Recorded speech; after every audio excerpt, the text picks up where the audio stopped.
More, more. You should have said 1A. Everybody loves that, right? That's the 1A. Yeah, that's a real meme. I And if like it is that not a real meme, we will make it so as with time has brute gone force. on, less and less people feel willing to defend that insane, retarded system to fight Superman. Like, Yep. Well, unless people want to post the monkey meme as well. it's When becoming people do it, cringe it's to kind of post it now. embarrassing. Yeah. I mean, it's like it's kind of had the it's not a horseshoe exactly, but it's had the same effect of like it more so reflects you than it does anybody that you posted about at this point. Well, I've just seen loads of tweets of reevaluating Superman. It's like, why did this make that happen? It was kind of fascinating in the sense of It it's an makes a lot of overall sense. faith in the IP, or like the future of this grand world. It's like it's now No, crippled. it makes a lot of sense. I feel like we must have talked about this. Maybe this was a conversation like, with Arcane season 2, I remember how we talked about this in a catch up, I think. In Arcane season 2, I remember how for the first arc it took a while Yeah. to sort of get to a point, to a headspace where you're like, "Oh," like you're kind of clutching onto things. You're looking at it perhaps delusionally to some You would be extent and criticized as making well for not doing that. Like you could have a mild. I think my mild take at the end of the arc 1 in season 2 was just, yeah, this ain't hitting the heights of season 1, and like that got some pushback. Just relatively did. mild. This isn't as good as season 1. Not even the full. This is an absolute fucking travesty. What have they done? I think it's just partially the delusion. People really want to believe that it's good. I mean, And that's then it's just sort of self-reinforcing, right? Like nobody wants to be the first one to step out of line and say something that's not been approved of yet. yeah, that's some one just classic bias shit, right? Like you can make an argument defending or attacking anything at any time. It's just like how you dress it up or how you feel at the time. and how you feel about Because it, yeah. yeah, once you lose the hype, and once you look back in retrospect, and then once you realize the health is going to be significantly affected by this, and then the realizations of everything surrounding it, which we're going to get into, it's like, wait a minute. All I've got left is how good Superman was. It's like, how good was it though? It's like, Mm-hmm. But then people also say, well, no, what are you talking about? Because if you look at the Rotten Tomatoes scores, which by the way, people need to figure out like how much they value Rotten Tomatoes as a metric. I feel like a lot of people don't even understand how it works and they value it immensely. But I've seen, the sort of pictures going around that shows like Creature Commandos, 95% certified fresh, Peacemaker season 2, 94% certified fresh.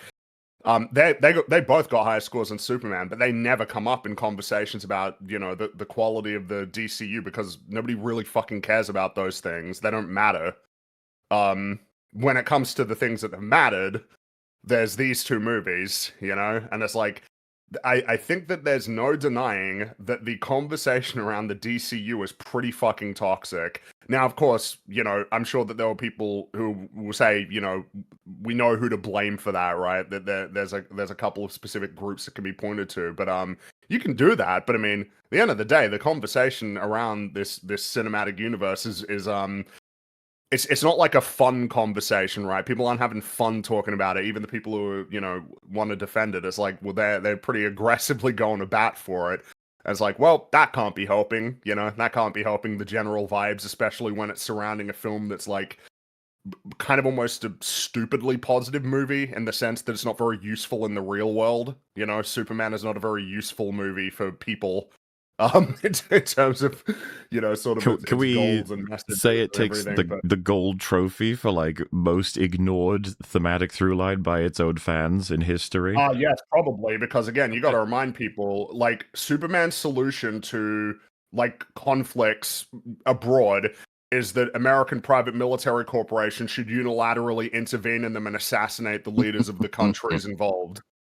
That's what Superman's No, what are you solutions to talking these about, Free? problems The is. solution to the problems is just being nice while other people do that. Yeah, no, Superman didn't being lose the nice PMCs. no, being nice is the new punk rock said by some pretty mean people, honestly, let's be real. Like, it's a little bit crazy to me, but sure. Well, regarding, whether it's a fun conversation, the only people I see having fun talking about the DCU are the people shitting on it. Yeah, like us. I'm having Well, fun. I'm I'm having well, fun. yeah. dude, I'm in a tremendously good mood right now. To be clear, this is very much an "I told you so" sort of moment for a lot of people. But the reason why I think it's got more fire this time, even so than what happened with Superman, is because the accounts aren't like blindly just throwing out every defense in favor of Supergirl. A lot of them are like, "Oh God, that was so bad." It's No, like, it's whoops. been weird. The I've seen a lot of people say like, "Hey, where was this energy for all of those lame, inconsequential, boring, male-led superhero movies?" It's like, that's a weird defense, my man. Like, why would you say this? Also, it doesn't work for us because, as you know, we are probably the most reliably, consistently critical of superhero movies, kind of on the internet.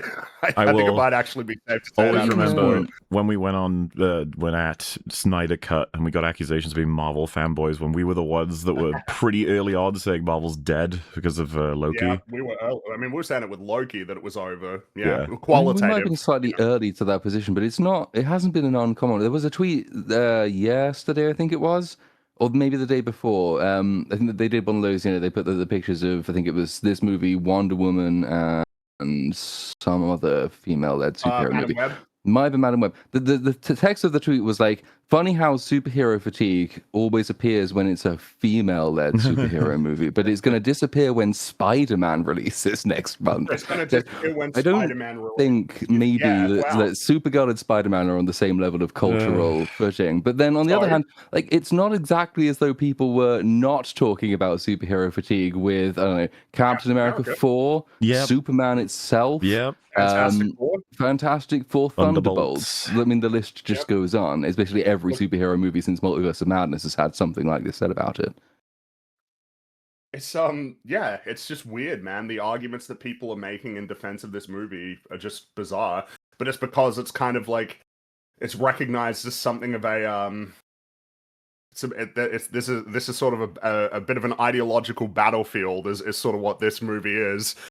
But of course, you know, you can come here and just get the real takes because our investment in this is strictly from a fucking nerdy, autistic sort of, you know, analysis of movies worldview. And in that lens, superhero films really, really, really struggle, regardless of whether it's, you know, your typical slop like Deadpool and Wolverine, but that manages to get away with it because it's a specific set of characters that people's brains stop working for. Or alternatively, something like Thunderbolts that tries to get away with it because, look, we talk about mental health, even though we don't really, and our solutions for it don't even make sense. You know? We're sort of equal opportunity haters here. That mentions... almost like... Go ahead. I was just going to say, there's kind of like two separate conversations. There's like how well something is actually executed and then what it's trying to execute. Like, you know... because sometimes you'll have a movie where what it's trying to do is not especially objectionable and doesn't turn people off, and so they like it because they're not really focused on how well it's executed. You just see that with everything. And then there's something like Supergirl, which what it's going for is repulsive to people, and so kind of regardless of how well it actually manages to execute it, people are turned off by it. Well, and then to go with what Platoon was mentioning, right? That comparison people making to Spider-Man versus Supergirl, it's like they really didn't recognize, nor the fucking leadership, nor the audience members, I guess to an extent, how low on the totem pole Supergirl is as an audience poll. Like we were saying this for ages. It's like warning, do not pursue this path. She will not get the money you need. I have a personal anecdote of just there was somebody who mistook Supergirl for like Wonder Woman, like a normie is what I'm talking about. And of course it's funny to me because I know who these characters are, but like this is the reality of things, dude. Like everybody knows Batman, Superman, Spider-Man, plenty of people know like Wolverine, Hulk, you know, Iron Man, stuff like that. But the lower you go down, the less people. There are probably a lot of people who are like, is Supergirl like a thing that they made up, like so that they could make this movie? There are probably a lot of people who don't know that this character's been around since the 50s. They don't know that there's any difference between the characters. They might even think the character was created in Smallville or something, right? Like that's the reason why. Like it doesn't. This is the reality of sort of creating, you know, movies around these characters, and I mean it reflects in the fact that the MCU took a while before they did Ant-Man. Ant-Man was in development for years, you know, like I think Edgar Wright wanted to do Ant-Man for a long time, but they wisely realized, hey, yeah, probably not the safest prospect to sort of do an Ant-Man movie. Yeah. You know, when this superhero movies are not reliably profitable, you know. Do you think if we discount? By the way, I've had a cough. That's why my voice sounds retarded. But if we had everyone who doesn't treat movies like a major hobby, so we take all of them out, but then we ask everyone else, what is the title of Superman's counterpart?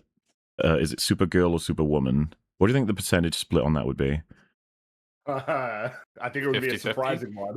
I think it would be really close, actually. I think they'd be like woman. Yep.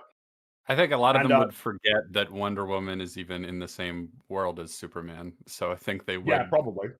Yeah. A lot of people don't know what DC and Marvel. They think all of them are Marvel. There are heaps of people who think they're all Marvel. They don't It's like know people these who things. call every soda Coke, you know? Yeah, or every fucking exactly. console in Nintendo. Yep.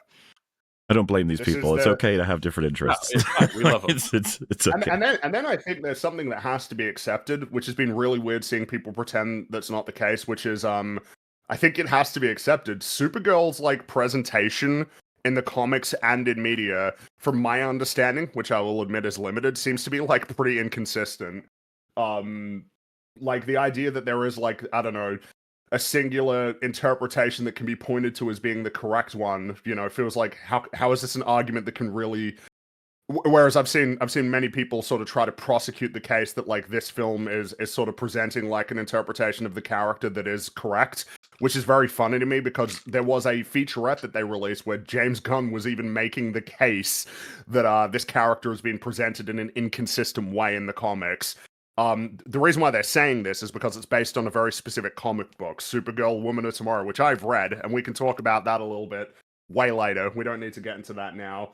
But I mean, it's just, with all of that said, it's like, man, as the second movie in your universe, even though it's technically not the second movie, because remember, there are DC EU movies that are like directly canon to this universe, as well as statements made by James Gunn himself that other characters like Blue Beetle are canon to this universe, which, let's be honest, that's not true.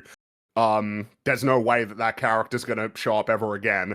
But he said it to hopefully, you know, make the people who like the Blue Beetle movie happy and to put some stock into this new universe. But if you start talking about, you know, all of this sort of thing, it's like, yeah, the reality is, it is the second installment in this universe, which I wouldn't have gone for my second movie in a rebooted DC universe. I probably would have made a Batman or Wonder Woman movie. That would be sensible, you would think. That's Yes. insane. Why would you do Kicking that? it That off makes no with sense. 2 movies in a row of characters people have actually heard of.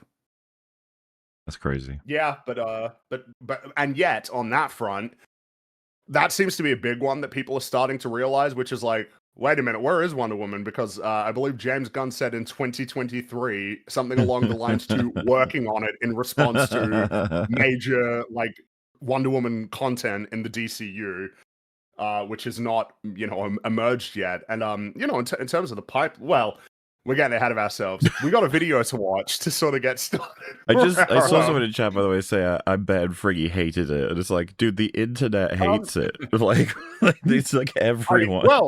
It's funny. I mean, I mean, it's better than Superman, guys. It is. This is the best movie in the DCU. It is, yeah. Out of the 2 movies, it's the best one in the DCU. So, it can't prompt really any particular. It's the reactions to this movie. That's where I'm at, man. That's where the fun. But we'll talk about the movie. But we got a video to watch, so I think we're all there. We're all ready to go. Oh yeah. We're going back in a time machine to about take you back to the past. Yeah, three and a half years ago. Am I the only person here who knows that theme? Hey everybody, I'm Jim. I'm the co-. I'm assuming. Shut up, James. What were you saying? Sorry. Did any of you 3 know AVGN's theme, or is that just me? No, it just sounded like you were riffing. Jesus, yeah. I'm sorry, chat. I'm alone. I had no idea what. But yes, this is exciting. Is there any preamble to this other than like if people just roll their heads back? Sure, there is a preamble. So I want you to think about this, by the way, as the conversation around this film and its success keeps going. You might remember that in 2022, Black Adam was coming out, and that was sort of creating the conversation about what the future of the DCEU was going to look like, right? With a lot of reporting and a lot of sort of speculation that Dwayne Johnson was sort of trying to brute force, kind of take over, like the DC EU with Black Adam at the center, which is very funny, like a cinematic universe revolving around a Shazam villain. But that was happening.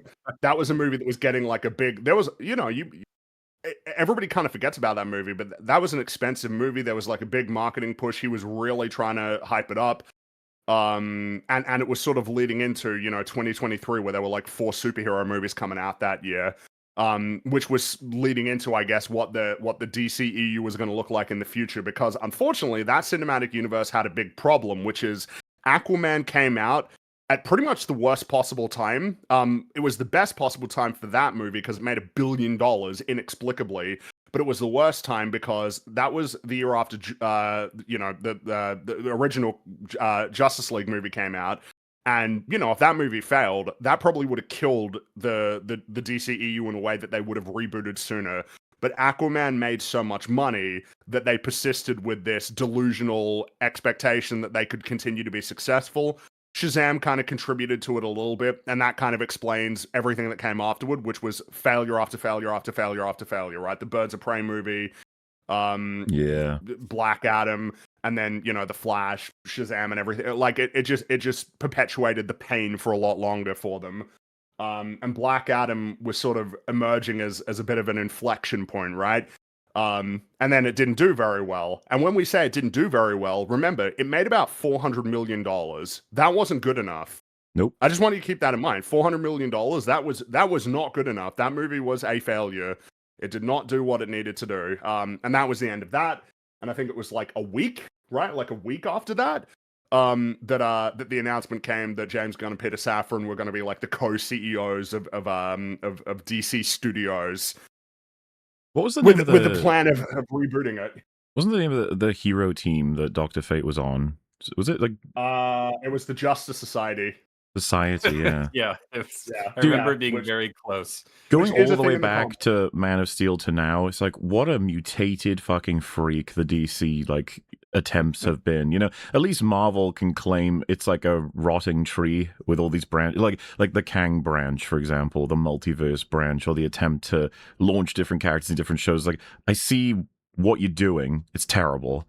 And now you're going to cut the whole tree down and get a new one, basically. But with DC, it's just like, what is this? It's like this freak of different... It has always been ill-conceived, right? I suppose what's funny, though, is that James Gunn kind of went and made a... Because when you look at the DCEU, it's like, if we were to liken it to the MCU formula, it's like, okay, so you start with Captain America. That's your first movie. Like, yep, okay, sure, that works. Then the next movie is Captain America Civil War. It's like, yeah. And then the next movie is Thunderbolts. It's like, excuse me? Like, what are we doing here? It's... Whereas, of course, with the DC, the DCU, it's even better, right? It's Creature Commandos. So that would be like, what's like an even more obscure supervillain team in the Marvel universe, but an animated series is like the first proper installment in your new universe. And then the second season is fucking Red Guardian season 2. That's like your second DC universe, equivalent, or MCU equivalent. And then you do Captain America, and then you do the Falcon movie. It's like, okay, this is a really good this is a good format. Wrecking Crew, that's actually a good shout. Yeah, it'd be like if the first installment in a rebooted Marvel universe was an animated Wrecking Crew series. That's insane, isn't it really? It just feels as though... Before we get too far away from it, I did look it up because you were talking about the inexplicable success of Aquaman, and so I was looking into it, right? And I mean, it's all China essentially. Yes. But the interesting thing, because Aquaman made $291 million in China alone, which is insane. But the interesting fun fact that I just learned is that Superman, James Gunn's Superman, made more domestically than Aquaman did. Yeah, Superman, all of it was in America basically. Yeah. It didn't do very well internationally, And which so that's you the know, major difference there, which is interesting. which you know, it's complicated how much that can help you because I'm pretty sure, isn't it like generally the case that the studios make more money, like they take more of a cut from America and Canada than they do from the box office takings internationally. It's like the reason why Yeah, domestic is relevant as a reporting, but you know, your film can be made massively from its international. A good example is, I believe Black Panther made more money than Infinity War domestically. Just a little bit more, but Infinity War made like 3 times as much internationally, which is why, you know, Black Panther made about like $1.1 billion, while Infinity War made like $2 billion. It's a You can complicated compare sort of, the original Superman, the 78 Superman, was something similar as well. That, I think, was almost 50-50 domestic and international. right. So James Gunn's reasoning for his Superman movie doing well domestically and terribly internationally is that, well, you know, America's just not popular at the moment. I heard As though about that. America was really popular in 1978. There was no controversy going on back then, There which was had soured nothing people going on on the then. country. That wasn't a particularly turbulent decade. No. It's No. crazy to have those MCU sort of comparisons and contrasts as well, because you know for a fact they were hungry as shit in the late 2000s for like, okay, what's the plan? Most reliable heroes, as reliable directors and writers we can get, build the foundation, and then put the team on top, and we'll go from there. Whereas you fast forward 10 years and it's like, it's a given. It's all a given. Make your universe as you would like to see it in completion from the get-go. There is no capitulation or sort of concession to be Compromise. made about your artistry or your interests versus what is going to sell and build your universe. And that's how I kind of see what Gunn has done, right? Like, actually, everyone has done. Everyone would see what he's done. It's like the contrast is amazing because all these choices, which we're going to get into, is just, in retrospect, at the time, is like, you're insane and you're extremely selfish, actually, to a significant degree with this. Yes. And I Absolutely. suppose maybe there's a case to be made that at the beginning of 2023, it wasn't clear to everybody yet exactly how fucked superhero movies were. 2022 was a year where a lot of things on their face were very successful, like Right. Doctor Strange or Black Panther 2 or Thor. I'm pretty sure Thor 4 made like as much money as Love and Thunder. So there could have been, you know, it's like, oh well, you know, DC's just fucking up. That's the reason why they're failing right now. But at the end of the day, there is this immense appetite for superhero movies and sort of a willingness to watch kind of any superhero movie. Or any superhero TV show. So even if we make a bunch of movies or TV shows that on their face seem like bizarre choices, you know, superhero movies are still in a position where you can more or less make money from everything, right? But we were transitioning into 2023 when the chickens were kind of coming home to roost a bit, right? It's the year of Ant-Man and the Wasp: Quantumania, which made like $10,000. It was the year of the Marvels being nominally the biggest box office bomb in the history of, you know, movies. It was the year when everybody was starting to go like, hey man, these like Marvel shows are actually like really shit. As if it was specifically the Marvel shows that were shit, rather than literally everything that they were making.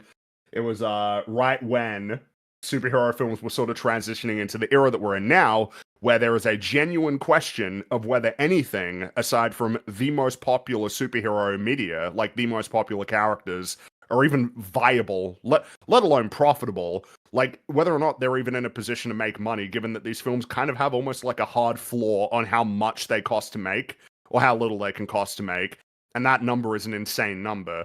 Supergirl's budget is apparently $170 million, and given what we tend to find out, particularly in the context of that recent Variety article that pointed out that Jurassic World Dominion did not cost $300 million or whatever it was for a long time, but it was actually more like $600 million. I was saying to you the other day, whatever like, budget they tell you, that's as low as it could possibly be, and it is almost certainly higher than that.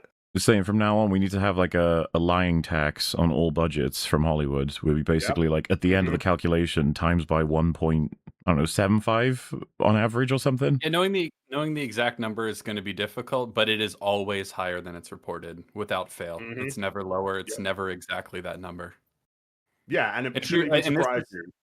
So this is something that's gotten worse even. But if you really want to look into the numbers, it's really fascinating thing happened. Remember when Sony got hacked and all their No, information that was was Yeah. put out there? 2014-ish, right? Yeah. Yeah, 2013, 2014, something like that. You can look at all the budget lines for all of the movies that they had out at the time, and you can see their reported budgets and their actual budgets always significantly higher. So, but still, if you're trying to just do like a shorthand, trying to figure out if a movie was profitable or not, people usually say that they spend 100% of the production budget on marketing. It's not usually that high, so that kind of accounts for how much higher the budget actually is, if you know what I mean. What's the 2.5 times sort of shorthand that people point out? Like a lot of people, Yeah, that's a little because low, I think. I think it probably it's closer is. to 3 Yeah. or Well, 4. let's be real. When it comes to Superman, People- right? We've sort of consistently said that film didn't do as well as it needed to, and it made No. about $600 million against a $220 million budget. Which again, keep everything in mind, right? That was already talked about, and keep in mind that these studios don't want to just get across the finish line. They want to make money. They want to make a lot of money.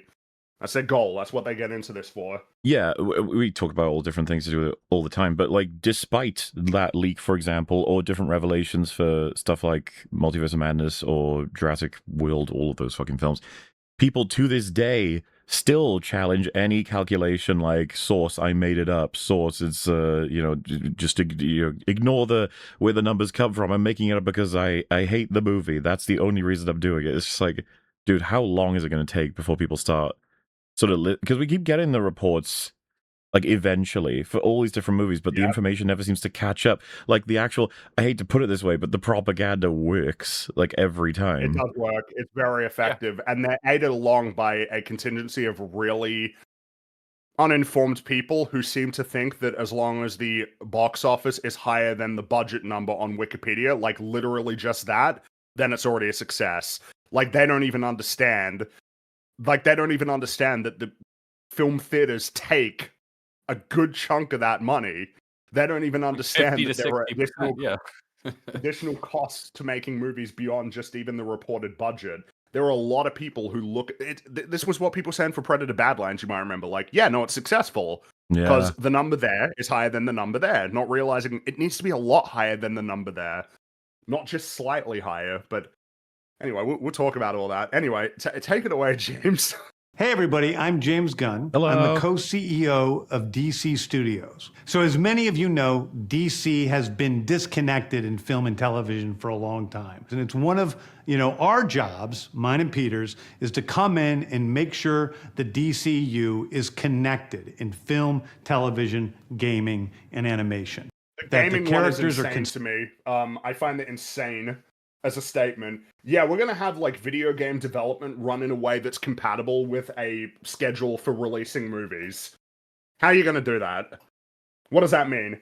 Hey, NetherRealm, when you make that next fighting game, you need to make it in canon with our DC universe, and you need to get it out at the right time so that it can be compatible with our media. Where's what the happens if games, game gets delayed? James? So what happens if the game gets delayed by a year because of unexpected, delays in development that kind of can occur with games in a way that they don't really occur with movies? Then Well, what? It just sounds like problem. Was anyone's problem with the DCEU that the movies and shows weren't connected? Well, no, because you can make a case that people appreciated that the animated stuff could either exist in like a broader continuity or also could sort of exist in its own world as well. The idea that the big problem with DC at this point was, hey man, those like TV, the movies that they're making, the animated movies, they're not like in canon with Black Adam. Like nobody was saying that. I guess it's because it's better than saying, so this universe has been a bit shit, hasn't it? We need to sort of restart that. But I just find it funny, right? Yeah, no, we're gonna have it be consistent among films, TV shows, animation, and games. That game, it's so like dumb to say that to me. Like, yeah, we're gonna have the games be in canon with these movies. Like, there's no way you can achieve that. Of That's course, not but gonna also happen. just, doesn't it feel now, looking back on it, as like he said this just to sort of garner essentially respect and sort of like Pretty good much. press from. And to let people speculate on what that could mean. It's like, Yeah. so you're telling me like that Wonder Woman game that eventually got cancelled, that could be like in continuity with this, but then it raises already concern. So you're going to get a Hollywood actor, you're going to get them for these games. How much is that going to cost you?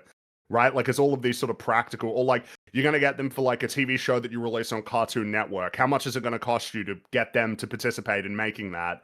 There's a reason why the DC, media has sort of emerged the way that it has, because the objectives for making a massive Hollywood movie are going to be different from the objectives for making one of the animated films or making a television show for like Cartoon Network versus, HBO or something, a TV show for HBO versus the TV shows that were made for stuff like the CW. Because launching, it's the slate with, let's ignore the actual specific projects and go with like, okay, so we're paying attention to scripts. We don't put things in unless they're really good. They're going to be interconnected. They're going to care about continuity across multimedia, movies, TV shows, and games. Going to take this very seriously, with Superman being like a major foundation. This sounds great. Like, oh, wow, this is something you could be very invested in, of course, until you get to the specific projects. But even then, a lot of people were on board. And I think that a lot of his casting for this universe, if you will, would have been that he probably says, like, I know how to market this shit. Like, I know how to lie through my fucking teeth. I know what people like to see online. The amount of times he's tried to dispel rumors like that are just categorically true because he knows he can get away with it. And then all these promises, like, he knows what to say to make a lot of people, like, who the fuck broadly is going to care? It's like, oh, is the next Batman game going to reflect blah blah blah? It's like, you'd have to be in a really good fucking condition for that to actually come on. Like, people don't need that to happen, but he's saying it. It's like, ooh, and it's like, that was never going to happen. It's something he can do. This is something that he can do while having to be in charge of this universe, at least half and half with the producer, but at the same time also making fucking movies and TV shows himself. How the fuck are you going to do that? Dude, Kevin Feige can't even do that, and he doesn't make movies. He's a producer. He doesn't direct movies or write movies. What I'm saying, like, this was always impossible and bullshit. But you can't disprove it. You can't disprove that this is, because who knows, right? Like, what conversations are being had. But like, it's absurd. But it sounds awesome in the best of all possible worlds. Though also alternatively, it might not be if you are particularly a fan of certain continuity that exists in like animation or elsewhere, but whatever. That the characters are consistent, played by the same actors. Yeah, like, could you imagine? Hey, so we got like this like crypto, it's just funny when they've got a crypto show coming out, like, I don't know where, on Cartoon Network or HBO Max or something, and I don't know, like, the longer it goes on, right, the more you got to pay Corin Sweat. It's like, hey, we need you to do this. I mean, you kind of see what happened with What If, right? You get a result that's not great when you have to force these actors to participate and probably pay them a lot of money to make these things. Like, it's just, anyway. Yes, there is a crypto animated show that was announced recently. Works within one. By the way, that's another one. Yeah, Crypto is my dog. He's my dog personally. My dog gets to be Superman's dog, and I'm going to put him in all of the movies that are coming out in this universe. Especially, it's just like, yeah, okay, man. That was annoying, and he sucks, and I don't like him. No, I don't. It's really, he's done something incredible. He's made me like not like a dog. Yeah, I don't like Crypto. That's crazy that he was able to do that. Yeah, the If it meme makes with it any dogs. better, according to Millie Alcock, the way they tend to do it, or at least they've done it in the Supergirl film, is actually like a 4'11" actress who is playing the part of Crypto and is kind of flailing around madly like a dog.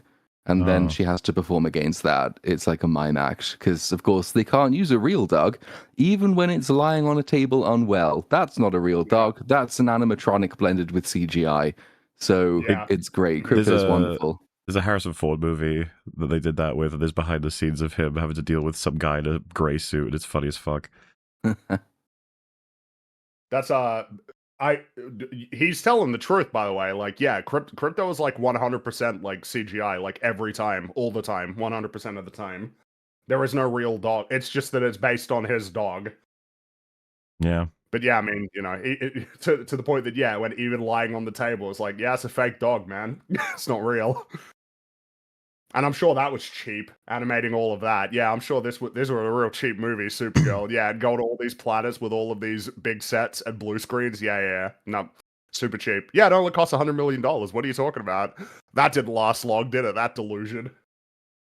And if something is outside of that, like Matt Reeves' Batman or Nah. Todd Phillips' Joker or Teen Titans Go that it is Hey guys, remember Todd Phillips' Joker? Remember when that mattered? That is really funny. Mm. But also, listen to what he says. clearly labeled as DC Elseworlds. They're not going to do that. That would be retarded. Could you imagine DC Elseworlds, the Batman 2? People are going to be like, what the fuck does No. that mean? They're not going to be called DC That's stupid. The other That's problem like you have terrible from a is marketing that standpoint. by the time the Batman 2 comes out, it's like, so that's 2 Batman movies in a universe of DC versus Superman and Supergirl's 2 movies. And it's like, which DC universe do you want to consider Elseworlds?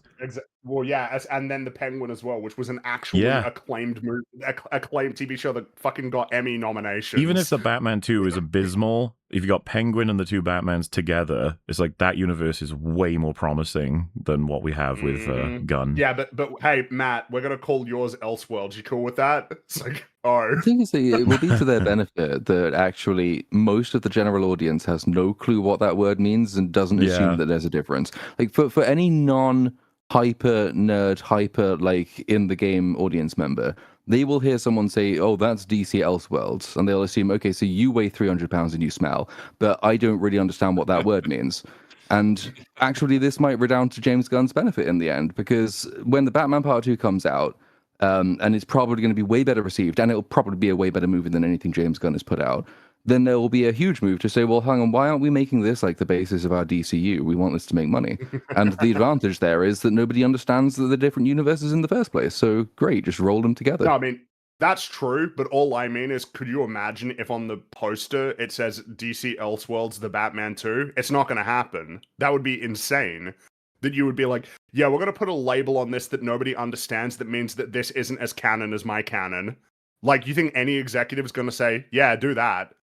I feel like you just lose money from doing that. There is no benefit from that. I just isn't gonna enjoy happen. like in a press conference or something, James Gunn is like, just to be clear, Matt Reeves films are not in my universe. And then Matt Reeves Yes, is like, this is yes, this I is am not a in his deep- universe. I'm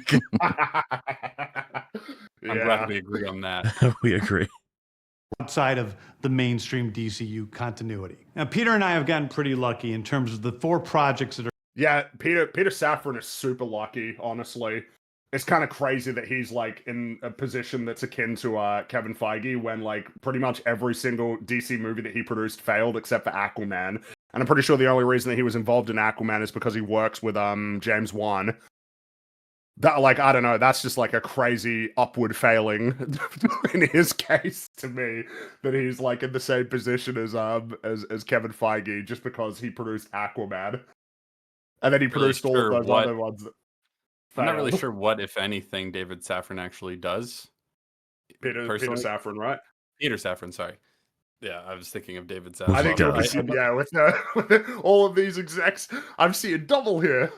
I don't know what he actually does here, but who knows? Well, I guess he handles because the thing is I guess whatever their agreement is in terms of how it goes, I guess he's comfortable with James Gunn being the guy who puts himself at the front and center of all of it, and he just sort of sits there quietly, sort of behind I mean, the that makes scenes. sense. I'm sure Like, James Gunn will get all the blame, right? that's true. That's true, and yeah, who knows? Maybe if it all comes crashing down, he'll somehow get to sort of persist in a sort of a good Probably will. position. He probably will. coming out over the next year. First, we have Shazam, Fury of the Gods. Yeah. Shazam has always been off kind of in his own part of the DCU. This was all bullshit. Like, it's crazy, man. How do you? He was sort of off in his own corner. It's like, did Superman, a headless Superman, show Yes. up in his movie? Yeah. And Like, Wonder Woman he's always shows up sort at of- the end of Shazam Mhm. Fury of the Gods. That's true. Yeah. So in its own corner, it's like, I don't know, man. Feels about as integrated as kind of any movie in your universe. But sure, Well- yeah, it kind of exists in its own corner. What he's implying is true, which is that they were desperate to be mainline. They were like, "Can we join? Can we be in the big movie, please?" Yep. So he's very well. That moves directly into the Flash. Does that even make sense? He's been in his own corner of the DCU, so he connects really well. The fuck does that mean? Surely it's one or the Directly other. into the Flash. And it leads directly into the Flash. So that's just a lie. No, it doesn't. It has no connection to the Flash directly in terms of continuity, like in terms of storyline. That's what I mean. I find it funny. It's like the inverse of that. It is actually pretty integrated in the DCEU, but at the same time, it doesn't have any direct story thread connection to the Flash. But it leads directly into the Flash. A fantastic movie that He didn't say that about Shazam, guys. Why did he say this? He didn't say we lead with Shazam, which is a fantastic movie. He decided to say it about the Flash. He probably liked it. That's the reality. That's the thing, right? So I remember at the time, the best case scenario everybody mentioned is that he's just a lying piece of shit. That's the best case scenario. James Gunn says he really likes it. It's one of the best superhero movies he's ever seen. The cinematography was excellent. And so you say, well, you have to be mad, insane, or dishonest, or maybe all of those things. But then it turns out later on, he's not. He's telling the truth. It is a falsehood that he said it's one of the best superhero movies he ever saw. The correct statement is it's one of the greatest films he's ever seen. Oh, that's way better. It's crazy that he's gotten away with a actually less crazy statement because what he actually said is worse. Bear in mind some of the things that have come afterward. The same cinematographer, to be fair to him, he was working with him before The Flash came out, so I guess he just likes him. But same director is seemingly, tentatively, going to be directing the DC Universe Batman movie, and the writer of The Flash is going to write the DCU Batman movie. These are just so. You know, Occam's razor here is that James Gunn actually likes The Flash. He thinks exactly. It is the thing that accounts for the most threads being true, or easy and simple to understand. He really liked the Flash movie for some fucking reason. But yeah, The Flash is a fantastic movie, and I decided that the two big creative voices for that movie should have the reins for Batman. Yeah. A Batman movie that is definitely coming out sometime soon, but not actually at all. I really love that. Sorry, we need to just hear that again. That moves directly into The Flash, a fantastic movie that I really love that resets the entire DC universe. That's a lie. No, it doesn't. No. That's a total lie. Just have George Clooney show up at the end for some reason. Yep. Very much does not reset the universe, but okay. Then to move into Blue Beetle, a fantastic film about... Oh, well, there you go. Yeah, see, he didn't say this about Shazam. Why didn't you say these things about Shazam?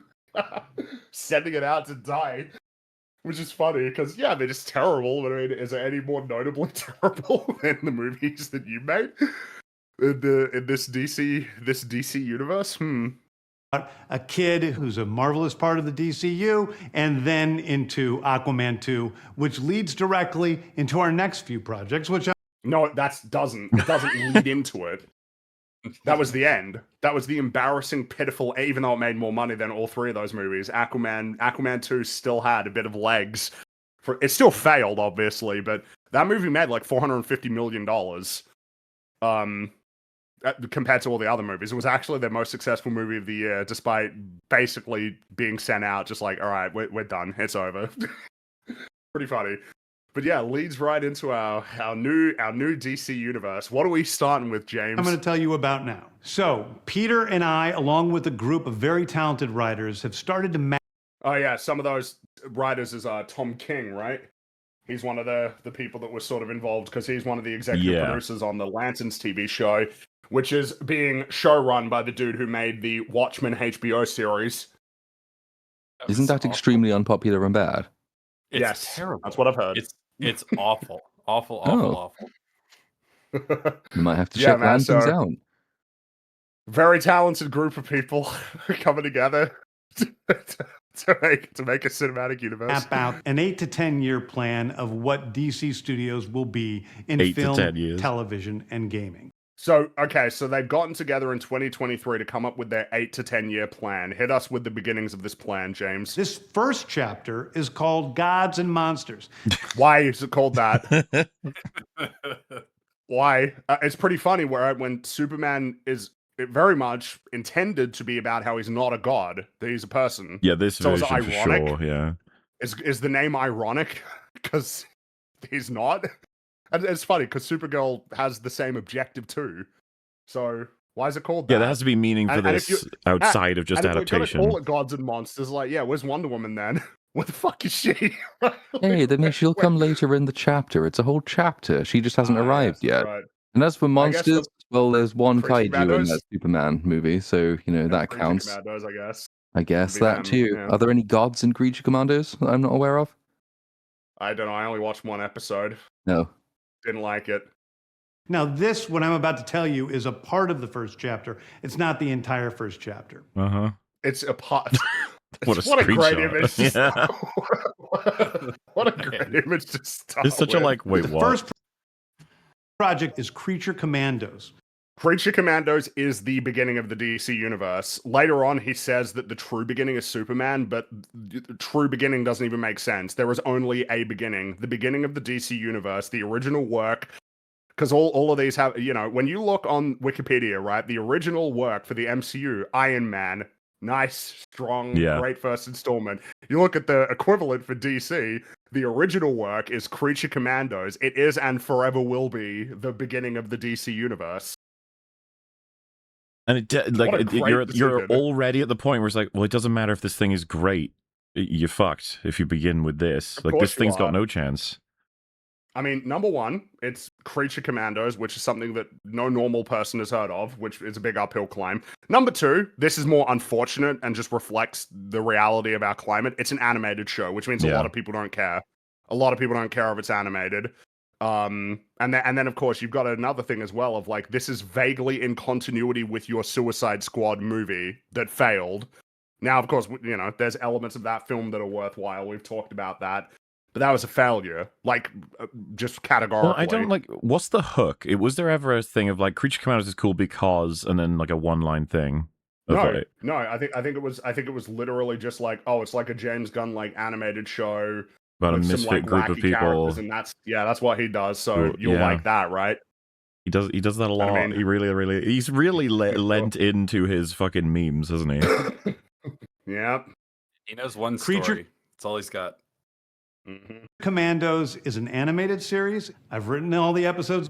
Something we're going to do that's He's in the opening credits for it. It has all of the characters with the cast, and then it has a sweeping shot of an animated version of him with written and directed by James Gunn.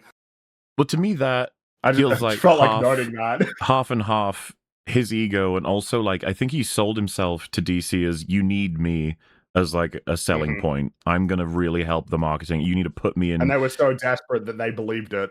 Well, but I would say it's kind of worked up to a point. A lot of people found him extremely insufferable, but a lot of people really liked him. I'm not sure how much longer that's got now. It kind of reminds me of, I don't know when you would say the moment was, but Filoni's reputation. Like, it has changed. We hit an inflection point. Yeah. We hit an inflection point, and the inflection point is on the horizon for James Gunn.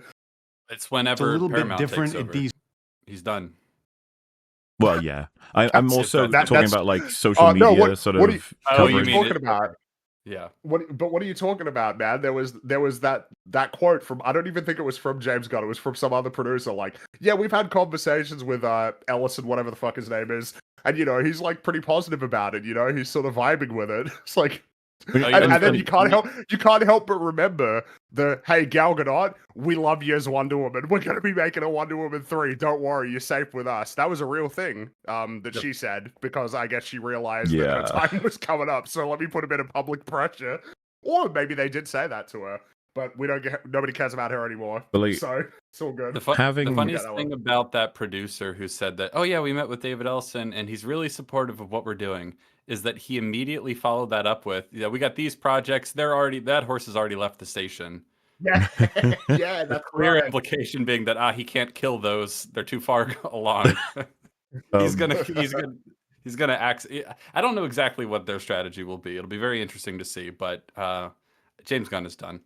Well, and I'm curious if we'll see that reflected in the marketing for Man of Tomorrow, because if you remember Superman, it's like seeing David Cornsweet makes sense, Rachel Brosnahan makes sense, and Lex, why am I forgetting his name? Nicholas Hoult. Yeah. Nicholas Hoult. Not even as often, but still like in and among, that all makes sense. But every once in a while, you get all these different videos of just like those three, and then it pans slightly. It's like, also James Gunn is here, and he's like, yay, and hugs them. And just like, what are you? The tug of war, which you put in the thumbnail, where it's like, That's weird, man. And it's so awkward. People are like, yeah, he's the writer director. It's like, when have you ever seen Steven Spielberg do this? And Steven Spielberg is Steven Spielberg.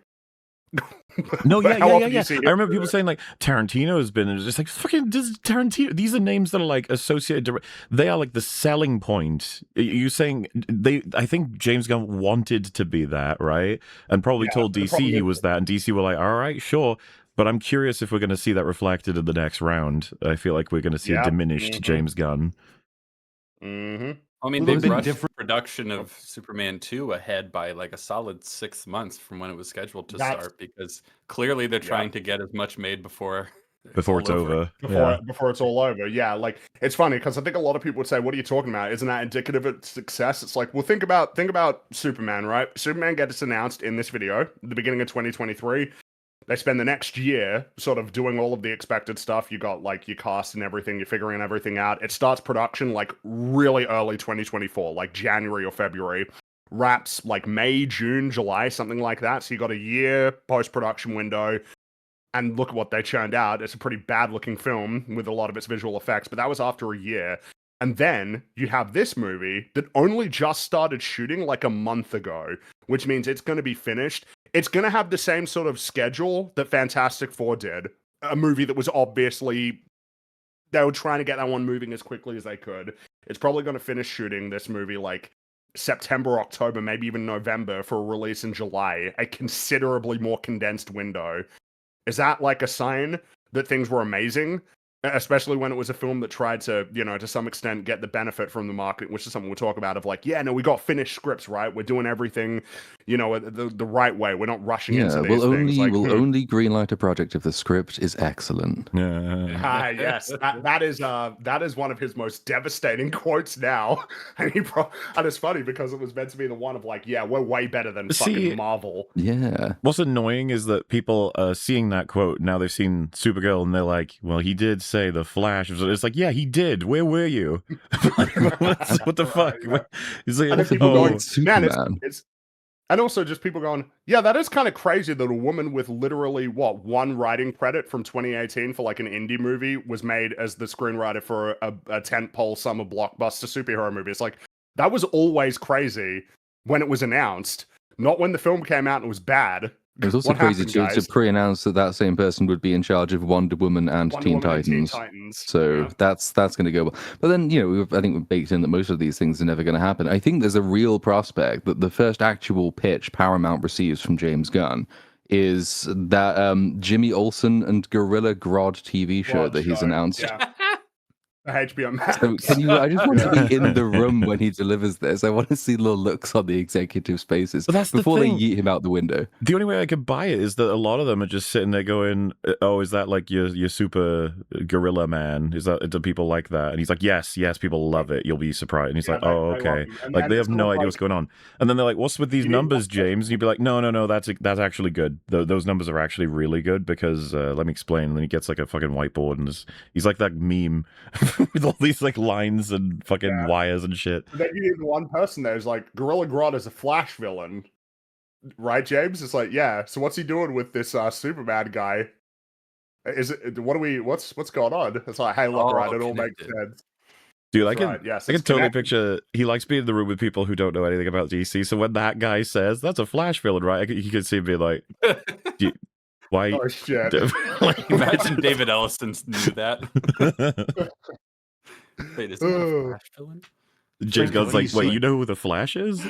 And they're like, "Yeah, that's the speedy one." So who are you doing? Are you doing Barry Allen or Wally West? He's like, "Who the fuck Oh, let shit, this he guy in starts here?" sweating. Yeah. is we're going to have characters move into animation, out of animation. Do you think we're ever going to see any of these characters except Nope. for Rick Flag Sr. Moving in and out of animation? And he got in trouble for that recently. He put out a tweet that was like celebrating, the anniversary of the introduction of Rick Flag Sr. And if you go to the comments, it's lots of people asking him where Wonder Woman is. There's a lot of questions now. Where is all of the project stuff, but also just James, what the fuck was Supergirl, man? It's just like, You worry about approved it. that one. You said, yep, that one's good enough. Usually having the same actor play their voice as who plays them in live action. The next project up is Waller. Yeah, this one's dead. This one is I dead, forgot dead, about dead. Waller. And it's But, worth like- remembering. He's saying next up is Waller because Waller was meant to be out before Superman. No, This no, was meant to be just number what a 2. horrible idea, and it didn't even make it.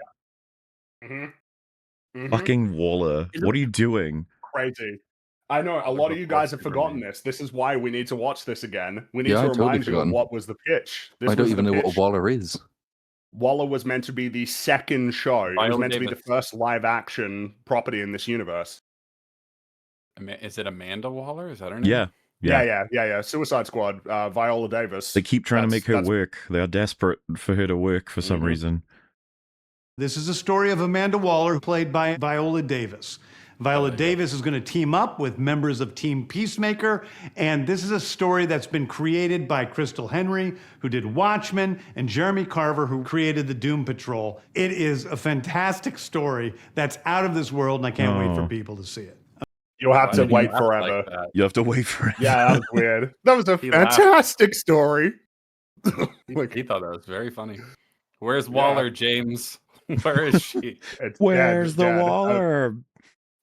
Which so you can mark that Madsley. one woman-led superhero, one woman-led property in this universe that is that was just unceremoniously has just died, and we're never going to see it. That's one for James that he let die. Okay, next up is the big one, the true Ooh. beginning of the DCU. Any man who must say it's the true beginning, it's no true beginning. I don't know what to say. Like the true beginning. he What do you said mean? It's it. Creature Commandos. Also, just feels And that is- disjointed to do those introductions and then to be like, and this one's the true. But it's like, why would you? Well, it's because this is the order that they were meant to release in. It just doesn't make sense now because that Waller show never materialized. But even still, I mean, it's undermining. No, like, here's the beginning. Now Of here's course the it true does, beginning. It's like, yeah. why would you describe Yeah, these yeah. this way? Exactly. Yep. It's stupid. This is called Superman Legacy. We're off to a great start, by the way. This is the first movie that had its name changed from its announcement. It was meant to be called Superman Legacy, and then it got called Superman. Supergirl was meant to be called Supergirl, Woman of Tomorrow, and then they called it Supergirl. This next movie is meant to be Man of Tomorrow. I wonder if that name will survive. Oh, wonder well, if they'll change the I name of that assume they movie might as change well. it to Superman too. Yeah, Superman 2, Man of Tomorrow or something. You know what I mean? It's might like be even Superman that. Man of Tomorrow. I think that's what. That's they're what I gonna mean. go It's with. like, which is a terrible name, but I hope they Superman, do it. Man of Superman, Man of Tomorrow, Tomorrow. Yeah. Superman Man. It's just- Superman it's- Man. It's. I'm just saying, doesn't this also communicate something about the stupid nature of this universe that you can't even settle on a name for these movies? It's like, yeah, that name might not even be the name. Anyway, This is being written by me. I'm in the middle of it. I'm having a great by the way, I think this is bullshit putting All-Star It's not All-Star Superman. It isn't. This is something that's emerging as a strange thing as well. It's particularly pronounced with the Supergirl versus Woman of Tomorrow, which is this feigning that these are actually going to be like direct or faithful adaptations of comic books, only for that not to be the case. In this case, it's not All-Star Superman. All you could say is that it's inspired by, and it's like, how so? Oh, because Superman does good, and that's like an acclaimed comic about Superman. But it's totally different. It's a story about Superman that is like dealing with his mortality, not a younger Superman dealing with how he finds out that Jor-El was actually evil. Like, it's just stupid. And then in the case of Woman of Tomorrow, you could say that it's more direct, but then that just creates new conversations about how faithful it was, which it really isn't very. But we'll get to that later, I guess. time doing it. And Superman will be released into theaters July 11th, 2025. Okay, the next thing is a big premiere HBO television series called Lanterns. This is a It sounded like he was about to call it Green Lanterns, but then he realized it wasn't called that. Why It's would like, you no, call it's it Green Lanterns. Lantern? That's retarded, No, dude. yeah. And how are we all feeling about this one, lads? Are we excited for it? Yeah. Yes. It's I looking agree. great. Green, James. Give me the green. Well, and then you even see the green, his Where's the costume. It's like, green, wow, that's hideous. And also, it appears that, and this is another thing as well. So it looks like your first Green Lantern story in your rebooted DC universe is about sunsetting Hal Jordan. I wouldn't have done that. I don't, why would you not just have it be that you're introducing both of them, Hal Jordan and Jon Stewart? Why would you make it so that it's like, well, it's gonna have Hal Jordan in it, but it's like him at the end and he's done and we're getting rid of him?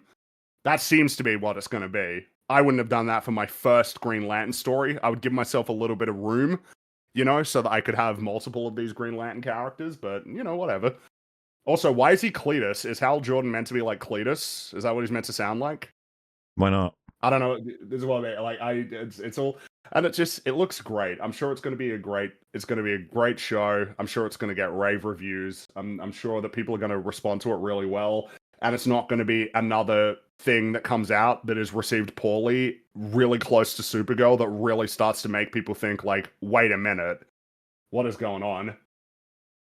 Story of a couple of Green Lanterns, John Stewart and Hal Jordan, and we have a few other lanterns peppered in there, but this is really a terrestrial-based TV show, which is almost... I probably wouldn't have done that either, given that the Green Lanterns are like space cops. I'd probably have some stuff going on in space, but whatever.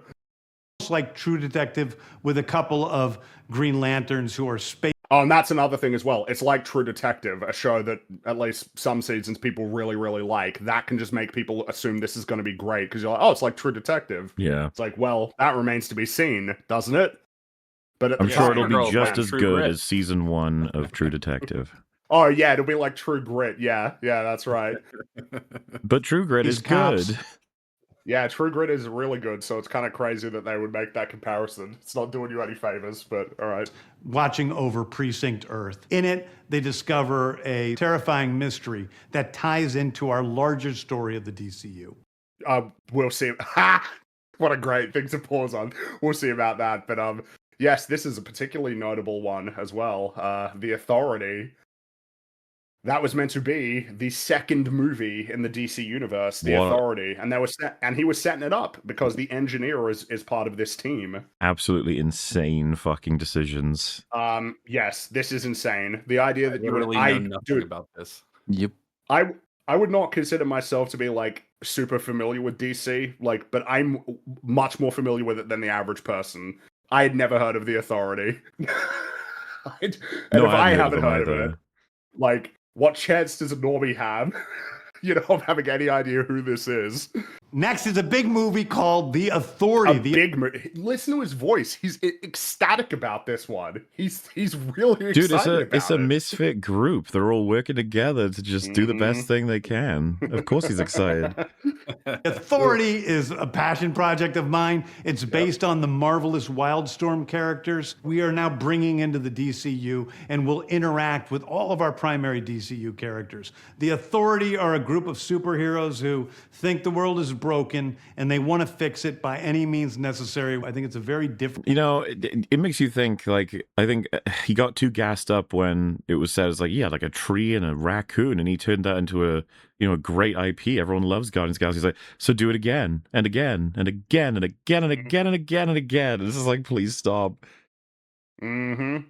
Yep. And Look. this was meant to be number 2. He said this is like a big movie. This is dead. This one is dead. No, it's a passion project. Yeah. I don't think he outright said it, but he basically he more or less got there. This one is dead. This isn't happening. So that's 2 dead projects. We've been introduced to 6 right now at this point. Wait, no, 5. And 2 of them are dead. So that's 40% failure rate already. At superheroes, we're doing a television series called Paradise Lost. No. Paradise... Yeah, so Oh. the Is that update still- is that I think finally now there's 2 writers attached to it. Oh. And this was in the last month or so. They've now That got doesn't even mean they've written it writers, yet. executive producers or something. Yeah, that's right. This was, and which by the way, this already, it's so before you're even doing something with Wonder Woman, you're doing a Themyscira show that you then describe as being like Game of Thrones, which again, that's another thing. Oh, it's like True Detective. Oh, it's like Game of Thrones. You like those things, right? It's almost guaranteed This to is- fail. They did it with the June TV series. June Doing Prophecy. Prophecy, that's the one. Oh, it's going to be like Game of Thrones in space. It's like, yeah, great. So it's going to be really shit and long-winded. And there's going to be lots and lots of talking by boring characters because nobody understands what makes Game of Thrones work. So yeah, that's crazy. That it's you're not doing a Wonder Woman movie right away. You're doing a Wonder Woman world sort of spin-off prequel series that is set well before your current continuity. And yeah, 3 years later, there's like 2 writers attached to it now. Ugh. Really quick, Lost is- I know someone who's working on Superman 2, and so I messaged this person asking, "What's Superman 2 officially called again?" And she said, "I'm not actually sure." So that's fun. This is someone who works on the movie, so that's fun. That's hilarious. Story of Paradise Island, usually known as Themyscira, which is the birthplace of Wonder Woman. It's almost like Game of Thrones with Westeros, but with all of the inhabitants of Paradise Island. The introduction of the DCU's Batman is the brave and the bold. The brave and the bold is... So I've talked about this before. It's crazy to me that you would decide, well, my favorite is Damian Wayne, so I'm going to make him Robin. It's like, oh, no, it's Dick Grayson. Sorry. If you're doing your Batman movie and you got Robin in it, it's Dick Grayson. I don't care who your favorite was. I don't care if it was Jason Todd or Tim Drake or Damian Wayne. Nope, sorry. Oh, but it's the one I like personally, so that's going to be the one. Let's not leave us any room to, to essentially have just some runway. Let's not start with Dick Grayson as Robin so that we can then have him become Nightwing and then you can move into Jason Todd and do Red Hood. Let's not essentially lay down a roadmap that we can actually use for like the next 15 years. We're just going to do the one that I like because it's the one that I like personally, me, James Gunn. I thought everybody agreed that, yeah, Robin getting killed in Batman v Superman was the wrong choice. And then we're making an adjacent choice to that. But it's the one I like. And also, I'm going to call it The Brave and the Bold. It's like, well, that's a name that's not going to survive. You got to call it Batman. Or The Dark Knight or something. But also call just... it The Brave and the Bold. What year are we into Batman's, like, fucking career, if you call it that, at this point with his plan here? Like, we're starting with... What's the thing? His son. It's like, are you insane? You want to start this late with Batman? Which means that you skip essentially how all of this came to be. It means you skip all of the League of Assassins stuff. You can only be doing flashbacks, I guess, but like, why would you even go about it this way? Yeah, because this isn't the origin of Superman too, didn't he? So, well, this is more than skipping the origin. This is skipping your 1, 2, 3, 4, presumably a lot of shit like to get here. And it's like, why would you do that? That's just wasted juice, man. It is funny because people are pointing out there is a Batman Brave and the Bold animated series that already exists. I remember that being a funny series. It was like, I think the idea was to essentially have it be like more of a Batman story that was like the 1960s sort of era of Batman, where you would just have a bunch of really wacky and obscure DC characters show up, and it would be Batman and I think Elastic Man as well. I remember watching that and thinking it was kind of fun. I'm sure it'll be a lot better than whatever this movie is, if it even comes to be at any point. Well, we knew from the get-go that you've got the Batman is out and pretty well liked, and I don't know how else to put this, but it's got its identity that stands apart from a lot of DC shit and a lot of movies in general. It's a good-looking movie. So, like, it's favorable, and it's like, we're pushing for the Batman 2, but we've not yet locked that in. We've got loads of problems with Reeves and the script writing, apparently, and just other stuff going on. Also, James Gunn is here, and he's like, I would like to make a Batman. It's like, you guys can't have 2 Batmans coming out at the same time. And now something that has emerged, which probably explains a lot, is that, as I understand it, any Batman project that gets made right now, Matt Reeves is a producer on it. Even if it's in the DC, he is a producer, I believe, on Clayface. So whatever he decides to do with Batman, if he wants to do it in his own, DC universe rather than, Matt Reeves thing, it's like, well, Matt Reeves has still got some influence and some say over that, which probably, I don't know, guys, doesn't that explain a lot? If that, doesn't all of this start to make more sense when you realize that there must be a fight going on? Oh yeah. There's no movement on the Batman 2 for ages, and then as soon as Superman comes out and it emerges that it hasn't done as well as it needed to, things start moving really quick. Revving up, yeah. Now everything's going, we're getting the castings in, and now the movie's in production. What a coincidence. And Doesn't also, it make sense? Among all of these like sort of announcements, it's kind of interesting because you'd think this would be the most reliable a Batman movie, but at the same time, it was always the most tenuous to me in the sense of like, what the fuck? Like, you can't possibly launch this right now. You're not in the position to be like, why would you take away from each other's Batmans by releasing them both? Yeah, and then yours is going to be further in the future than Reeves is, but not share continuity. And you're also like, this is just suicidal. Like, why would you ever do this? What's interesting is like, oh, is it so much more chaotic that Wonder Woman TV show, and you do take a step back. It's like Wonder Woman TV show. She gets a movie. What are you doing? TV show? She's not Like, even in the TV show.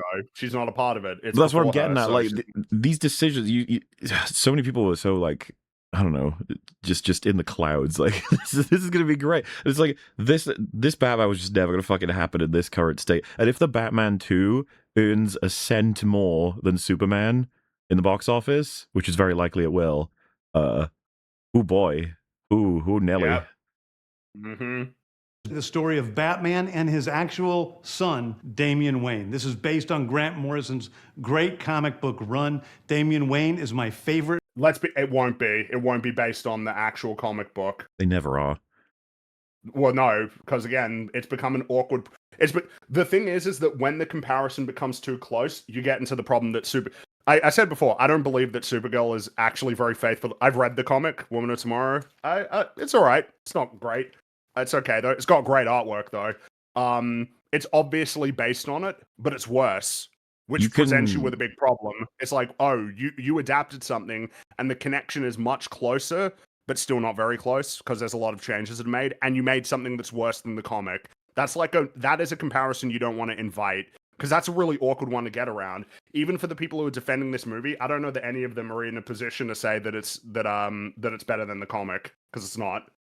You can count on one hand the amount of adapted films from like comic sources that the comic is relevant, as in like clearly they were looking at it the whole time, if you know what I mean. It's very rare. My favorite Robin. He's a little assassin who Batman tries to get in line. And so this is the story of the two of them and the beginning of sort of the Bat family in the DCU. The beginning of the Bat family. Why'd you say it like that? Why can't you say it more confidently? Because nothing exists yet? Because you're announcing this, but nothing fucking exists? And much of it never will. Mm-hmm. Well, and you can tell he wants to get Next straight up up is a to TV Batman with Batgirl, with Bat Grandpa, Bat Granddaughter, Bat. Just get them all. Get a big team, a misfit team that have to do everything they can to just do the best they can. God, that sounds great. Mm-hmm. Here we Next go. up is a TV series called Booster Gold. Lol. This is insane. This is insanity. What are you And doing? what's the new development? That some guy said, yeah, I turned in a script for a potential pilot for this. That's where we are 3.5 years later. Oh, some guy gave a go at a pilot for it. A pilot script. Isn't, like, what are you doing? Booster Gold. You're joking.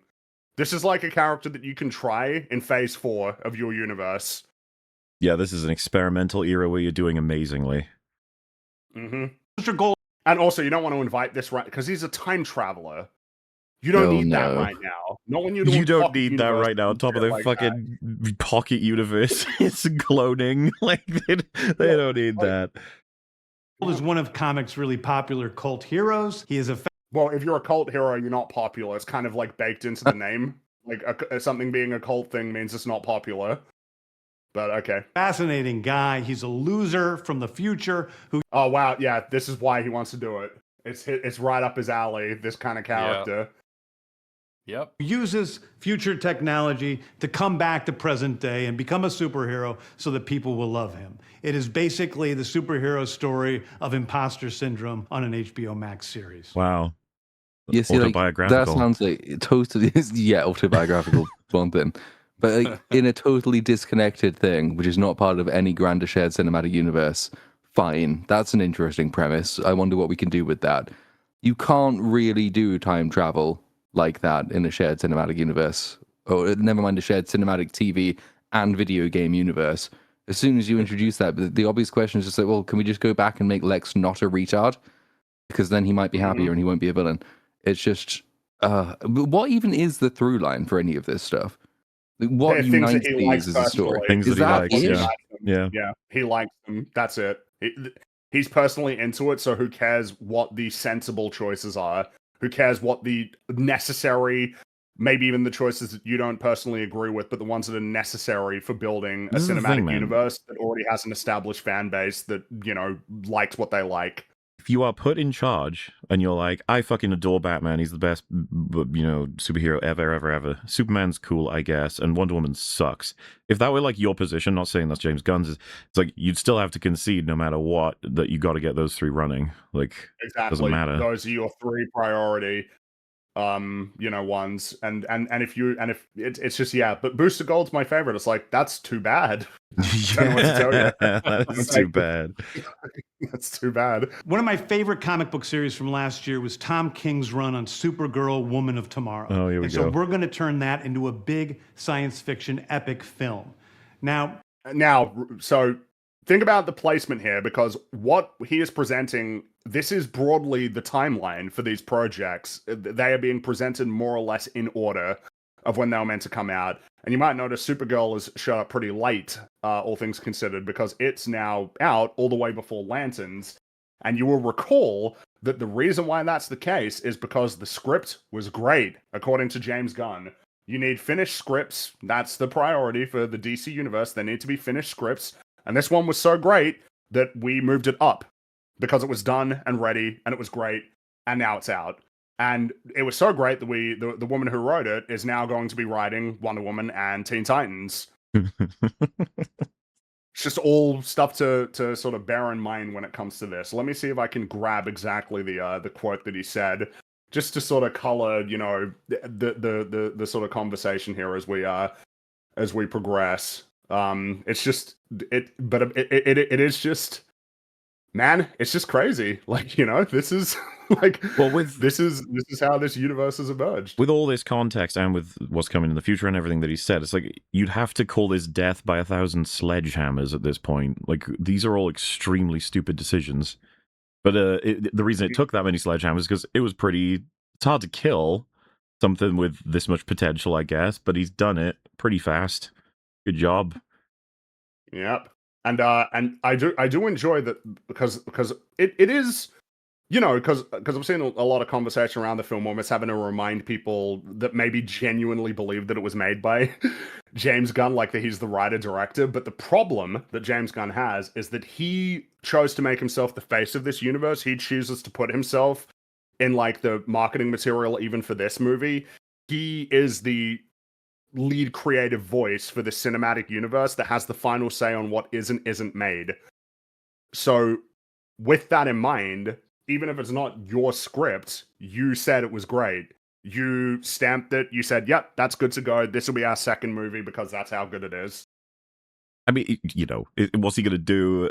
I say this in the sense of this is why he screwed himself. Like, what's he going to do? Relinquish control and responsibility? Be like, well, that was a dud. It's like, no. But he's also not going to be able to say it's not his ultimate decision, right? He put this in place. He's enthusiastic about it. So it's like, yeah, so this should affect the stability of the DCU. Well, to the point that he decided that that it would be based on this comic, and he casted Millie Alcock, not Craig Gillespie. He inherited that choice. Now, obviously, we can talk about essentially in the movie and the performance and everything like that, but this is kind of the point, right? Like, he's making a lot of like important creative choices for the movies that aren't even like his movie. That's how involved he is. Superman is a guy who was sent to Earth and raised by loving parents, whereas Supergirl in this story, she is a character who was raised on a chunk of Krypton. She watched everybody around her perish in some terrible way, so she's a much more jaded character. Remember how they actually forgot to include the raised by loving parents bit in the Superman movie? Remember how that was just kind of like not even really there, which makes it really hard to draw a contrast in your Supergirl movie because your actual mainline Superman film treated it as an afterthought. Maybe that wasn't such a good idea in hindsight. Well, on rewatching Superman, something that struck me was like that opening scene with the Kents. Like, is that reshoots? Did they realize like they need to get at least one scene in there because they're so irrelevant to the film when that's like a catastrophe, considering the story where at the end they're like the most important thing in the montage. Yeah. Which I do find it crazy. That is the second movie that came out, but this is all he had to say right then. That's how good the script was, that it got things moving along so quick when he clearly didn't even have much to say for it yet. Which then brings us to, this is meant to be James Mangold's Swamp Thing movie. Is this happening? Is this ever going to happen? Probably not. I assume that this is as likely to happen as his prequel Jedi Star Wars movie. It's just, do we talk And first also- about likelihood of happening, or what an insane fucking idea again? Yeah, Like, what are you One of doing? the movies we're going to be doing, one of the movies that we're doing is a Swamp Thing movie. It's like, you've lost your mind. You've lost your fucking mind. The Swamp Thing, the last thing we're going to talk about, a very dark horror story in the origins of the monster who is Swamp Thing. And although it's totally outside of the rest of the DCU, it will still feed into the rest of the stories. What the fuck does that even mean? Why did you say that? Why didn't you just say it'll be darker than It's the disconnected typical and DCU connected. film? Yeah, like, holy shit, man. You know, for a creative guy, you sure do talk in a lot of corporate jargon. Hmm. Anyway, those are the stories that I can tell you about right now. I've loved the DC. And what's hilarious is what we later found out, because obviously your thing is like, so these are all greenlit, and then he's later like, no, they're not greenlit. That's not what this means. It's like, oh, but you sure benefited from people thinking that's what this meant. Because it sounds like, oh shit, we're like moving super quick. We don't even have to wait that long for this shit to really kick off. Characters since I was a child. They're incredibly important to me. I knew that this was a once-in-a-lifetime opportunity to do something very different. One of the things that's very important for me in all of these movies and TV series is that the director's vision and the vision of the writers and all of the creators is unique and something special. Storytelling. To a great start where 3 out of the 4 technically canon DCU things were literally written and directed by him. And then one of them was one that he clearly had some significant involvement in. But I want them all to have a unique director-driven vision. And it's like, oh, okay. I guess that might change a little bit with the fact that there's, 2 more projects that are coming out that he's not involved in, but then we're right back to his stuff. Also, this doesn't mean anything to me. It means less to me than the idea that everybody is forced to adhere to canon for something like this. They each get a distinctive identity. Sure, that's cool, but you have to follow canon, and when you breach it, you are forced to correct it, basically. But hey, look out. It's a distinctive creative voice. We're not like Marvel that crushes that or something by implication. King is always king. That's all that matters to us. And I want to be true to those stories. I want to be true to you guys. And Marketing. That's not the same thing. Marketing. This is not genuine. It's not genuine, but it's also not the same thing. You can't. Storytelling is king or the audience is king. They're actually not the same thing. You can't say we want to be true to storytelling and true to you guys because you are storytelling. That makes no sense. No. You have to actually commit. That almost seems to be what he's done anyways. It's like, oh, well, actually, the audience is kind of... If we just scattergun, like load a whole bunch of comic book covers into a blunderbuss and shoot them in the face of the audience, then enough of them will catch one thing they like in the face at some point. And that's why he goes for that huge spread of totally disconnected things. Is because, hey, you cast a wide enough net and you catch enough fish. That's not what you do if you're first priority is storytelling. If your first priority is storytelling, then you look at the ones that connect properly and build a story. I think he may have just come undone because he's tried to be a bit populist about what he's picked, and that never fucking works. It's funny. I'm populist about what I picked. Anyway, we're not doing a Wonder Woman thing yet, but we are doing a Batman interpretation with one of the least popular versions of Robin, but he's my favorite. So we're doing that one. It's like, yeah. He's not even consistently bad. He's so inconsistently bad, or bad in inconsistent ways. Yep. It's like, it will be storytelling is king unless I think the audience wants to see something, and then the audience is king unless I personally like a property. And then neither audience nor storytelling matters because I've picked it. This guy's just, he's not qualified for his position. Nope. Really give you something different than you've ever seen before. Anyway, thank you, everybody. I appreciate you watching. I hope this was exciting for you because it's really exciting for me, and I can't wait to start to dive in. Is it still exciting, James? Well, I mean, it's just aged like milk, hasn't it? It is funny, though, isn't it? To jump back and then jump forward again and be like, this is where we are, everyone. Stories with you guys on this grand adventure. Thank you so much. Actually, it's not exciting. Wow. It's annoying, right? Because I like trying to be at least a little bit prepared when I know there's a movie coming down the line, and it might be based on the book, or it might be based on the comic, or it might be based on the game, or it might be based on whatever it happens to be, but it's been announced. And so, to try and be prepared, at least try and check out or read around the subject. James Gunn's made that futile. Like, I remember a couple of those projects he just listed that we're never going to see, and I do remember thinking, oh, I wonder what that is. I should probably go and find out. All that work is pointless. The thing isn't releasing. He's just making work for me, and I'm never going to turn that into anything. It's very, very annoying, James. Yeah, it's super annoying. But I mean, it's because when he says it's happening, that doesn't actually mean it's happening. It means it's something I want to see if we can start figuring out or something. But the thing is that this video is meant to be akin to when Kevin Feige gets up on the stage at Comic-Con and then announces the slate, right, for a particular universe. And of course, say what you will about him, but like, it's rare that a Marvel project actually dies. It's notable when it happens, like Armor Wars or Blade. These are like notable sort of spectacular things that they didn't come to fruition because Marvel reliably at least gets them done. It gets them out, which is that like the ultimate condemnation? Also, James Gunn has made Kevin Feige seem competent. Yeah, I'd say that. I think it's an obvious difference. Obviously, the MCU over the last several years has been terrible, but at the very least, stuff is happening, right? Yeah. Like things are churning, things are moving. To the point that it is kind of noteworthy that we're in an era now for Marvel where they don't actually have that many movies or even TV shows coming out at the moment, because everything is sort of in flux, clearly. This year, they've only technically got one movie because Spider-Man is Sony. That is Sony, that's Columbia, that's their movie. All they have is Doomsday, and then next year, all they have is Secret Wars.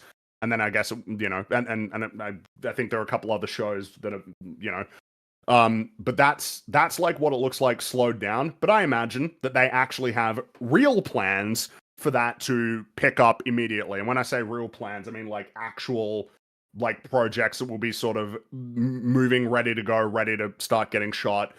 Which again, it's hilarious because I really hate the MCU at this point in terms of like what it's sort of become.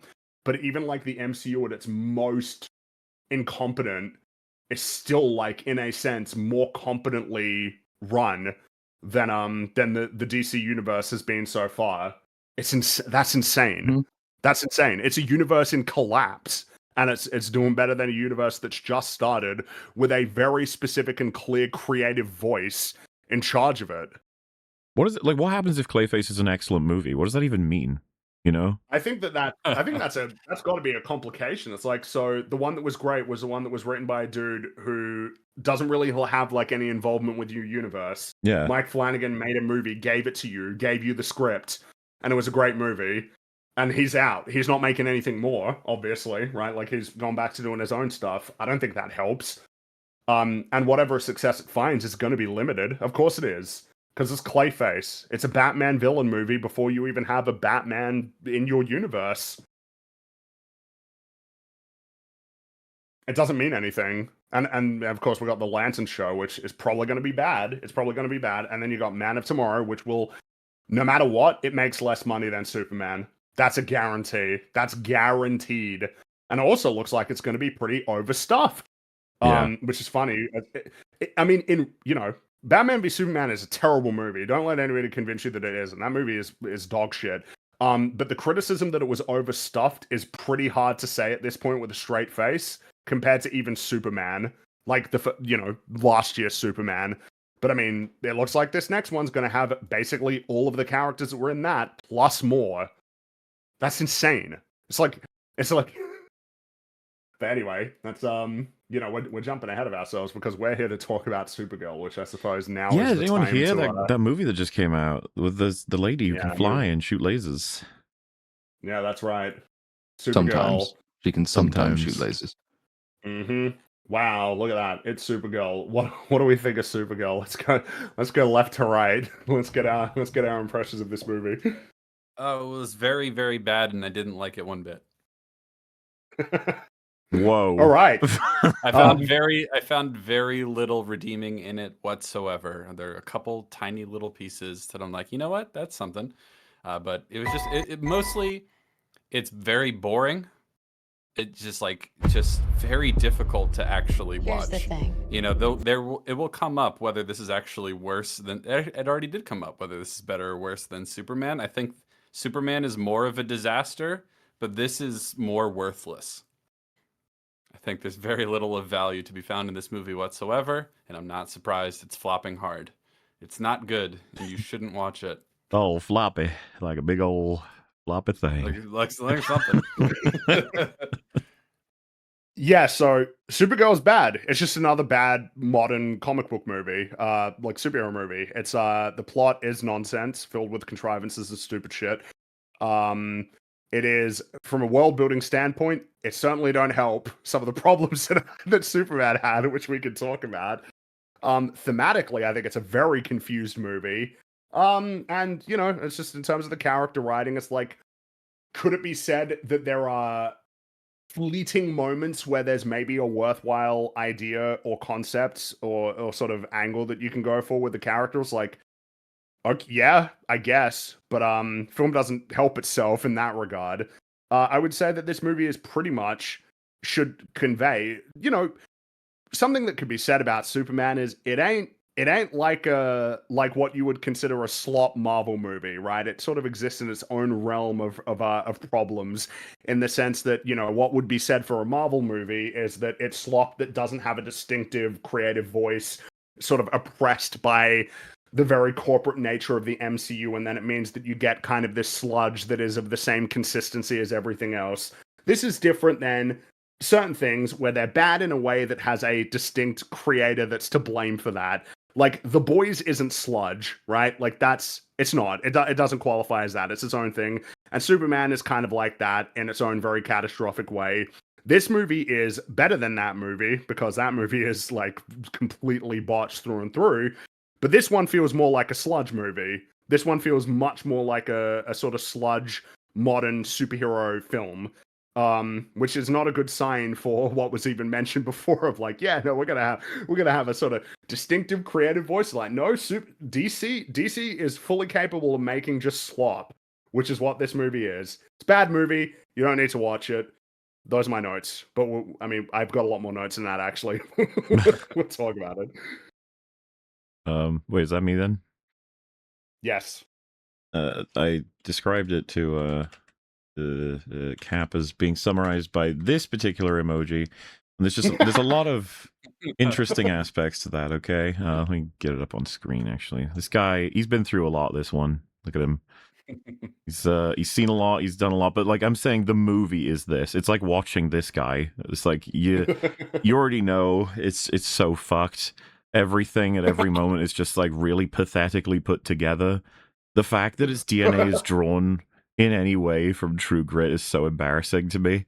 Like like how could you be inspired or you know, taking from something like that without following any of the key elements that could make it worthwhile? There's you know, we describe a lot of things as and then, and it's just like this is a top tier and then movie, to the point where I was just like, oh great, now this is happening. Why? Like, well, because fuck it, we got to get things moving, and so suddenly an event happens. Like there's just not much effort to make it smooth from the writers at all as a series of events, and no, it was kind of a slog, like the whole thing, because I was more so watching it with the intent of just being like, all right, can I at least figure out what they were going for? And by the time you reach the end, you know, because we'll get there, the arc is pretty explicit and laid out, and you're just like, wow, I you know how badly achieved that was, and how many different pieces of like broken elements they've managed to clearly take from other things and not know how they work. Like I'll say the whole, you know, it's not spoiling anything or anything getting ahead, but just the whole like you can't kill a person because it'll change you. That borderline came out of fucking nowhere for me. I was just like, what? Like I thought we were killing people throughout this whole thing. I didn't realize that it felt like The Last of Us, where it's like we must not be as bad as them or some shit. It's like, did we kill a whole load of people already? But you know, don't worry about it. That's the meaning. This is what we're getting out of the film. But no, no offense to Millie Alcock either, or Alcock, whatever Cock. I don't really know what I'm supposed to take from much of it. Like the performance, her and the girl. Lobo is probably vaguely a highlight in the sense of just watching someone having fun. An agent of chaos. Yeah, like he bursts into the scenes in the same way I feel he does for the movie. Like he's just sort of like, I love the idea of cosplaying as Lobo. I'm gonna come in and go and then leave, and I'm like, cool. Like you do that, buddy. So that gave my heart a slight little beat, but other than that, very sludgy, very much this emoji. I want to just, because I gotta say, I'm a little bit tired of like a lot of reviews will be like, the lead performance is great, but the film sucks. I don't even know why we keep doing this. Like, this keeps happening over and over and over again for these superhero movies. It clearly doesn't matter. It clearly is irrelevant when you say that like the lead performance is good, because it's like, dude, look at the dwindling audience response. That's not helping. There are so many superhero movies that have failed over the last like few years, where they'll be like, the lead performance was great, but let down. It's like, yeah, let down enough that it doesn't matter. So why do we keep bringing it up? like as if it means anything. If the script sucks, it kind of doesn't matter how good the lead performance is. It is rare for the main performance to be absolute shit, but I guess if it happens, it needs to be pointed out as well. Yeah, Gal Gadot is unusual. Usually these superhero movies cast people who can act. That's not a problem that these movies have. Yeah. They have problems with the scripts. So you say, like, why even bring it up when that's just the case? That's always the case anyway. But, you know, I mean, props where they do if people feel like she deserves credit for the performance. I felt like she was just doing fine. She was, you know, kind of just You say most superhero movies cast people who can act. Wonder Woman, Ant-Man 3, even there's bits of Fantastic Four that are pretty... It's not actually that guaranteed a thing, I think. There's an increasing number of extremely bad performers across superhero media. Did you know, in my head, I was like, Michael Douglas can act, Paul Rudd can act, I'm pretty sure, there's a Michelle Pfeiffer can act. Yeah, and then I read through there the are list, good actors. and I even, in my head, I was like, MODOK could act. Oh, you mean her. Yes. That's who I was getting at, the one that they kind of made the lead of the movie, even though it's called Ant-Man. Obviously, Gal Gadot is quite famous for having a peculiar understanding of her craft. And there have been more and more of those, I think, as time goes on. I actually I thought Millie Alcott was actually not good in the sense of just like to be expected because she's paid to do the job. I thought she was good in that I was trying to imagine, say, I don't know who Cassie Lang's actress is, but swap them. Oh, right, and then Newton see how, right. I can't, whatever the fucking name is. And swap those in your mind and have her delivering particularly the wordless scenes, or the scenes with very few words, the more meditative ones in the middle of this movie, all related to the backstory, and see how well those would work without that. Because I actually think she's doing quite a lot of work in this movie to elevate an extremely poor script.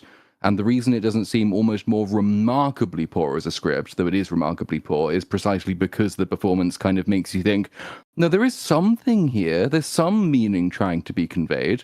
This character clearly is reacting to her circumstances, and she's doing it in quite a compelling way. I think a lot of people have been rather mean and nasty about her in a way that's not really justified for this. Where the hell were you when it was Superman, which is a worse movie? But overall, this one is really bad. Obviously, it's really bad. There's one core crux of an idea which I like. The way it's delivered makes absolutely no sense, and it's almost kind of funny the way they do it. But it is the bit I was talking about, like that middle part of the movie, the backstory element, and it just kind of makes me think, this probably should have been an origin story. Because the only part of the movie that is kind of semi-interested in telling a story is the backstory part, is the flashback. This is a new character to most people. Most people are not at all familiar with Supergirl. We don't know who she is and where she's come from. So actually, if you're going to do an origin story for anybody, this is kind of the character you should do it for. And the emotional core of the film is contained within the part that would have been the backstory. Sorry, that would have been the front story if it were an origin story. So I think if they'd done that and actually focused it on the fall of Krypton and then the survival after the fact, and then if they'd made that make sense, which this movie doesn't, because what do you mean they didn't? Well, we'll get there. Then you could have had something that was at least semi-interesting and potentially more than that, something which had the potential to get people who were not attached to this franchise at all to be, familiar with one of its least known characters. This is the kind of thing that you can build things off of. I don't think even Iron Man was all that well known outside of comic book circles when that movie debuted. It's not just a case that you have to find A-tier characters to launch your cinematic franchise. You can do it with some smaller-ish characters, not that they're directly comparable, but as it is, the movie has a kind of interesting backstory, and then its front story just barely doesn't exist. It is almost reluctant to even be present in its own film. I don't think it really understands what it's trying to do. It has remarkably got this kind of buddy cop vibe to it, and then the two buddies have no relationship whatsoever. Which is funny because, as I say, I think Millie Alcock does a pretty good job. The other actress is a plank of wood, and she's given terrible lines, but mostly it's just because they don't relate to each other. They have nothing to say to each other. They just repeat the premise over and over again. None of the interstitial beats work. All the mechanics are broken. There is some janky as hell random, I guess, theme or world building / theme. We'll get to the race of all male pirates who are bad, because we're told that by the race of all female pirates who are good. Yeah, it's just shit. But I mean, compared to Superman is one of the most remarkably dumb, stupid, broken movies to have released in the last 10 years. This isn't like that. This is kind of just the exhaust fumes from that. Not as bad, but still quite bad in its own right. I would echo that, and it's probably something that we can that sort of, you know, by comparison to Superman point, because it's it'll probably be something we can focus in on more towards the end, but yes, I would say that this is more of a normal kind of bad, which is not really in its favor, because it's still that makes it terrible, because that's what normal bad has become with these movies. But yes, Superman is a worse movie. There's more wrong with it. This yeah. I was gonna say which one I think is like an uglier movie in terms of visuals. I know they're both pretty ugly looking movies actually as well. Different kinds of ugly, but yeah. Yes. Well, yeah. This film has some pretty shocking CGI at times. It's kind of stunning. Kind of mind blowing, honestly, that it could be in a movie that costs this much money, but. We'll get to that, I suppose. I feel like it's more common to find it in these cost movies than like mid-budget. It is now, but I mean more so like as if you've got Millie Alcock like on wires in front of a green screen, and then you just sort of plop it in on like footage of, you know, of the background in a way where there's like no effort to make it look like she's actually flying at all. It's just like, yeah, it's clearly you've just got her on some wires in front of a green screen, and then you just plop it in. Like as if it's like a PNG or something over your background. But I suppose we should start, as we always do, with the beginning. And the film opens with Krypto pissing on a photograph of Superman. Yeah. Do not do this. Bad idea. Bad idea.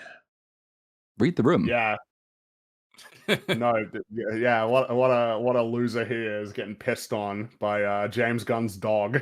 I'd be happy to be pissing on a picture of James Gunn directing Superman. That would be fine. But the problem is, like, people are already very, very soured on what they perceive is going to be a kind of cynical, deconstructive superhero show. I actually don't think that's what this is. I think that's what the trailers told you it was, which is terrible marketing. But it's also what the first scene tells you it's going to be. So like you're basically giving people in the first shot of your film the one thing everyone says they don't want from superhero movies now. It's going to be very difficult then to change their minds about what's coming next. And to put it in your trailers is just an act of suicide. It's ridiculous. I agree. I was surprised that the film wasn't more of a deconstruction in that sense. And it's like, yeah, the marketing doesn't do it any favors. And I think that it's the more references we get, because there's conversations with Clark in the film. Which is funny, by the way, because I choose Clark because I guess this is a conversation going on right now of the David Corn Sweat's only ever played one character, and it seems to be Clark if you're going to pick, because it's more of the faux sort of front rather than Superman. Like he's yet to play Superman seemingly, and that's becoming more and more of a problem. Like pissing on his image or having him be sort of pouty and whiny in certain scenes, or then be like, I gosh darn wish everybody was just so nice. A lot of people, when the first movie came out, thought there you go, they nailed it. That is Superman, as opposed to the more commanding, but still kind and caring and supportive Superman that we are probably not going to get ever in this version. No. No. And once you realize that, instead of sort of imagining what the fullness of this character is rather than taking what we get, it starts to get really fucking annoying in all of his scenes where he's kind of a moron, kind of a naive idiot baby. He's always bumbling, particularly in the first meeting that he has with Kara.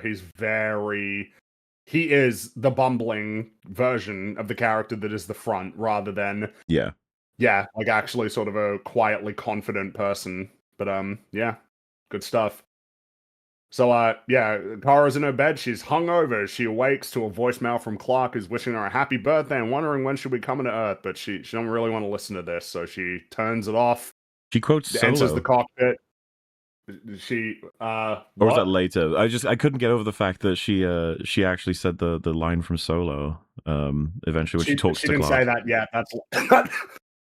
That's later. We got all right? we got yeah, no, we're all right. We got punk rock playing or something, right? Because this is a punk rock kind of character in a punk rock kind of movie. I don't know what the song was, but this is the first of many instances of using pop music and the soundtrack, which that's a conversation we can have later. So gets in the cockpit, flies into space to partake in various shenanigans, including drinking and partying and playing fetch with the dog in space. Yay, wow. She's a punk rocker. Yes, she is. Yeah, sure not is. like other girls. Yeah. So yeah, that's great, and that's like the intro with all of the the credits and everything. But now the plot begins straight away. It's kind of a bit jarring. It's like, yep, off we go. This is a short movie. All the kind of doesn't feel that short sometimes, but sometimes it drags. But it's because they don't really join these things together, because it's that the writers are severely disabled, and so they have this idea where one scene conveys one thing, next scene conveys other thing. You don't really have any obligation to segue between those two. So opening for this movie is like, what do you mean? Well, what are you talking about? They show that her ship is in orbit, and then they show the other ship fly past it. That's how they connect the scenes. Yeah. That's not quite what I had in mind, but it's more a case of, so all of this is supposed to tell you like the state of affairs in which she finds herself. She seems to be slobby, messy, and it's supposed to be jarring, because it's like, aren't you supposed to be Supergirl? The problem is that we're so used to seeing characters being messy who have no particular reason to be messy that everyone just says, yeah, I've seen this before. And you're going to have to wait until the midpoint of the movie before you understand that there is supposed to be meaning behind this behavior. It's not just party girl aesthetic. To actually view it as self-destructive. Yes. But the problem is that it's not presented as self-destructive. It's presented as like she's having fun. Yeah. Especially with the music. Because the music is one of the more damaging things to the overall tone. Like you'd probably have to show it, even just within the opening montage of her doing it, her getting worse and worse and worse, as opposed to just kind of happier with happy music playing at the same time. Like the hangovers get way more painful, or she actually causes injury, or she breaks her own ship. Something has to show it more clearly than it does that this is self-destructive. That's what they want to convey, but they haven't done it with the pieces that they've actually laid out. Well, they want to convey that, but they also want her to be cool. They want it to be both. Mm-hmm. She's literally she's like too cool for school in the first act of this movie. It's very annoying. Tell us how you really feel. It's just such a familiar archetype. You're almost like, boring. Move on, you know? We'll get to it. I get you. We got the plot beginning. So there's an evil ship, and it's carrying the evil brigands to Planet 1. I'm not going to call them what they are. I'm just going to call them Planet 1, 2, 3, 4. Because they are basically interchangeable. The only thing that matters is what sun they have, which the film tells you. They need to tell you this because all of the planets look like they have yellow suns, or they feel like they. Yeah. Even this sun that's got a red sun, everything is like yellow. So. But this one orbits a red sun, and if you don't know, the way it works with them Kryptonians is that the yellow sun is what gives them powers, but the red sun like sort of dilutes it so that they're like normal. And then there's another kind of sun that I don't know if this is actually like canon or not. It's in the comic, but I don't know if it's actually canon, and it does something different. But this is a red sun, so here, no powers. But it doesn't matter because she's not here yet. But the evil ship with the evil brigands, it's led by a guy called Krem. He is very evil and ugly. And the ship lands in front of a house. It's a house that's sitting in a field, and inside there are two humble swordsmiths watching as all of these evil pirates get out of the ship. And the man says, "Brigands, they've come for my swords. I guess it was only a matter of time." Which prompts the lady to say, "We give them what they want, and then they'll leave." I compared this to Rogue One on Twitter because it is essentially the same opening act, an opening scene. But that movie doesn't do anything really, really well. But at least when Krennic arrives and he's sort of chatting to Galen, Galen doesn't first tell his wife, "It's Director Krennic. He has come here to recruit me back for the Death Star." And she says, "I know. We must hope that he goes away." And then when Krennic first has a conversation with them, it's kind of, they speak around the subject a little bit more than they speak directly to the subject. It's about, what you've been doing while talk. I've been away. It's actually kind of vaguely resembles dialogue. This is what is happening in plot. I know, we must react to it because plot. It's clearly ADR. When he says they've come for my swords, I guess it was only a matter of time. They do a wide shot outside. Because clearly he probably just said brigands, and she said, "We give them what they want, and then they'll leave." And then you do find out what they want, and that they try to give them and they leave. But they were like, "Nah, it's a bit too confusing. Have him say, 'They've come for my swords.' I guess it was only a matter of time." It's the thing though, because I remember thinking, that's the opposite thing. Like, the better approach is just to say, "Brigands, give them what they want," and then we'll find out later that they want the swords. But the swords are so kind of not a thing for the rest of the film. No, they're not really relevant. Yeah, the kind of almost the inciting event of the movie is based on something which just doesn't recur. There's one sword that gets carried around a bit, but it's not actually an object of desire. The villains don't really use it to effectuate their plans in any way. So they kind of needed the ADR because there was no other way to let the viewer know what they're actually doing. The player. Yeah, sorry. Too much Bond for you. It's like the first real dialogue in the movie, and it's terrible. Well, yeah, I mean, this is the thing. Again, I really wish parodies were more, on the ball and being made. But, you just switch the line slightly and it becomes, like, super funny if he was just like, "As a humble sword maker, they shall be attacking me for my sword, as sword hunters do for humble sword maker." You're just like, what the fuck is happening? And you're just like, well, the people need to know what the fuck's going on, right? You couldn't just have them walk in. "I am the sword maker, they are the sword hunters." It makes sense. Mm-hmm. So, Krem enters the house. He sits at the dinner table, and there's a little girl called Ruthie. That's their daughter, and she's watching from down the hall. And for some reason that will be revealed, they weirdly show that her brother is like sitting in the bedroom listening to music, and you kind of there like, is this relevant? Like, why are you showing this? This is very relevant. So, Krem, you gotta understand what kind of villain he is. He asks for some pie. They give him pie, and he munches on it in a disgusting way. Well, there was a notable edit for me. So with these sorts of like for everyone, but also want to be sometimes violent. Take for example, because this actually I think happens in the scene. When you go, a character's going to execute someone else, they'll like do the swipe, and it cuts to someone else, and you'll hear the swipe, and some dramatic sound will be had, and someone goes, "Oh," like, "Oh gosh, the horror," but they'll never show like the actual head coming off. Usually, they did this with him eating the pie. He puts his knife in the pie, and it like cuts away to someone else to react to it. And I was like, "It's a pie.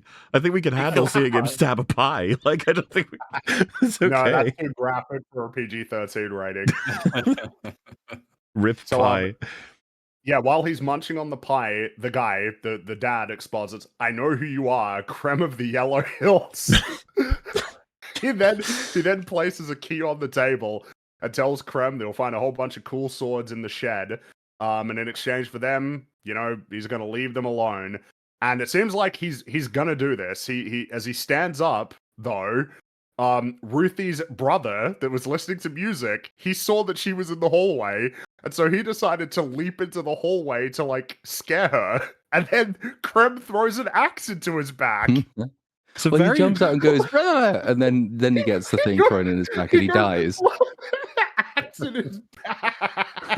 So if he didn't do that, presumably everything would have been fine. He would still be alive. Yeah. But then there's another thing that if someone had done, then everyone would still be alive as well. Because you get so the wife gets mad, right? So she attacks Krem. I can't believe this is the villain, but fuck it. Grim. She attacks him. Meanwhile, husband presses a button which launches like a magnet bomb which blows up the ship. If you had done this when they were landing, your family would be alive.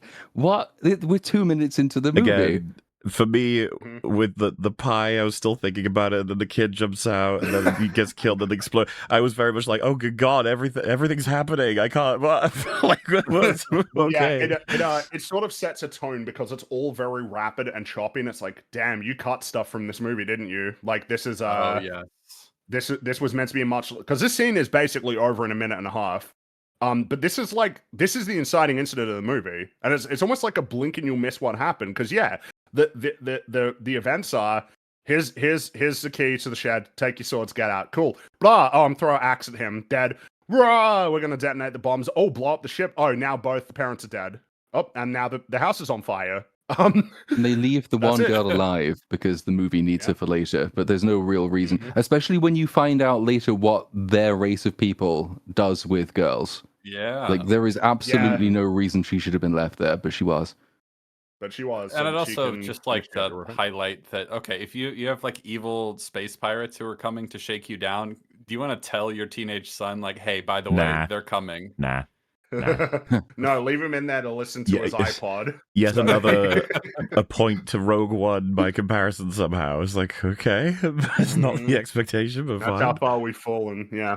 But yeah, that's it. They're all dead except for the girl Ruthie, and then the next morning, while she's standing in front of a green screen, which is crazy because I'm pretty sure they bragged that they shot on location, but they must not have for this scene.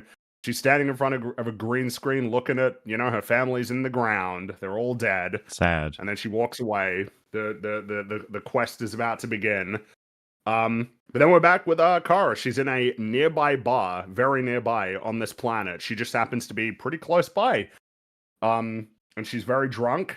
And she declares to Crypto that 23 will be the best year of her life. And while she's saying this, the dog is either trying to drink some spilled alcohol on the table or alternatively munch on a bottle cap, and she doesn't stop him, even though they're on a red sun planet, so I assume that would be bad for the dog. That actually makes you wonder in terms of his overall health. It's kind of, because like there's an angle that she's completely self-destructive, right? But like, you kind of dragging the dog into your little, therapy sessions because he should be left on Earth, right? Where he can thrive. And I mean, he's a shitty dog, and it's because you're not training him. I was almost putting that to one side just for a moment of like the dog's biology by being on a yellow sun planet is just everything's better, right? Like everything, every element of him. So taking him to a red sun planet is kind of like mean. Yeah, because very selfish. He can hurt himself and get in trouble. But Wait, no, we don't really talk leave about the that. dog? Doesn't she leave the dog with Superman in the previous movie? What was that for? Yeah, No, yeah. she came back and picked it up. Because but she left him there so that she could go and get drunk, and then come back to do the same thing with the dog. And you know what, Fringy? It's a great little set in stone rule that it would take a very long time for the effects of the yellow sun to actually help her out, because she's still drunk when she walks in. Well, the thing is that she's still drunk, but she's also slamming into the ground super hard that she's breaking the ground. So it's simultaneously the yellow sun means that her metabolism is not good enough that she can process the alcohol, but strong enough that she can break like concrete with her back. And that's a Superman issue. That's not a even Superman issue. Yeah, this movie has its own issues on that front. But yeah, so she's sitting there and she sort of wonders if they should settle on a red planet where they can feel things, but it's clearly an ill-conceived thought. It's not really. She's like really what's going to happen. Yeah, I feel nothing. And then she just gets up and turns on the Duke box and starts dancing. This is another scene that feels like there was stuff cut out of it. Feels like it's very rapid. Yeah, let's talk about that really quick. One of the things I know about the behind-the-scenes making of Supergirl is that Craig, is it Gillespie? Is that his name? Yeah. Yep. He comes in with his cut of the movie. They show it to test audiences, and they hate it. They think it's really bad. And so James Gunn takes a break from making Superman for a little bit, Superman 2, that is, to go recut the movie himself. That's a real thing he did. So he went and recut the movie, changed some things, and then they tested that, and it performed even worse. That is That is a the real beautiful thing that story. happened. It is so fun. And so ultimately, I don't know whose cut or amalgamation of all of them they ended up going with, but they knew that this was not going to do well for a while and tried to fix it and only made it worse. So my assumption here is that ultimately they decided, well, we can mitigate it by cutting a lot out of it, making it move at like breakneck speed. Every scene feels very choppy. Hmm. Jokes. Yep. The poor excuses for jokes that this movie has are not even given enough time to breathe anyway. Yeah. So the whole thing is incredibly rushed. And I think it's a result of just trying to mitigate how poorly received the movie was going to be regardless. It's an interesting little thing to think about with runtime. We often hear on EFAP complain that a lot of these like superhero movies are too long. Yet, a lot of the time when a superhero movie comes out and it's notably short, that says a lot more about how the studio seems to feel about it a lot of the time than the audience would. A clear example of this is The Marvels. The Marvels is short. That is a short movie, and it was clearly cut down, along with reshoots. And of course, as I understand it, the logic typically is that it means you can get it on more screens to hopefully you can recover that way. That it's like shorter, it can run more times in cinemas. Hopefully, more screenings helps. But a lot of the time when these movies are like notably kind of under 2 hours, it almost does say something. Which is funny when you compare it to, in the case of, I'm pretty sure Eternals is one of the longest Marvel movies, but they were confident about that movie. Clearly they were confident. They were marketing who the director was. That's how confident they were in that movie. And I don't know. It's just funny. It's just funny to think about because this movie is shortish by superhero movie standards. It's well under 2 hours, and it's notably choppy when you're watching it because that's happened. That's us planting the seeds for theme, I think. And then Ruthie, she enters the bar and Crypto helpfully, albeit unwillingly, unplugs the Duke box, which lets her speak. And she announces her intention to seek revenge against Krem for killing her family. She's come to recruit the aid of a tracker. And while she's saying this, Crypto seems to look at Kara, but she quietly says it's not, and this problem is not hers to deal with. But the girl continues explaining that in exchange for help, she's going to offer up her father's sword, which draws a lot of attention. And Kara already seems to suspect, things are going to go sideways. And so there's a big and very evil-looking alien who approaches Ruthie and just steals the sword and leaves. And then Kara decides she wants to go outside to speak with the evil alien fella. There are a lot of evil aliens. Why do people not know what a Duke box is?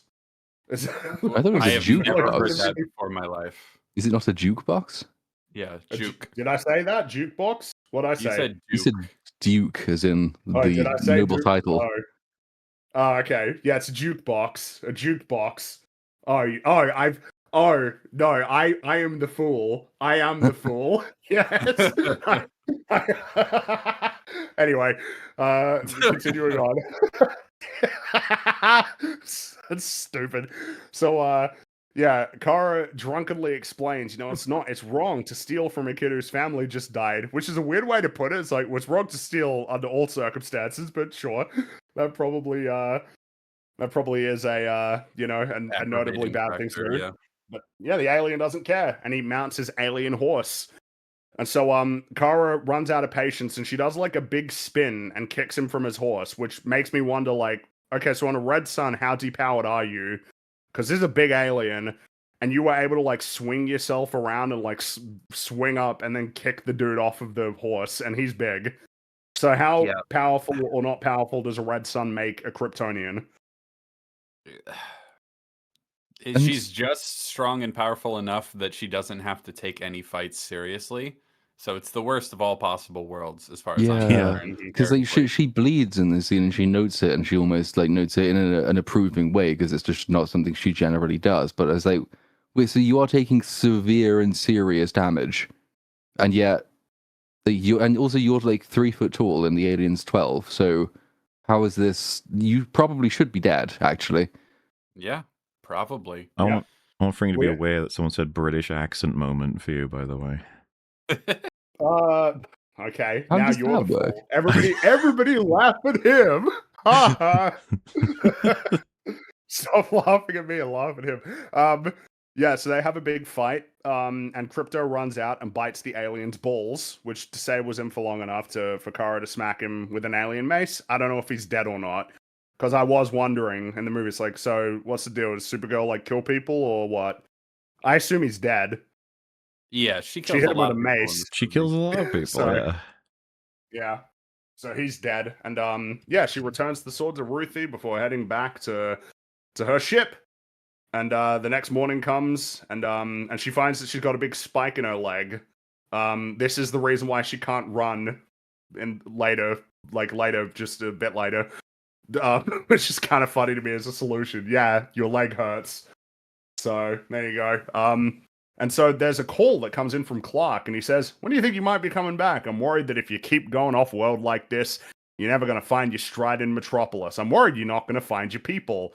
Which then prompts the solo line, "Well, that's the thing, Clark. I have no people." I love it. I thought it was great. It's been so long since we've heard that line. It's iconic. Good for them, of course. I'm You a are fan of that movie Kara too. Solo. But just so bold to be like, yeah, we'll use that line. Fuck it. She has no people. Well, they crib from all sorts of things for this movie. We've mentioned True Grit, we've mentioned Rogue One, but there's a lot of Mad Max in here for reasons that aren't clear to me. There's tons of stuff that we're just pulling from. It's really quite ridiculous when you pile them The all Mad up. Max thing is an interesting one to me because, again, I've read the comic. The artwork's really cool, and a lot of like the places and planets that they go to are not like shithole like Mad Max world stuff.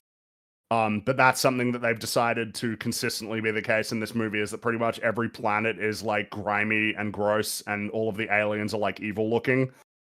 That's a choice. It helps that all the planets have like the same general color palette as well. That's great. Makes it You know what really I easy to sort of distinguish between them. I really don't understand this choice for this movie of all movies. Like, okay, so this is Supergirl. Ostensibly, this movie is meant to appeal to women, right? In theory. And this is Which- easily the uphill climb. grossest superhero movie I've seen in quite a while. All the aliens are gross. She's like eating like a sort of alien popcorn from an Poo, alien yeah. that's pooping Oh it no out. no! Oh no, you've spoiled it. I'm so sorry to do that, but it's relevant. How is this supposed to appeal to women? Well, it's an uphill Other than the climb fact that anyway, she's a because- woman, I don't know. Yeah, Which like, she's it doesn't messy. even matter because with Marvel, again, the stat was for the Marvels, wasn't it like 65% of people who saw the Marvels opening weekend was men? yeah. They are I the mean, that's primary gonna be the demographic case. even for these movies, even for the female-led superhero movies. Absolutely. But ostensibly, you're trying to get women also. This is Mhm. not the way to do it. Have you ever met a woman? No, you Also, ever The met- writer, and if the we're writer clear, right, is a woman. if a woman takes a chance on this on average, I just don't even like if they, let's say this woman enjoys the shit out of Superman. I don't even know that this one, like, does this feel more women friendly than Superman? No, no, No. it doesn't. no. I'd say almost objectively no. But it does I don't even know only how in you the can sense that quantify it. Hollywood understands the term. Like Hollywood believes to be women friendly, you can have you just have to have characters say generic pro women things or pro anti men things. You have to have a race of pirates who kidnaps girls to propagate their all male race, whatever the fuck that means. You have to have, well, if he's Superman, why aren't you Superwoman? You have to have those really vague sort of genuflections, and it's not actually what most women want to see in media. It's just what Hollywood types like writing in media because they are not representative of the whole. So, in response to that, I have no people thing. Clark reiterates, you should probably spend more time on Earth. You might feel differently, but yeah, she's not really interested, Kara. And there's someone knocking on, I guess, the front door of her ship. So she ends the call and answers the door, and it's Ruthie again, who has followed her to the ship. And she repeats the same speech. She talks like in a very formal way. Yes, with a it lot- sounds which is- extremely unnatural and stilted and forced. And it's why I said, like, she is a plank of wood, but I don't know how much of that is the actress being shit and how much of it is that she's just asked to deliver basically variants of this speech for the entire film in formal language. Yeah, this is a case where clearly the writer felt locked into this choice because in the comic book she also speaks in a very but the difference is in the comic book she is the POV character and there is a lot of narration from her perspective. Like it's like her POV is the POV for the story. Whereas in this movie, they've changed their mind on that. They're just doing normal movie thing where the POV jumps around, but it's mainly Supergirl. Still feels to me like this is a misalignment from their inspiration being, in this case, True Grit, or the specific interest. Yes. Like, you have like, because I'm with Platoon on the fact that I was trying to figure out, I was like, that didn't sound good, but then I was like, but she keeps doing this. She keeps and they're doing this arc, aren't they, where she's like consumed almost by this one idea, and it'll destroy her ultimately if she's not careful. So we got to have her like portray it that way. When Matty, right, from True Grit, a lot more. Yes. Well-rounded, a lot more layered, and borderline impressive writing-wise in terms of like what you learn about her as a person and how she's trying so hard to get what she wants in a world that's not quite used to someone like her doing that. This character feels like genuinely excellent character. Yeah, this character feels like it's missing loads of layers to the point where I'm just sort of like distracted by, as Platoon said, it's just like, that bad acting, or are you just not helping her out writing wise here? What's going on? I mean, it's like a photocopy of a of a thing that was itself sort of it's inspired by, I suppose would be the better way of putting it. Like that story. And so this is kind of where you end up, and it's like it doesn't even really understand why she's acting the way that she is, but that's how she talks in a very stilted and very formal way. But yeah, she keeps doing the speech, and Kara interrupts, like, to seek revenge on some guy named Cream, right? So I'm going to call, just so that you're not confused, she said it, so henceforth, Krem is now Cream. That's what we're going to be calling him for the rest of the movie, because it's funny. So, Kara's not going to help her get revenge on Cream. She tells her to, she's not going to help before sitting down on the toilet and taking a piss. And that was a bit weird. You hear the sound of the piss hitting the toilet. This is we've talked about this before. Near enough every character in fiction will poo. There's a reason why we don't see it very often. I don't know if they know about this. I don't know if anyone explained it to them. And I know that there's going to be people, creatives, who will say like, yeah, but she's real. And it's like, why are you... Real doesn't mean that you left the door open. Left the door open. I don't need to see a pee, dude. I'm all right. To the point that like she's startled that because Ruthie is still in the ship while she's there taking a pee and wants to keep talking to her about it. And I mean, it might be worth saying. So often what you'll hear is some variant of men are allowed to be messy all the time, and women should be allowed to be messy too. And so that's why it's okay. I mean, hey, doesn't Tony Stark take a piss in his suit in Iron Man 2? He does. That's technically true. But we also had all of Iron Man 1 and half of Iron Man 2 before he did that. You can earn moments where characters are degrading for a reason and messy for a reason. But if A, you've seen them before they were that, B, you've seen them why they're becoming that, and then C, you see them come out the other side of it much more clearly than you're going to in this movie. The problem is when you introduce a character in this way, who we're already not really predisposed to like, then it's not really directly comparable. Yes, loads of male heroes have been messy, but it's not really delivered like this. To be clear, though, like there's layers on that, right? Like he's in that scene getting drunk as fuck because he's dying and he's going to lose everything, but also he's doing it to try and impress the people there because he's enjoying his last moments being like seen as awesome. So he's like, how do you pee in the suit? Just like that. And you also don't see anything like a toilet or him sitting down going, he's just being, It's just, that's an interesting comparison because it's like, I never thought about why that scene works in a film that I don't even really like that much versus this, but there's a big difference, It's like, I don't even... There's another thing here is that, in the True Grit comparison, which my understanding is the comic is a bit more loyal to that, even if I think it's kind of a stupid idea to try to do True Grit with Supergirl. In this, Supergirl is the Rooster, is it Cockburn character? Cockburn, yeah. I can't remember. Yeah, that's what he is. Jeff Bridges' character in the Coen Brothers movie. At one point, there's a scene where Maddie in the Coen Brothers True Grit is trying to talk to him while he's like in an outhouse, but like you don't hear it. Like the door isn't open. Like a They've made it plop more sound. messy. They've made it more messy in this movie than it is when it's like a drunk fat old man. So like the whole like, oh, men are allowed to be messy. It's like you made it more messy. You made it I worse. just don't think they intend for the audience to see her the way you see Cogburn when you first meet him. I mean, kind of, but not really. They don't. I don't think not they're fully. committing to that. Like, even both portrayals, right? Like, this is a kind of a ruthless guy who's pretty selfish, in it for the money. Doesn't believe in a lot of things fundamentally. He's gonna change his mind on a couple of things by being with this girl. It's like, yeah, that's Supergirl. It's like, yeah, but you want us to think she's awesome, like, pretty obviously. The whole, like, Yeah. girls can be messy thing is supposed to be in favor of her, not that she might need some help and she's kind of gross. Yeah.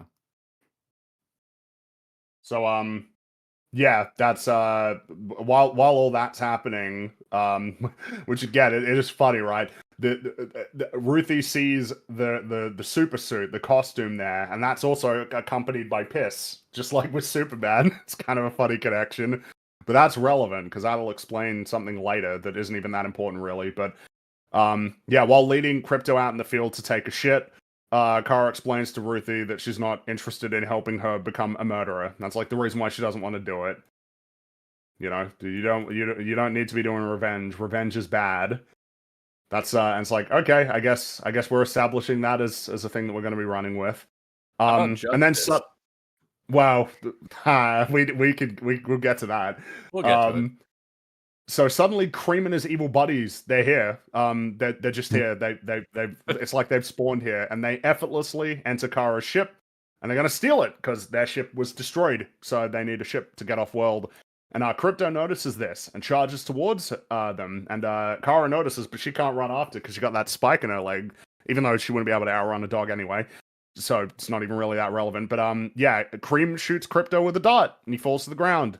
And then they fly off in the ship as Kara desperately reassures the wounded dog that he will be okay. But all is not okay. Several actual physical double takes while watching this part of the movie. It doesn't happen very often. The first one was just like, wait, they're just fucking here? What? Where did it come from? And then the second one was, oh, we're actually doing the shoot the dog trope, literally, not even figuratively. Shoot the dog, we're just going to do that, are we? It's fine, though, because we could just take him to a planet with the yellow sun, so I'm sure this isn't going to be a big part of the film. Well, so what a thought. Yeah, so they take Crypto to an alien nurse lady who exposits the stakes of the narrative for us. So Crypto has been poisoned and will succumb to said poison in 3 days unless Kara can retrieve the antidote, which Cream, my mistake, keeps on his person in a necklace. He has a little necklace where he carries the antidote. And That's so you see what we're stupid. doing here, see? She initially rejected the call to adventure, but now she accepts the call to adventure. Right, John all Wick, of this. that's the other one. I almost forgot it earlier. But Yeah, that's the other one. they stole her car effectively and killed her fucking dog. It is John Wick. That is pretty funny. But also, she says repeatedly, so 3 days, 72 hours. You're not on Earth. I don't know what that means in the context of this planet. I think that's a funny thing to point out because I think Ruthie says something like Moons, three like sunrises or 3 raises, and then it cuts away from Kara and she says 3 days. I think that was ADR. I think she even says 72 hours at one point as well. So it is like she quite might have said that, which explicitly is stupid. Yeah, that means that planet just so happens to have the exact same, which it probably wouldn't. Not to get, I mean, just it probably wouldn't, of course. But yeah, but I also consider this to be. This feels like, as mentioned, the screenwriter for this has never written like a film like this before. I see this very much as something that would be written by the kind of person who puts a lot of stock in screenwriting advice books. Having it be a 3-day countdown sounds like something that somebody would get from one of those books. You need to have like a clear sort of, time frame for how long the characters have, like a ticking clock, that kind of thing.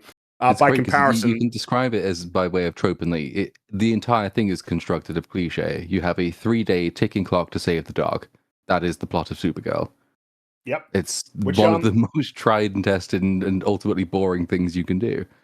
Well, it's funny because again, when you compare it to the comic book takes place over like months. It's a while. There is no ticking clock for the dog because a ticking clock 3 days explicitly is just kind of a bit silly, isn't it? Really. And it presents problems because you mentioned it before, Platoon, but there is a line that says that moving crypto would accelerate the effects of the toxin, but you got a problem, movie, which is okay. So if you took crypto to a planet with a yellow sun, that would presumably fix this problem, right? Or at the very least, significantly delay it. It would give you a lot of time to work with. That, surely, even if moving is a risk, is a better prospect than having 3 days to track down a guy that you have no idea where he is. There's no leads. It's worth noting that. Like, Kara has 0 leads. She literally has no idea where they are or where they would have gone. So, what is your plan? Is there a reason why she can't call Clark for help as well? Yeah, I mean, he can fly. Well, I guess if he flew there and got to the yellow, I guess he'd die in space or something. But, I mean, there must be... Mr. Terrific's ship probably can go into space, right? Well, I guess she would just need to... Lantern? Like, how long does it take her to get to Earth from here with her abilities, Well, the problem capabilities? is that she can't fly from this planet. So No, but I mean... luckily, the Yellow Sun planet is a short bus drive away, so it's not even as Well, though yes, moving that is something crypto is that's going to be that dangerous. Probably worth talking about, which is that the film doesn't really put much stock in the idea that moving from planet to planet takes that much time at all. It seems to be not instantaneous, but like pretty close to it. It's really quick. You figure that would be her port of call, or call Superman and say, hey, you call Hal Jordan, an established figure in the DC universe, if the trailers for Lanterns are to be believed. Can you call in a favor and help me out with this dog? I feel like it's worth it because the dog was somewhat instrumental in saving the world last time, right? I can call in even, that favor, but no. Nathan Fillion, right? Yeah, Guy Gardner. Can you get him to help me out? I mean, that's got to be good PR. He Element saved Man. the dog, saved Metropolis.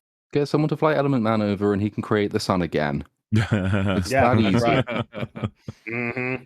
Yeah, but no, we're not going to do that. She is going to track down Pirates and Cream in 3 days with 0 leads. That's her plan. Like, I want to reiterate, she has no idea where they are. No clue. No clue where they are, where they could have gone in all of space. Her plan is basically to hop on a bus and just kind of go someplace to see if she can, I don't even know, talk to anybody who is she going to talk to that has any information for her? You'll sort of see the film's solution of this problem soon enough. But she accepts the call to adventure and tearfully tells Crypto to cling to life as best as he can before saying, home is wherever you are, buddy. And it's like, well, if you believe that, then surely your arc is already kind of completed, right? Well, like I said, if you want me to, because there's going to be many pieces to this, you want me to believe she's on a self-destruction path. She's desperate to go to a red sun just to feel more pain because of guilt and survivor's guilt, whatever the fuck. Like, okay, she's dragged her dog through all of it. It's kind of mean. And then, of course, and now it's had major repercussions. And it's making her be like, oh my God, yeah, I can't live without you. It's just like, I feel like you're not committing to this apparent journey that you are telling me she's on. Oh, and I mean, the film will essentially rebuke this. Home is not wherever the dog is. There is a specific place that she should call home. Yeah. So I don't know what we're meant to make of that, but yeah. I do find it amusing though. I am still thinking about it. It's like, 3 days. What happens if Krem decides he wants to go chill on a planet with a red sun for 4 days? Yeah. What are you going to do? Like, What assuming happens you if even you- know exactly where he is, which you What if he don't. just You goes have no idea home? where he is. To a planet with a green sun, then you're fucked. Oh, no, that's, well... So, yeah, Ruthie insists, like, hey, we can help each other. You get the antidote and I'll get revenge. But Kara, again, refuses to help her and just tells her to stay with the dog. Even though she can't really do anything about that. She doesn't even really know who she is.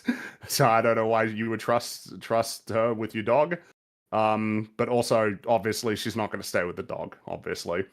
And so, while she's waiting at a space bus stop, Kara sets a 3-day countdown on a fancy Kryptonian watch.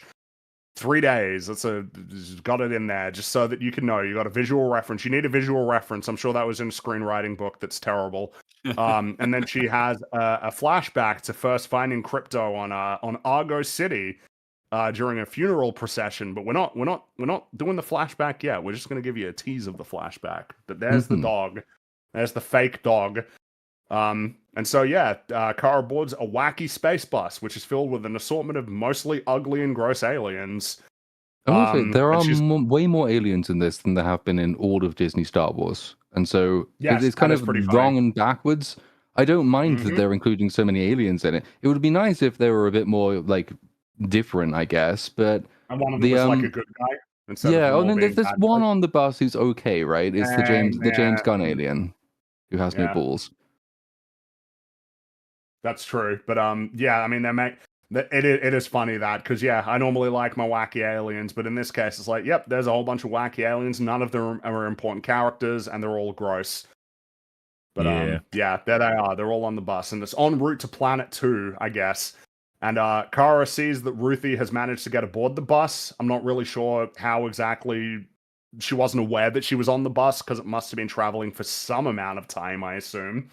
But she managed to get on the bus and got herself in trouble with an alien that communicates via guttural screams. And so Kara gets out of her seat and screams at the screaming alien, which de-escalates the situation. Wow, look at that. Yeah. Good stuff. And then Ruthie sits down next to Kara and insists that they're friends, and then 2 seconds later the ship is attacked by space pirates. It's just the camera just pans up, and it's like, Yep. and now the aliens are And here. now pirates. Yeah, now Fuck's space sake. pirates. That was one of the most stand down moments for me. I was just like, why the fuck is this happening now? Again, it's worth noting, like, oh, Ruthie's on the bus. Okay, I'll help you out. Okay, and she's gonna sit down next to Kara, and then suddenly space pirates. Suddenly And space wouldn't it pirates be appear. shockingly, almost unforgivably convenient if these space pirates happen to be the ones who can give them the information they need to go to the next place? Yeah, no, that would be crazy. I don't even think they've ever considered something like that when writing something like that. They would be like, well, yeah, of course, Act 1 is going to feed into Act 2. And you're like, what? No, that's not. Would you believe it if this wasn't the only insane convenience that happens in this sequence? This is just the first one. Suddenly, space pirates appear that have specifically the information that the protagonist needs. But no, it's worth noting, these are not the cool space pirates from like Metroid. These ones are cringy tech pirates, as Kara exposits to us. They teleport onto ships, and they use a spider robot to scan for valuable items among the passengers, and the passengers who don't hand over the stuff get zapped to death. Well, steal the zapped petrol and to a status that is not confirmed to be death, but might be. I don't think that they say it's death. The reason I was watching this thinking, I know these are not really the bad guys there, and I know that because they're all three of them are women, and it's really annoying when you can tell that in media because that takes a lot of the drama out of everything. That's why I assume it's not actually killing them when they use the zap thing, because these people are not actually antagonists. Or rather, no, sorry, they're antagonists. They're not villains. Yeah, they're like sort of temporary, inconsequential inconsequential, except they make the whole plot happen basically by doing this. But yeah, that's them, and they're getting all this stuff, and they get to Kara and tell her to give them the Kryptonian watch. She obliges, but then the pirates want the sword, Ruthie's sword, the important family sword, and she refuses to let go of it. But Kara basically tells her like, no, let it go, just get rid of it. But in the process of handing it over, she steals a teleportation device from the pirate's belt. So that means we get to have an action scene now. And it's all just rather embarrassing, really. She stands up and she's like, oh, I'm pretty sure you're looking for this. And then she flips them off. And I assumed that they were expecting a laugh out of that. Like, you. Oh, how cheeky you are. She's so cool. She's messy. She sure is. But then, she reveals that she's actually stolen the teleportation device, and then there's a teleportation fight with punk rock music playing to accompany it. Well, because she's a punk rocker. Yes, she is. It's so like every other fight scene that I've ever seen. It's weird because it's got teleportation in it, and yet it still seems like every other fight scene that I've seen in the last 5 years. It's just, I think the teleportation even makes it worse because there's maybe one or two moments where you can say like she is using it deliberately with some strategic thought in her head. So I'm sort of learning something about how she fights, but then she spends most of her time not really knowing how it works, and so the whole thing is Yeah, supposed to which be chaotic. So you don't really learn anything about her except that she's really lucky.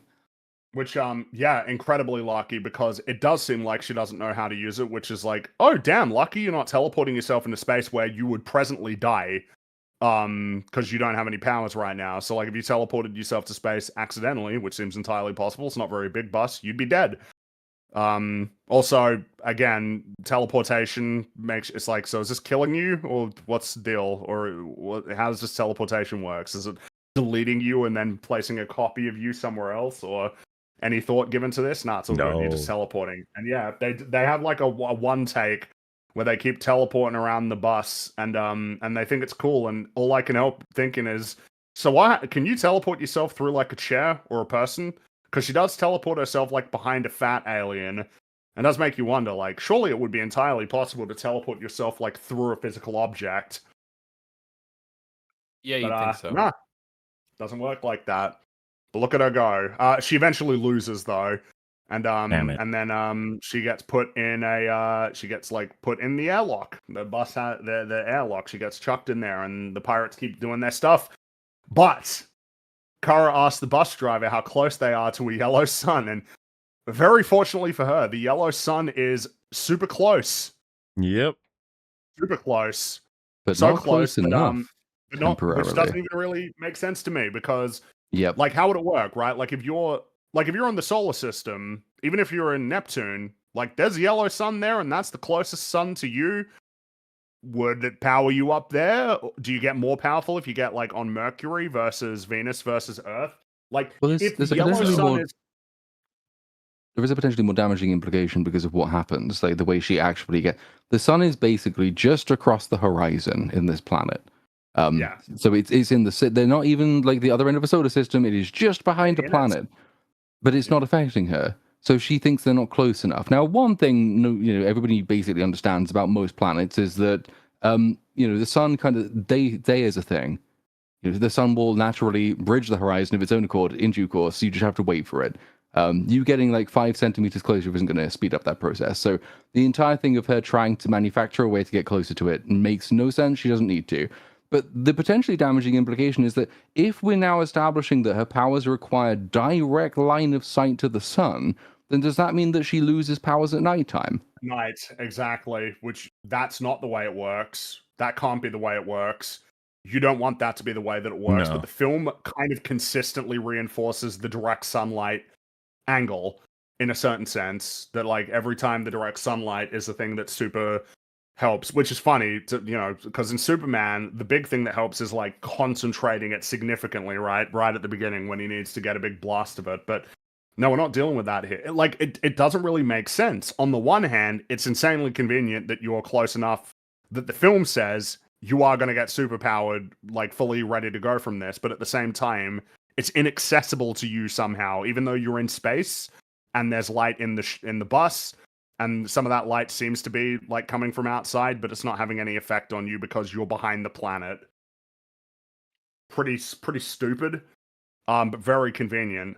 And so she gets into a spacesuit, but the pirates notice what she's doing, and she's prematurely ejected into space without a helmet, and she's dying. But mere moments before it looks like she's about to die, the yellow sun comes into view.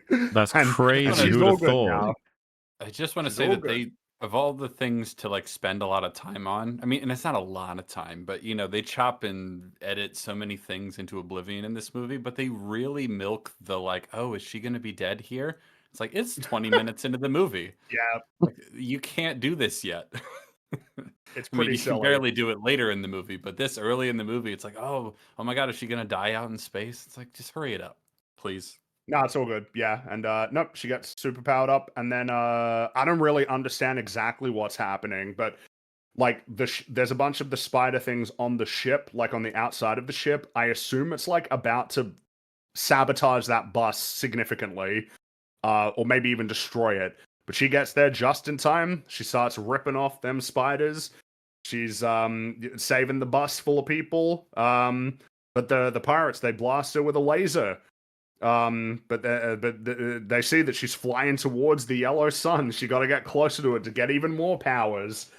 And then she gets there, and then she moves super fucking quick out of the path of like 2 lasers, which is not something that you should show. Like she's moving super fast, like ridiculously fast, kind of like Flash level fast.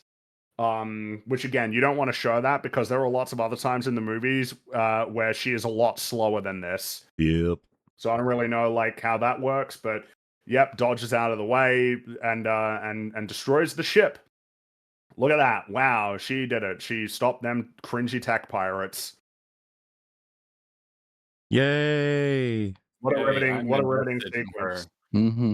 Yeah, she was so cool. Look at that. Look at how cool she was destroying that ship. But yeah, that's it. Beat the tech pirates. Captures them. And so the bus lands on planet 2, or on planet 2, which has a yellow sun. And they go into a shop where there's a little goober that's shitting out popcorn. And she decides that she wants to Sorry have to that. spoil that so early, Yeah. Fringy. I know you were going to build up to that. It's a highlight of the film. Like I just again, wanna- to be clear, there's a little critter that shits out like popcorn, and she gets a bucket full of that. She decides she wants to have that. Well, she's a messy And at girl, one point, man. she takes a bite and says, "This tastes like shit." Yeah, It's so funny. It's Mhm. so witty. I love it. yeah. Well, because No, it's like very an funny. alien sort of place, so you'd expect there's gonna be alien things. Like you'd eat shit. Like that's an alien sort of concept. I don't know if you guys get it. It's like weird and different because it's alien. Like eating shit. Mhm. It's funny because it's gross.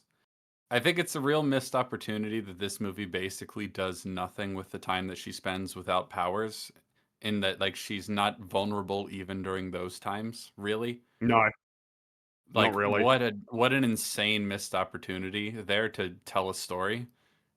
You know, Yeah. because she's like Superman in many ways, and that she's close to invincible, all things considered. And the only times we see her without any powers specifically because of the red sun, where she's becomes a normal person again. She's just really cool and not really concerned about her life or vulnerability anyway. So that's awesome. We're not I going mean, to do Which is anything kind of with funny that. compared to in Superman, where Superman is like getting his ass kicked constantly. Yeah. Yeah. The other Getting side of the really problem. hurt. Yeah, like he's not very invincible at all. He gets really fucked Well, up. and, throughout compare the that inspiration again too. Rooster Cogburn, it's questioned throughout the film, is he the man that he's purported to be by several people who would have recommended him? Does he have one, like the spine and integrity to complete the job, but two, the skill? And of course, Yeah, by the end of the because he's movie, it's old and like fat he now. absolutely Yeah. fucking Yeah. does. He's still got it. Whereas in This case, film, I mean, she's in her like, prime. well, yeah, this is the thing. It's like, oh, is she the girl of supers? Can she do this? And you're like, well, yeah, she's got the yellow sun. That's all Yeah, she needs. she's actually like one of the most powerful Yeah. agents in this universe. There's no question. It's even a point that Ruthie points out that she's insanely competent. You know, for helping on this revenge quest. So yeah, strange choice that. But Now we're yeah, gonna go then to a planet with the yellow sun, so we get to see what she's like when she's even more invincible. It's like, great, thanks. even though you Can't wait. showed her in the vacuum of space defeating a giant spaceship Yeah, and moving incredibly fast and being super strong, her laser was strong enough to overpower a spaceship laser. Yeah.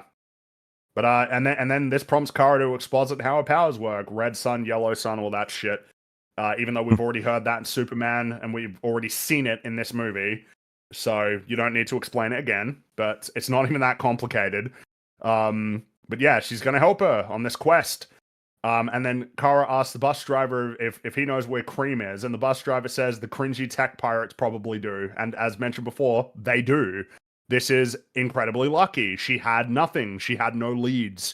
She had no idea where to go before this. So them showing up, which is meant to be an inconvenience, is basically the only reason the rest of the movie can even happen, because they do have the information that she needs. So that's crazy, man. In all of space. Wow. Yeah. So yeah, she eats popcorn, tastes like shit, spits it out, and then she threatens to cripple the pirates, turn them into Joe Swanson from Family Guy unless they talk. And then the pirates tell Kara that Cream is on planet 3 before expositing the planet is dying, not dead. The atomic wars brought destruction. half the population is gone, and the remaining resources have drawn thin. This is dialogue from the movie.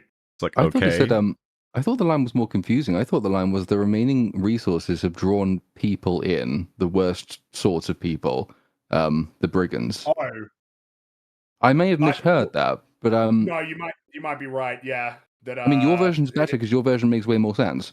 The remaining resources Well- are drawn thin and kind of explains the planet you go on to see. The reason it stuck out to me is like, oh, so wait, the planet's been basically annihilated in an atomic war, and it that's has what loads makes of the brigands resources that there. make it heavily populated. Therefore, it's dying.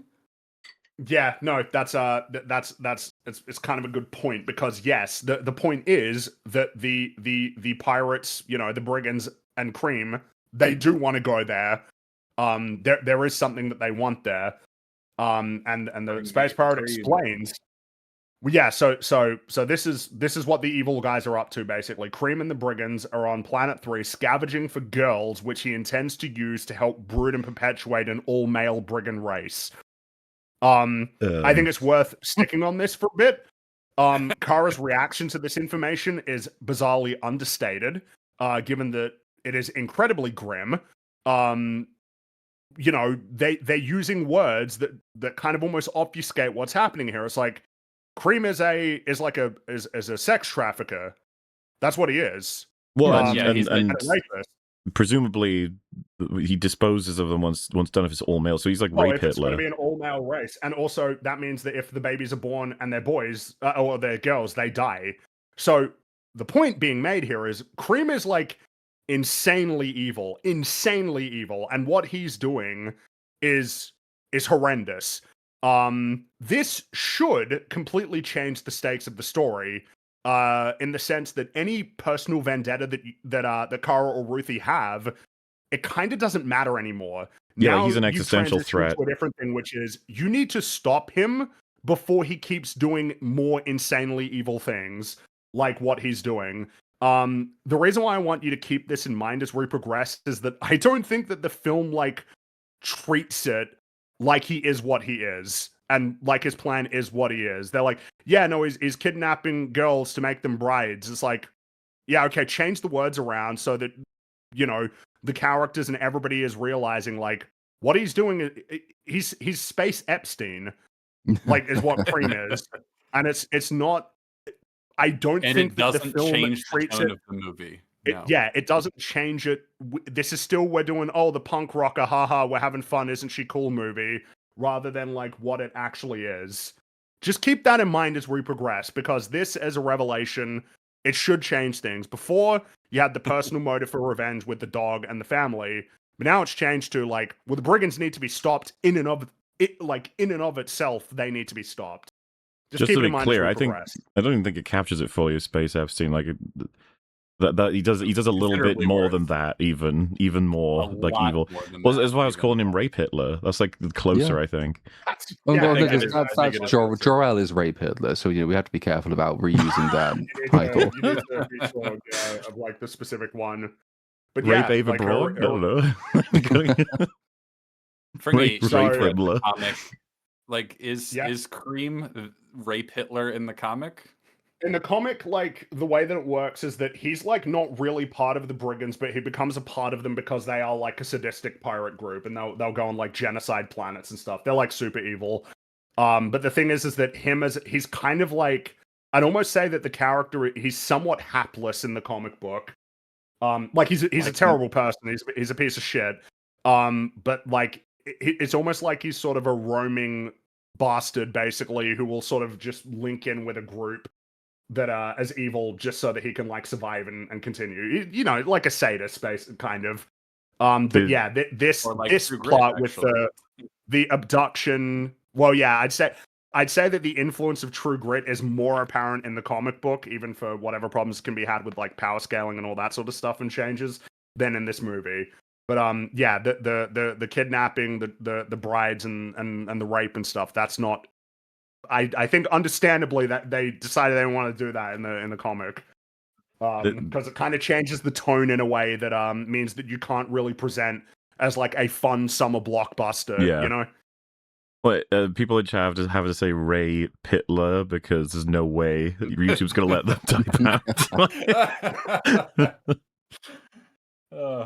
So yeah, they've learned that. And so Kara returns to the shop to grab a spacesuit for Ruthie so they can fly through space safely. Which, by the way, I would say surely at this point it's like, oh, you can't come anymore along on this adventure, Ruthie. Like already it was pretty dangerous, but like you're specifically in peril, uniquely in peril. You probably shouldn't be a part of this anymore. But no, she's actually finding a way to make sure that she can remain a part of it, getting a spacesuit so that they can fly through space and she'll be fine. So that's what they do. Get a spacesuit, and they go to Planet 3, which orbits a yellow sun. And they're in a city that's a big old wasteland, because this is the planet that's been destroyed. And this is the conversation that's had that was mentioned before, where Ruthie asks Kara, you know, anybody on Earth, they have powers? And she says it's just her and Clark, who's known as Superman. But because Kara isn't much younger than Clark, Ruthie wonders aloud why he's called Superman and she's called Supergirl. Ha ha ha. Ooh, haha. Well, It's just very tired. what's your answer, movie? Huh? You give him a little nudge. You're like, go Yeah. on, answer the question then. Do It's it. funny See that what you got. the movie, it cuts away even before the joke finishes because it has nowhere to go with it. So it's like, why aren't you called Super? Anyway, next scene. Like, so, like, what were you? If you're making a point, have the courage to make a point. If you're telling a joke, let the joke land. But don't like introduce it halfway. You're just giving the audience blue balls one way or another.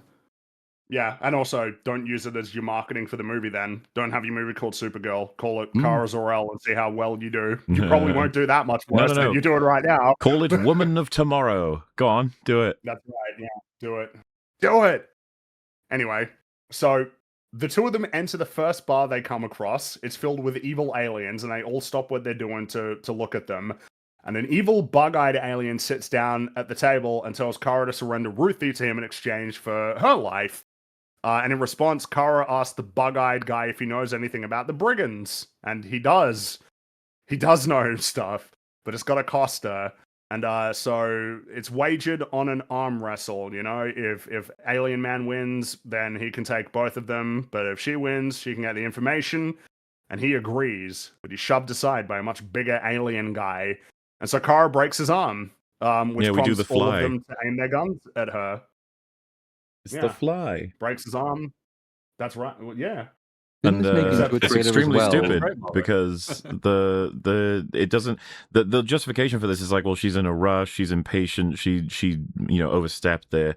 I'm just sort of like, this to me is as stupid as you got 3 keys to put into a door and turn them slowly. Just make sure you turn. And she broke off the key and was like, "Sorry, and just and just like, dude, what are you doing? Yeah. This was the easy win." Well, I mean, again, you could have won and then get the information that you wagered for, but instead you draw all this attention and they all point guns at her.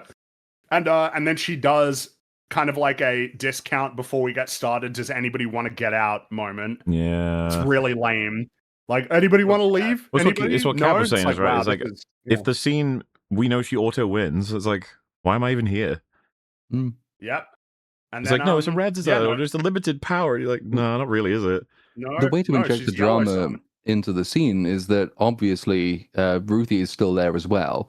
And so before the fight starts, she tells Ruthie to go and basically sit in a corner. Now, having seen the rest of the movie up until this point, I know she's the most valuable resource to everybody on this entire planet. So you can inject some kind of small drama into the fight scene, I suppose, if you have Supergirl has to fight these people off generally, but also fight to stop one of them like grabbing Ruthie and making off with her. Making out with her is not the word I was looking for there, but never mind. That you can do that, and then that would actually give you some kind of tension. But she just sits And in the the corner and screenwriter everybody would say- ignores her. No, we haven't done that yet. We haven't done that reveal yet, so we can't do that yet. That'd be too early. That'd be like a spoiler for the thing that we're going to do for the Act 2 low point. But we have done that thing because they've told us already exactly what the I stakes know are. they have, but the characters don't almost recognize it yet, even though the bug-eyed alien basically said, like, that's kind of what he wants to do is kidnap her, basically, and trade her to the brigands. But no, I mean, it's exactly what was said. She's basically irrelevant. She gets told to sit in the corner, and then Kara flips a table that, like, shields her while in the background she's completely decimating all of these aliens while jazz music plays because this movie's boring and It makes is, boring like, creative choices. when it started, I did have like a flashback of, I remember when I first saw Guardians of the Galaxy and some of those scenes with music playing, and there's this wacky fun with these crazy characters, and it's just like, we need to move on, man. Someone else needs to do something else. I know that in a super chat catch up, there was a question that was along the lines of what one thing would you change to, like, you know, sort of try and improve the quality of like anime almost across the board. And I think I said something like ban them from having an internal monologue for exposition as sort of a shorthand. Now, you know, it'd be like, oh wow, that's a bit. And it's like, you know, well, here's what I would say for Western movies. I think we need to ban the use across the board of weirdly upbeat music for action scenes. I'm tired of it. So many things do this where they're like, there's crazy action happening, but we're playing like an upbeat song or we're playing like jazz music. You wouldn't exactly expect that because that doesn't really match the tone of what's happening here. I'm so over it. Yeah, like the whole idea that it was had once upon a time being this almost intuitively doesn't fit, but have a look, it kind of does.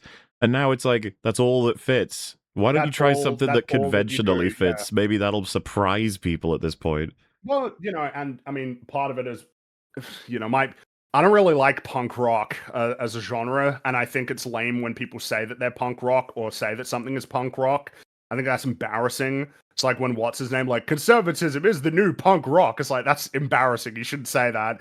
And then the same vein, like with Superman, right? Of like, oh, you know, maybe that's the new punk rock. It's lame. Calling yourself punk rock is incredibly lame.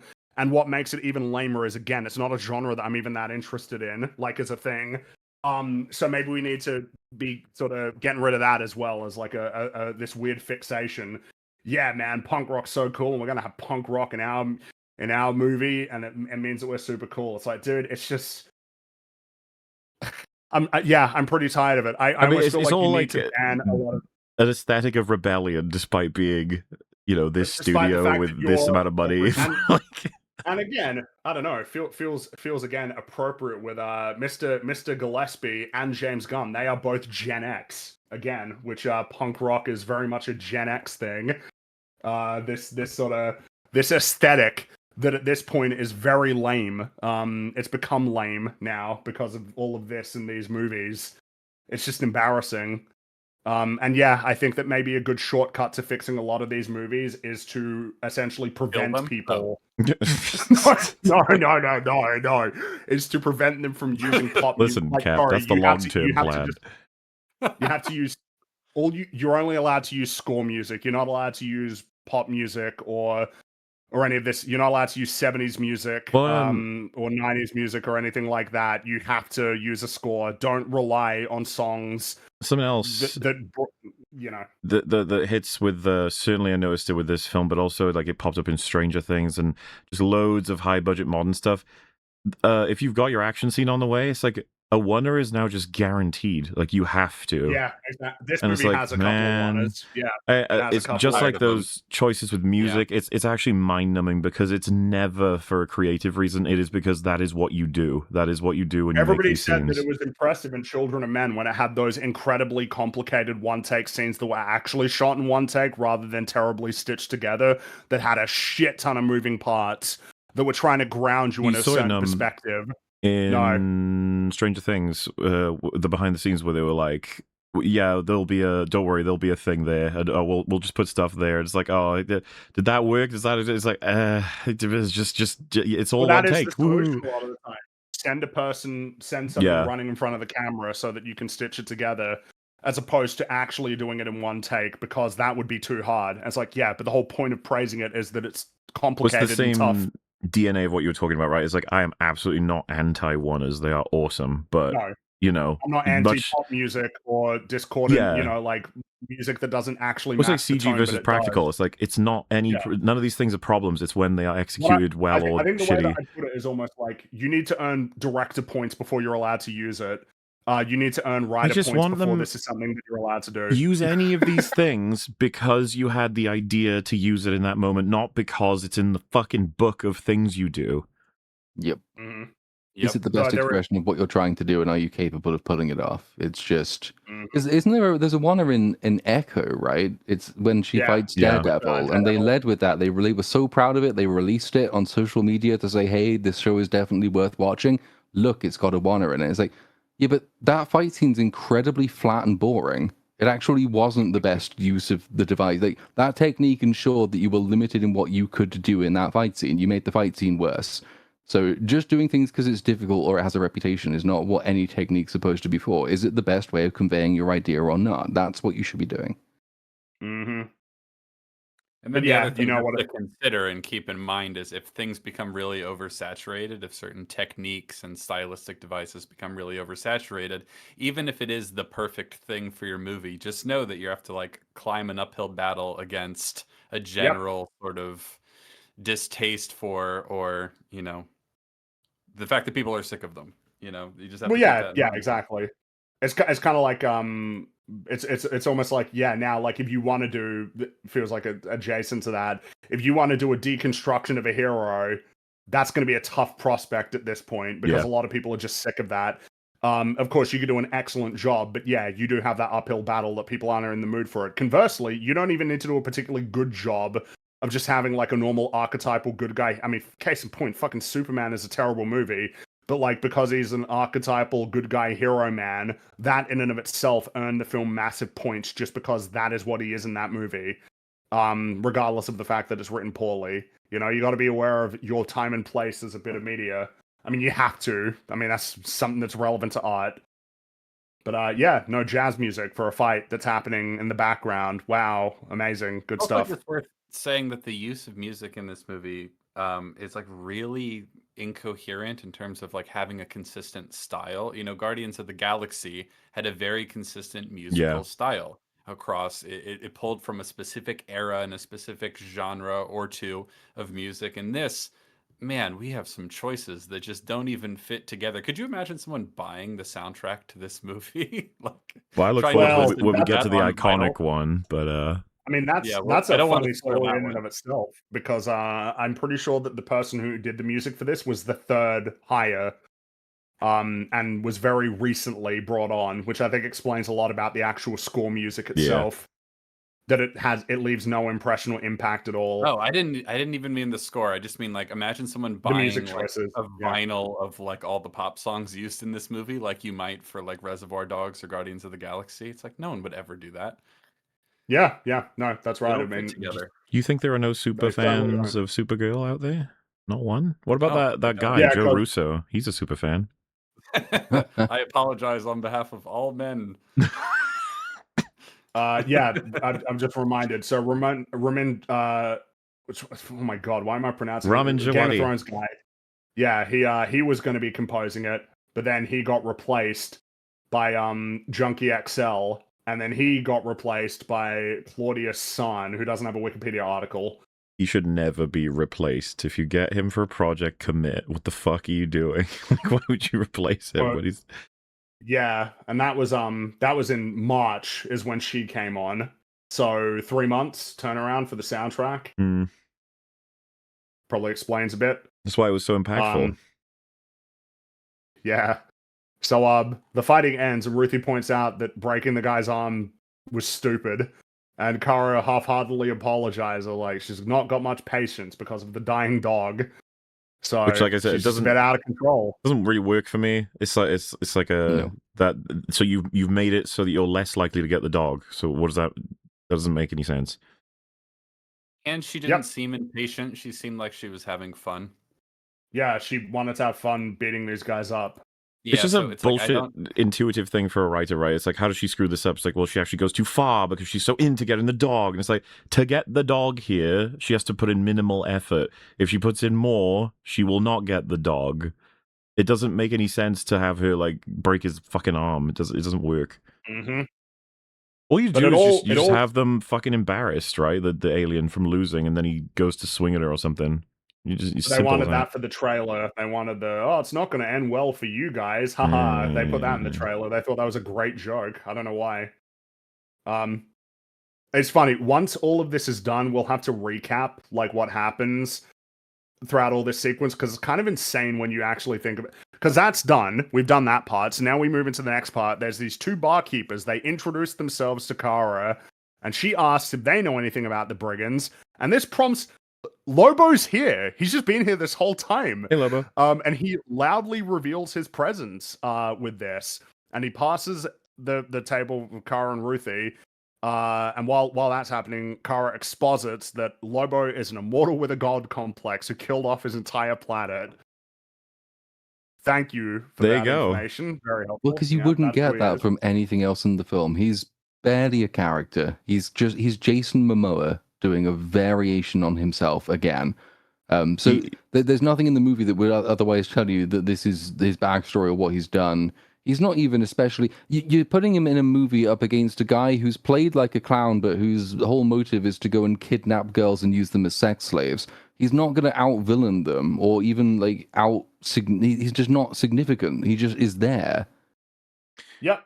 He And the doesn't, best he doesn't part really is- belong in this movie. He doesn't belong No. anywhere. He's just... Well, I mean, this feels like a clear example because, like, in this scene, he accomplishes nothing. He reveals himself. He goes to the bartenders. He's looking for some other brigand. And then Ruthie goes up to talk to him to ask, gives the same speech. And then Lobo picks her up, prepares to disembowel her with his knife. And then Kara jumps in, pretending to be like a ditzy, just regular person from Earth. And then Lobo's like, okay, I'm going to leave. I'm not really interested in this. I'm going to leave. What was the point of that? Lobo shows up. Hey, you know where the guy is that I'm looking for? Okay, I'm leaving. Like that's It's it. actually- What the?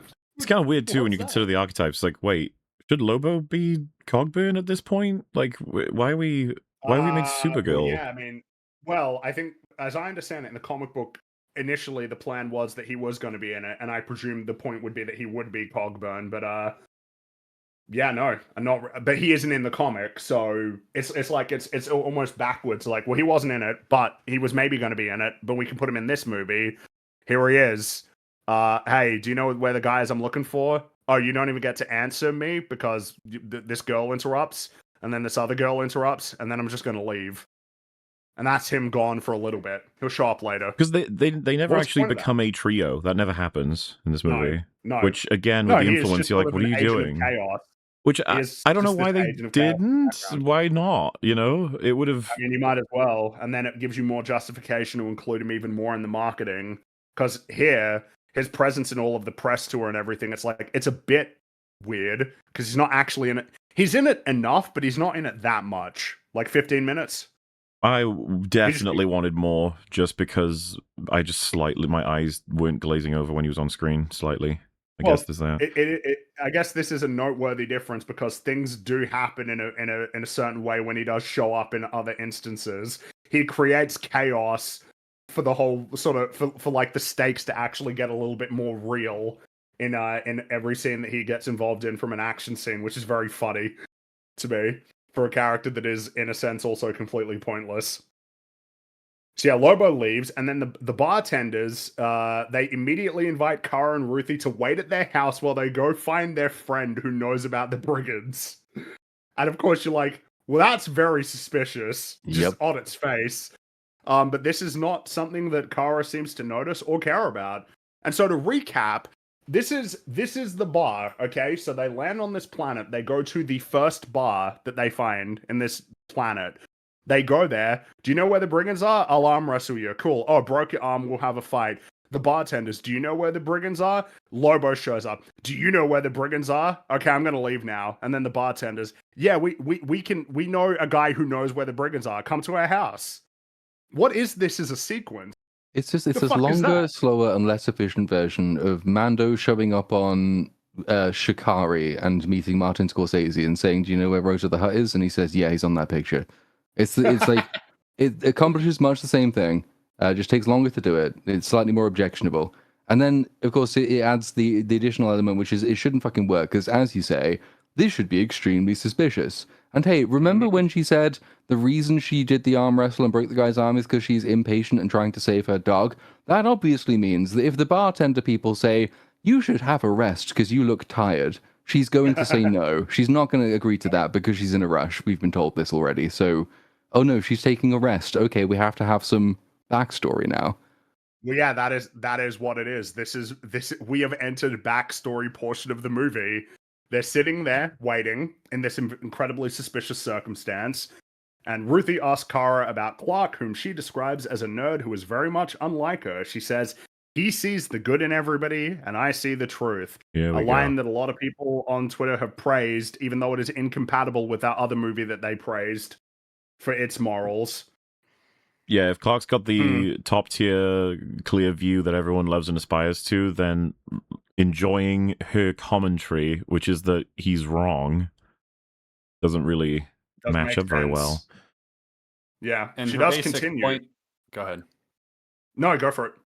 I think you're about to elaborate, so you go first. Oh, well, yeah. So she says, Clark's not naive, but he does have a strong heart, despite being older than her. She says, there are just some things that he never had to go through, so his heart is light, unlike mine or yours. Though she stops herself too late on that one, which is pretty funny.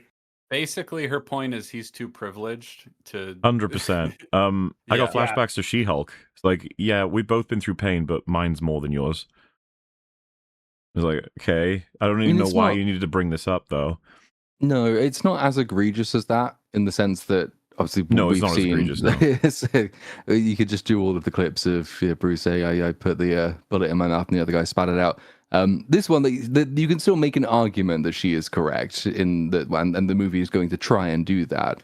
Yeah, I think it's also not helped by the fact that the Superman movie kind of the biggest worst thing that really happens to Clark is he realizes that his true dad was Rape Hitler, and that's kind of bad.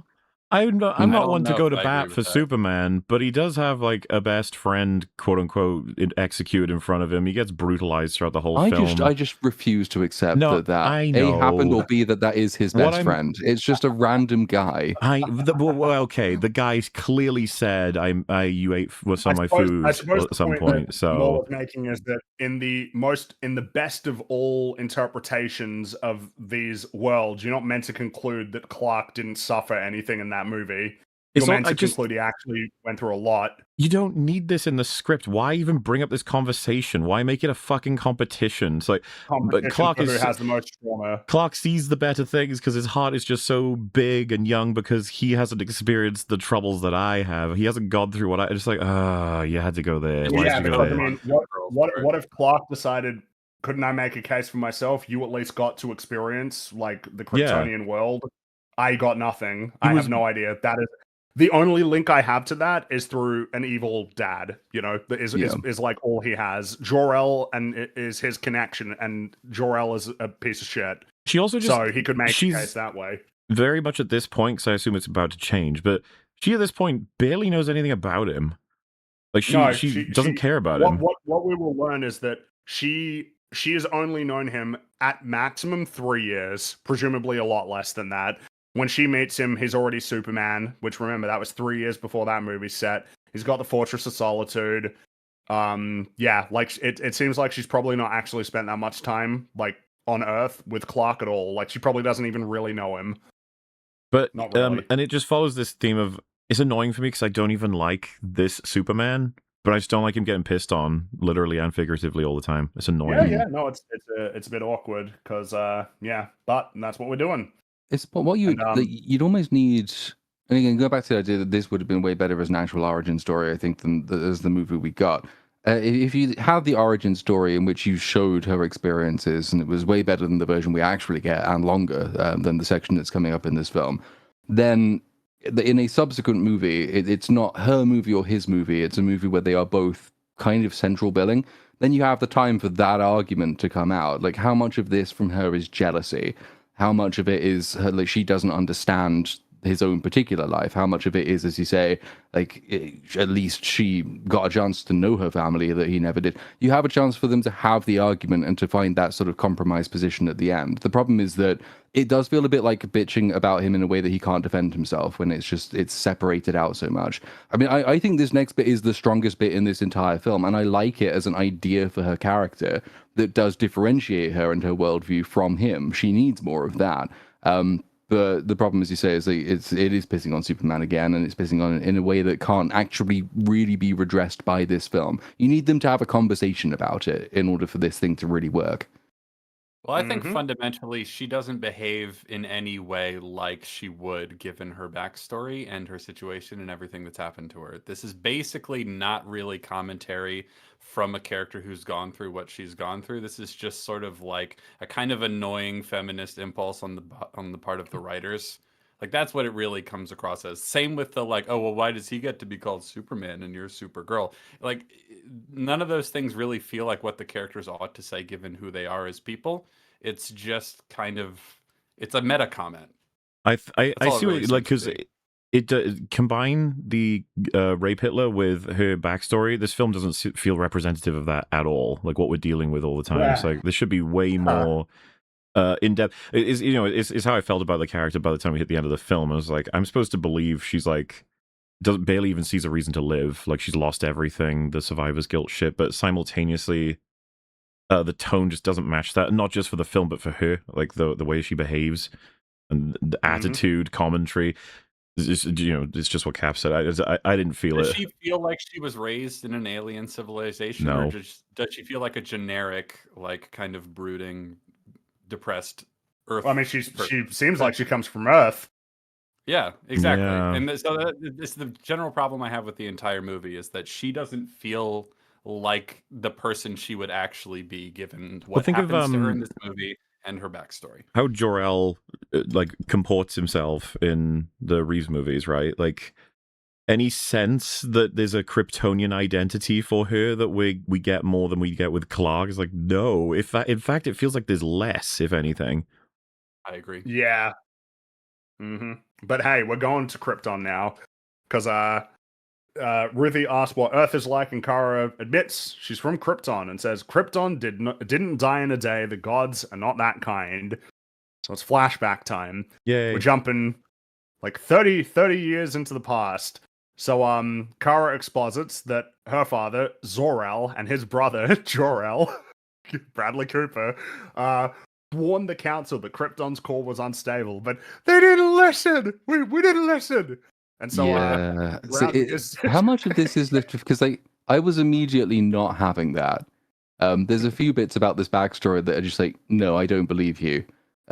So you're telling me that a super hyper advanced, and as we find out, spacefaring civilization has no ability just to scan the center of its own planet, doesn't know that kryptonite's under there, has never even found it before, but then they can turn a city into a spaceship. I don't buy it. There's all kinds of iteration problems with this. I don't know how much of it comes from the comics or not, but if you remember in Man of Steel where it was like, we have outposts throughout the galaxy and they all just withered and died. And it's like, I'm sorry, what? What are you saying? Why? The big problem is if you go into space and then you go to planets with yellow, you go to systems with yellow suns, it's like, right, that change. So you are the overlords of the universe then, because of course you are, because you go to these planets and get insane abilities that make you basically unstoppable. These are again, it is one of these things of like, I don't know how much of this is essentially to be blamed on the comics versus different iterations in movies and stuff, but yeah, are they spacefaring or are they not? Are they in a position to be able to essentially recognize this problem with their planet and save themselves, or are they not? I don't know. But that is the situation. The core is unstable. They didn't listen. And the ground begins to shake. Zor-El returns home and he tells his wife Allura that they have minutes before the planet collapses, and then the planet starts to collapse. Which brings us to something that we got to talk about a bit. So do you think they're all running... that's happening so quickly because the slower it happens, the way more questions there would be? As in, since he's so aware of all of this, but it sort of is like, oh no, here comes in minutes now, as opposed to if he knew really far ahead and he's got this amazing technology, would there not be a few things like, one, it's like, so what stops you from, a more permanent solution or a better solution than that? And then two is like, did you tell everybody? I get that the leadership are apparently too arrogant for it, but you're like science man. Did you go around telling communities on Krypton like, hey, we're all gonna die, so this is the date, this is the time? come on over to the cool place. But then again, is there a story there? Like, I'm not going to tell everybody yeah, because we do not that's have the the thing. food to feed all these people. Like, I don't know. There is I thought a they were going to do plan. something there. There is I thought a they were going plan to in do place. something. Sorry, I thought they're going to do something with the fact that they only saved like a certain section of Yeah. the city and left everyone else to die. I thought that would matter to the story. It didn't. But it doesn't. No. It never comes up. And they're all good. And they got enough food, even though it's a planet. It doesn't look like they got any farmland. No. That's all good. But yeah, so they're running along with a bunch of Kryptonians towards, like, I don't know what to describe it other than like a big shelter temple, which is going to be used to carve out a portion of this city, Argo City, and preserve it.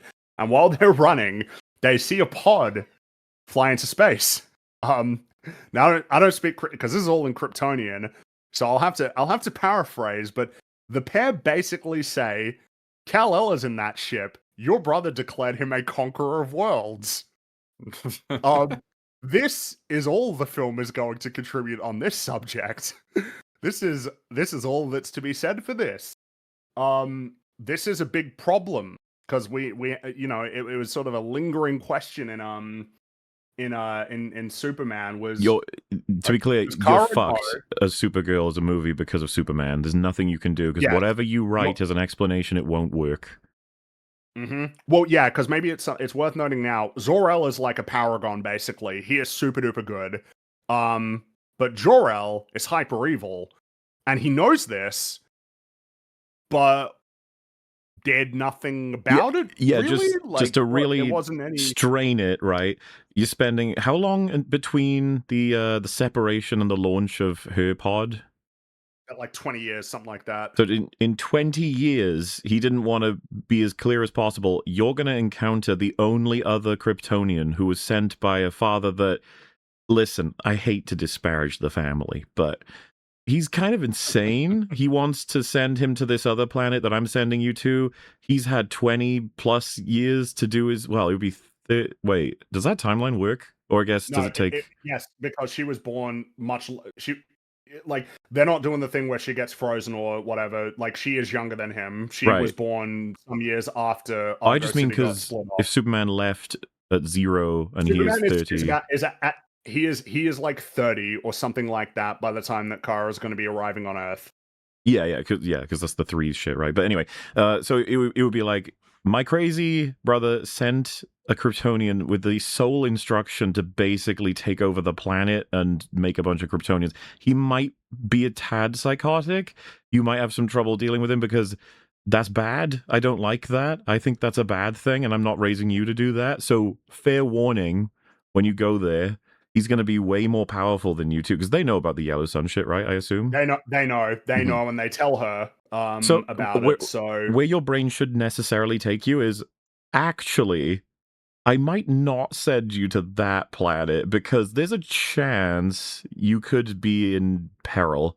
I mean, he's trouble. Yeah, because he could be a psycho at this point. Well, is there any reason why maybe he doesn't want another Kryptonian, like a pure Kryptonian there who can challenge him? Maybe he wants. Yeah, better you are sent to a safer yellow planet first to and then go to Earth to meet your blood. Yeah, send you one of these other yellow planets that you've exactly. Know, especially because you don't have the problem of you need to blend in. You're an adult. You don't need to be raised. You're good to go. So really, yeah, we could send you anywhere and you'll be fine. As opposed to with Clark, where he needs to essentially be perceived as a human being on a planet where he can sort of blend in. Because yeah, the reason why we're saying this is the film leaves us to conclude that Kara does not know this. And I think their answer is, yeah, that happened before she was born. So she didn't know. Yeah. As if that's an answer. To help out, right? For example, someone just said, you're making up a theory that he could be a psycho. It doesn't have any relevance to the plot. So, to say again, her father knows all of this. He would have to tell her as a warning about the potential. Because Clark could be knee-deep in horrors on Earth. He could be.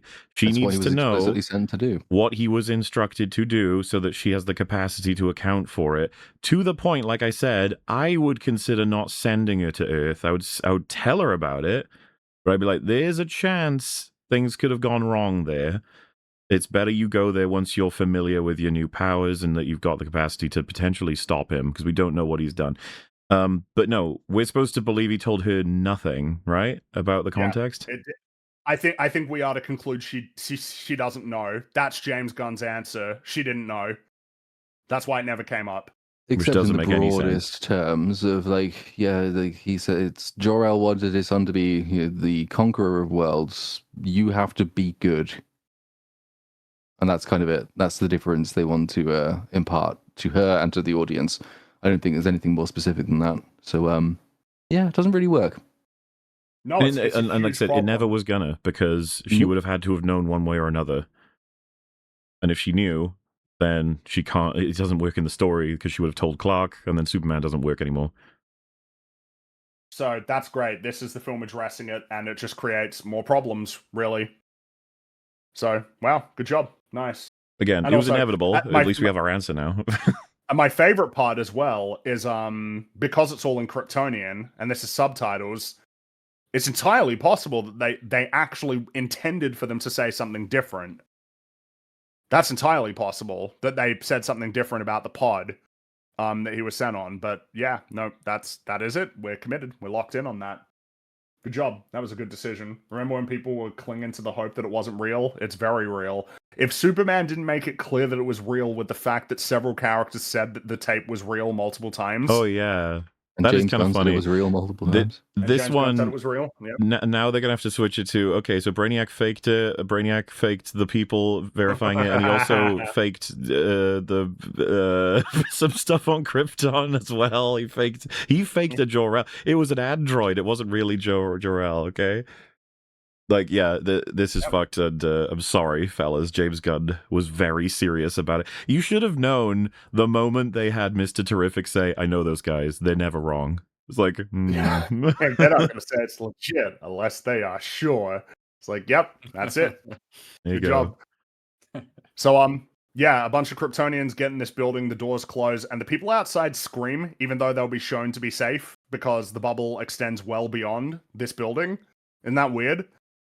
Like, they're screaming as if, like, no, let us in, don't lock us out. And it's like, you'll be fine. That bubble, like, extends a few kilometers, like, in the other, you'll be good. It's the people who are 3 or 4 kilometers away that have things to worry about, but it's okay. So, yeah, inside of this building, there's, like, a massive machine that encases a portion of the city in a shield, so it is safe. They have saved this portion of Krypton. It rises into the sky as the planet collapses. So, yeah, this raises the thing of, like, so you can create a dome to protect an entire city from the destruction of a planet, but you can't build spaceships except for like tiny little pods that can only fit one person. That seems a little hard to buy. Especially between them, they built 2 pods, I guess, but no more, no less. You're like, I don't And know this about isn't that. ancient history either. This is 30 years ago. Like in that time, Lex was recreating the Big Bang. So That's he's right, yeah. better than Kryptonians are. Well, He I is mean, better people than have said Krypton. before, Yeah. isn't it worth jumping in the penis pods and going to the Phantom Zone at this point? Yeah, I mean, I will find him. That's great. So, yeah, 8 years pass, and then Kara's born. And life is good for her and the Kryptonians for some time. But her mom, Allura, falls ill along with a bunch of other Kryptonians because, as it turned out, when Krypton collapsed and the city was thrust from the surface, kryptonite from in the ground got released. And it's now poisoning everybody. Except for her, she's okay. It takes them all at different rates, but yeah. Yes.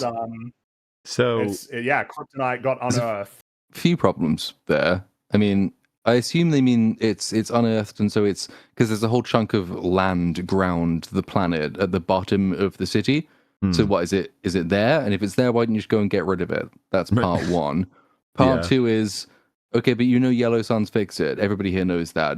I mean, Jor-El certainly knew that. It can't be arcane knowledge, so just fly your city to one of those. And if you can't fly your city to one of those, fly your people to one of those. Problem solved again.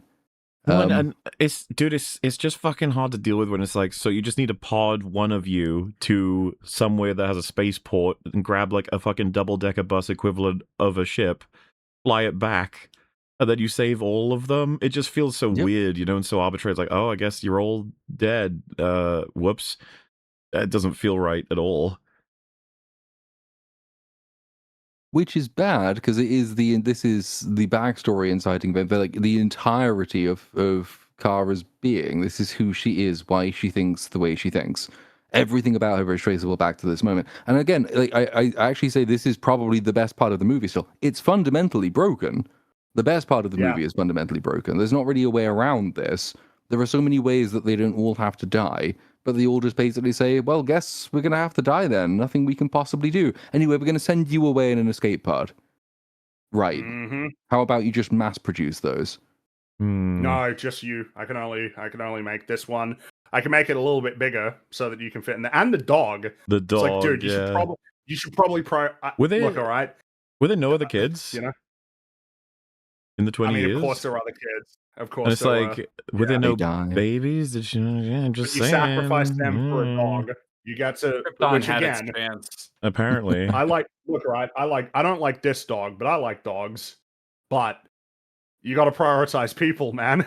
Like you got to be saving, especially if there are little babies that can be saved that can fit in the pod. But instead, no. And Just then, her and just her to be dog. clear, the kryptonite affecting her not at all. It's just they're just saying it's like, well, that's just how it goes. Some people get Just hit with lucky. it faster. Lucky, Okay. yeah, because it's at different rates.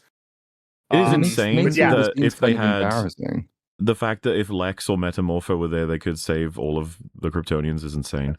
Yeah. With the sun. Yeah, just create a sun. It's all good. And then you But, have then to like it becomes really tricky when the scenes with her dad, for example, which is supposed to be really sad. So like her mom gets sick first, and like fair enough, I guess you've only just noticed that this thing has happened, and it's not been long enough that you've developed a cure or you found like a solution to any of these problems. So she dies, and that's I guess one or two people would have done in the early days of that. Then she walks into his office later on. And he's like, I'm dying of kryptonite. It's like, yeah, but it's been fucking ages. How is this still happening? And why am I not dying? No, it's just, I'm just dying. So can you fly away to a yellow sun temporarily even and get better? No, I've got to die. You're forcing the drama here. It's so, and I want to like it and I can't. Yeah, it's a bit awkward because this is kind of essentially like the core of the movie because you've got all of the emotional stuff, right? He's built the pod. It's going to send Kara to Earth to live with Clark, but she refuses to leave, says her life is insignificant and that she's willing to essentially die with everybody else. But Zor-El insists that she can and must, go on, because even though everybody's going to die, she can carry on their memory. Off you go. And then on her deathbed, Allura urges Kara to be good. She says that Kara doesn't always have to be nice, but she must be good. This is an interesting choice because in the comic it is just be good.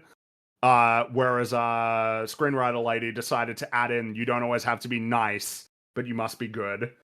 So that was a deliberate choice. And I wonder if there's anything to be said about that. If you think you're being good, you have an excuse to not be nice. That's essentially. I find it just funny as a change because just be good. It's like that's like pretty straight to the point in a way that can be kind of very poignant and effective. But then when you add on these caveats that you chose to add on, it's like okay. By the way, feels like you're looking at the camera when you're saying this now rather than talking to your daughter. That's a lot of the All movie. right. Yeah. there was a meteor shower that tore through all of the protections that her dad had built in the comic version. It's there are differences. I would not describe this as a faithful adaptation of the comic. Well, but that to me just seems like not even that difficult to have put in this movie that helps a couple things, doesn't it? Like an unfortunate that's what I mean. Event of the universe that they didn't necessarily, or they couldn't account for as much as other things, and it damages a whole bunch of technology and protective stations. Even you could argue it hit their like supplies and a bunch of other stuff. So I don't know why they wouldn't just use that. Well, yeah, there's a lot of these sort of perplexing choices where it's like you were in a position where but then you decided to make these changes, and it's just like Okay, I don't know that these changes are working to your benefit there, but I don't know. I find this one particularly interesting though because like changing it with this caveat is just like, yeah, funny. That's just amusing to me. You changed it to make it worse and give people more outs for not being nice. Like, okay, sure. She dies, along with a bunch of other Kryptonians, and then you get the funeral procession from before, and then we have the ending of this sequence that Kara gets put in the pod with Krypto and that Kryptonian watch. They share a tearful and quiet goodbye before she is launched out of the city and into space. With nothing but, the dog and the watch and the words, be good. Yeah, so be good. I think Clark was sent with more than that. He was sent with a message. Yeah, he had a message. And granted, the message broke inconveniently. But he was sent with... Would you not send another message to say, hey, don't do that. Whatever Jor-El told you to do, don't. It's bad. Or just send a data disk with the entire history of Krypton. Or send some recorded messages from your parents that they want to leave to their kid. It just seems perfunctory, and be good isn't good enough in that situation. As pointed out, sent with the Fortress of Solitude as well. Yeah. No, but she's got nothing. But that's it. And then the present. How did that happen?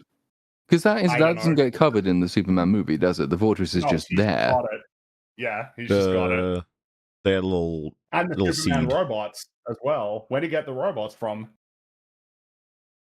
I mean, if you can send something as big as a fortress, then robots. It feels like you might be able to fit some people on that. No. Yeah. No. No. So it was already there. The point. It's one of Earth's fortresses. Oh. What we learn is the whole point of this story is, hey, you probably don't want to get revenge. And it's like, I don't feel like that's relevant to what you were just talking about, really. What does your tragic backstory have to do with revenge? You can't get revenge on anybody in your backstory, really, because we're all dead, the people who are responsible. You know what I mean? Like, congruent, isn't it? It is. Yeah. The movie thinks that there's a direct parallel, but there isn't one. You'd have had to have her going around and quite violently murdering people she doesn't need to murder, in a bid to, make herself feel better about her own past, in order for revenge to come anywhere close to what her actual origin motive is. But as it is, we don't have that. Like, she's really sad because Mystery Virus killed her people, but that doesn't tell you anything about whether or not revenge is going to help you. And we haven't really seen her try and get revenge, so we don't know that she's learned that lesson herself. Yep. Who could she even learn it against? The people who destroyed Krypton are dead. Unless you had, I don't know, there was Zod was a big part of that, and she found Zod and snapped his neck. It feels weird to do this much Krypton history and no mention of Zod. Yeah, and also no mention of Brainiac either. Even though he's so fucked, they're not planning anything. Yeah, because if you know that you have a roadmap, how are you not setting up Zod? How are you not setting up sort of your other Krypton elements? Especially if we are in this era where we're getting Superman stories back to back to back. You know what it would be? But it would be like you have just this one scene where it's like, hey, Clark, obviously Supergirl would be like, it was actually this one guy my dad told me about from way before Krypton went to shit. It was a very scary guy, really scary. He's called Zod, and he actually went into the Phantom Zone well before any of this stuff happened, just to be clear, okay? That's why it makes sense. He went in there ages ago, and you'd be like, okay, all right. Like, no mention, nothing, just as soon as they get there, but they're not gonna get there. Like, that's the truth. They'll get Brainiac, but... It's just funny. But hey, yeah, who needs to plan for these things? It's all good. So, Kara looks at her watch, discovers that one day has now passed. So she's getting impatient now, and she leaves the bedroom to head downstairs to speak with the barkeepers, and she finds them whispering amongst themselves in the shadows. And when she asks them where their friend is, they're startled. It's like, dude, they're evil. Like, well, not evil, but they're gonna betray you. Like, can you not see this coming? But they're like, no, he's coming. Sit down and have a drink. You drink first, by the way. Yeah, and then she very stupidly consumes this unknown liquid, and then realizes too late, oh, I've been poisoned. Like, Again, and- every and time this they'll- happens, I just have Obi-Wan saying, "How did this happen? We're smarter than this." It's such a Mhm. fucking archetype. It's in everything that's shit. It's like, Well, funnily, there's even more of a problem. She drinks the poison, but the barkeepers aren't surprised that she isn't paralyzed by it, even though they saw her with super strength in their bar. ugh. Yeah, they did, Not that didn't they they? necessarily They know who did. Kryptonians are exactly, but Yeah, I I don't know. Why would you can. assume that this would work? I mean, that's always going to be the problem with anything with a bunch of aliens in it anyway. Like, how do you know that the poison works with any other alien's physiology? It just seems like a Yeah. wildly unlikely thing to have happen. Well, then, equally, how do you know that what's neutral to them won't be a poison to you? Like with the aliens everywhere. So yeah, but and then Kara opens the fridge and she drinks some alien milk, which will apparently like coat her stomach and protect her from the poison. Is this a thing? Like, if you drink milk, it protects you from poison after you've consumed it? If I you're mean, it helps Kryptonian. with a really, really hot curry, but I don't know if that's the same. She is But yeah. already feeling the effects, which means the poison is already Too in late, her yeah. bloodstream. In It the is blood? Too late for that. It Coating is your too late to organs with simply alien coat milk. her stomach with milk. Yes, Yeah, it's too late for that. But this does appear to help. And then the barkeepers explain that they're trading her and Ruthie for their daughter who got taken by the brigands. And then the brigands, they arrive and they burst through the wall with a tank and Cream emerges. And so Kara locks herself in the toilet and starts vomiting up the poison a lot. There's a lot of vomiting. So why was Like, and their it's grand green. entrance plan to drive a tank in through the wall of the house? 'Cause That's a good they're question. I was evil. wondering the same thing. And They need to why would announce they that- actually voluntarily go through with this deal? Why wouldn't they just say, yeah, sure, we'll give your daughter back, arrive, take the two girls, and not give the daughter back? But it's mean, quite they're important that already they've evil. actually Yeah, I brought mean, her that- back. They're super evil. Why would they honor like any of these sorts of agreements? But it looks like he was going to. That's the point that's being Yeah. made here. That Cream was going to honor this agreement and give them their daughter back. So You know, maybe Yeah. Ray Hitler wasn't the worst guy after all. You know, he's got his own principles, his own code. You like dogs? So- We don't like dogs. yeah, Kara starts vomiting up more of the poison. Cream grabs her, slams her against the wall repeatedly.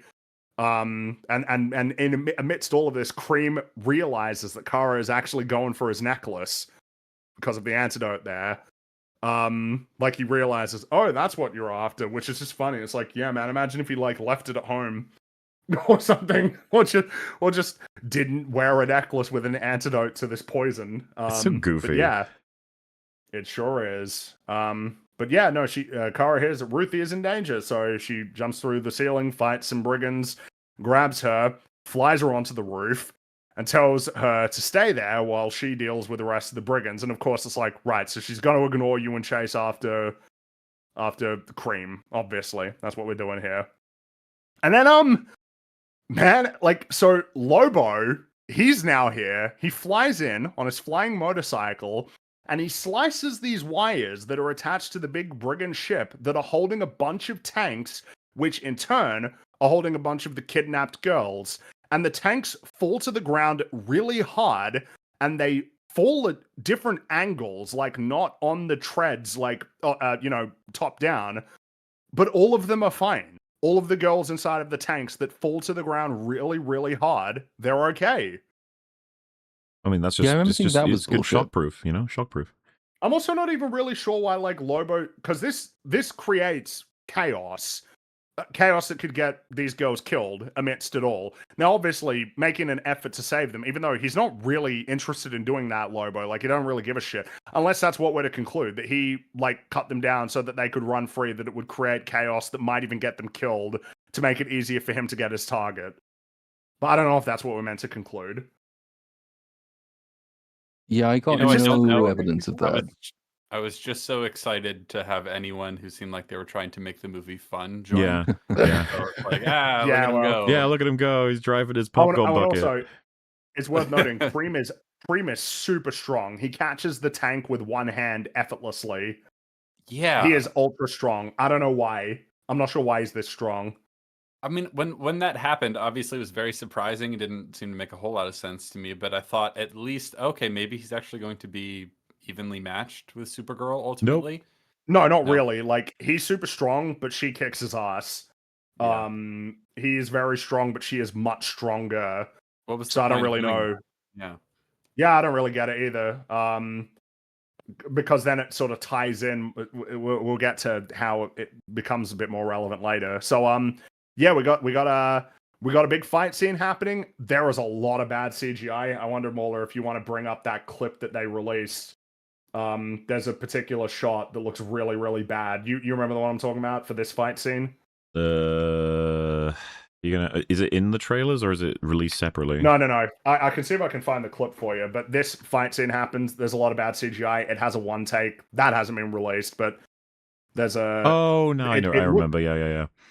You remember the part at the end where it's Well, it's can I get it in the form of a flying? YouTube video? Is the question? Yeah, probably. Hold on, let's see. Probably, but yes, we have another fight, and they play more punk rock music. Yeah, because she's a punk rocker. Which, again, the tone feels awkward when you've got a bunch of kidnapped girls running around trying to get free so that they don't get captured and have horrible things happen to them.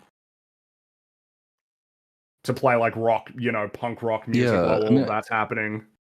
Especially given what we now know about Bream, it's too lightweight. We're supposed to understand that he's one of the worst people in the universe, probably.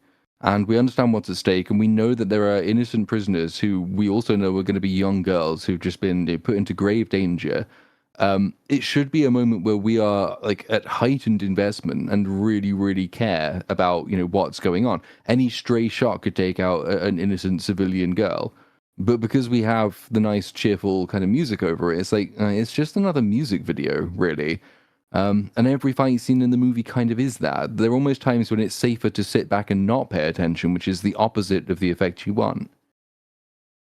It is very funny to introduce the fact that Cream and all his buddies are like, sex trafficking space pirates, and then also bring in Lobo to go, yeah, and like, yeah, ride around on his motorcycle and make James Hetfield noises. It's pretty funny. Yeah, it's true. I can't find it. I can't find it either. Yeah, I don't know why. But it looks really bad. Whenever Kara's flying, it looks horrible. There's like a shot where it's like she's flying towards a bunch of guys and she's clearly like not real. And then she's there on the ground and then she does like a punch and it's like cutting 2 takes of her doing that together in a way that looks really awkward and the dude gets sent flying. It looks terrible. Yeah. And of course it's all on top of the fact that this planet is just this grimy shithole, where it's really hard to see what's going on because it's nighttime and the color palette is consistently brown, and she's wearing a brown jacket. It looks pretty terrible, and it's noteworthy because again, the comic's got really great art, but the comic is very colorful and vibrant. It's very weird to me that they made the choice to not have it be colorful and vibrant and have it be all so grimy and terrible. But anyway, yeah, there's punk rock. Wow, more music, great. Sorry, it's funny you say that because Superman is an ugly movie in a very different way, but at least it was colorful, so you would think maybe this movie would be like that, but it's really not. No, looks terrible, really. And so while all of this is happening, Cream is very mad with the barkeepers for how it's all gone wrong. And now his personal quest is to find their daughter and kill her. That's like what he's going to be doing in this fight. And while that's happening, Ruthie has ignored Kara and is pursuing Cream. And Lobo like gets into the fight. And even though he's kind of really just going for the one target, but he also, I guess, wants to fight a whole bunch of the other guys. And then, it becomes a one take where the stitching is really obvious. Mm-hmm. And there's no like sort of grounding in the perspective, and there's nothing really cool happening. It's just mainly throwing people and punching people. And the camera always spins, and there's always someone going, "Whoa, oh my god!" Like rewatching that Superman one, I was just like, "God, so done with this. Get me out of here." Did you love the director's commentary where James Gunn's like, "So actually, if you didn't know this is not actually one take; it's multiple takes stitched together." Crazy. Thanks, James. Thanks, man. I didn't know that. Nobody knows that. Anyway, Lobo's target steals his motorcycle, and he throws like his axe at the motorcycle, and so the target goes flying. He falls into like a building, and Lobo goes inside to find him, and he's not there. I don't really know how he got away. But that means that, you know, he's not got his target yet, and that will persist as a problem for him that keeps him in the story. And so then we've got his target's like a different guy, right? His target isn't a different guy, which is a strange decision as well, because you'd think you want to give your main proximate bad guy like as much of a leg up as you possibly can.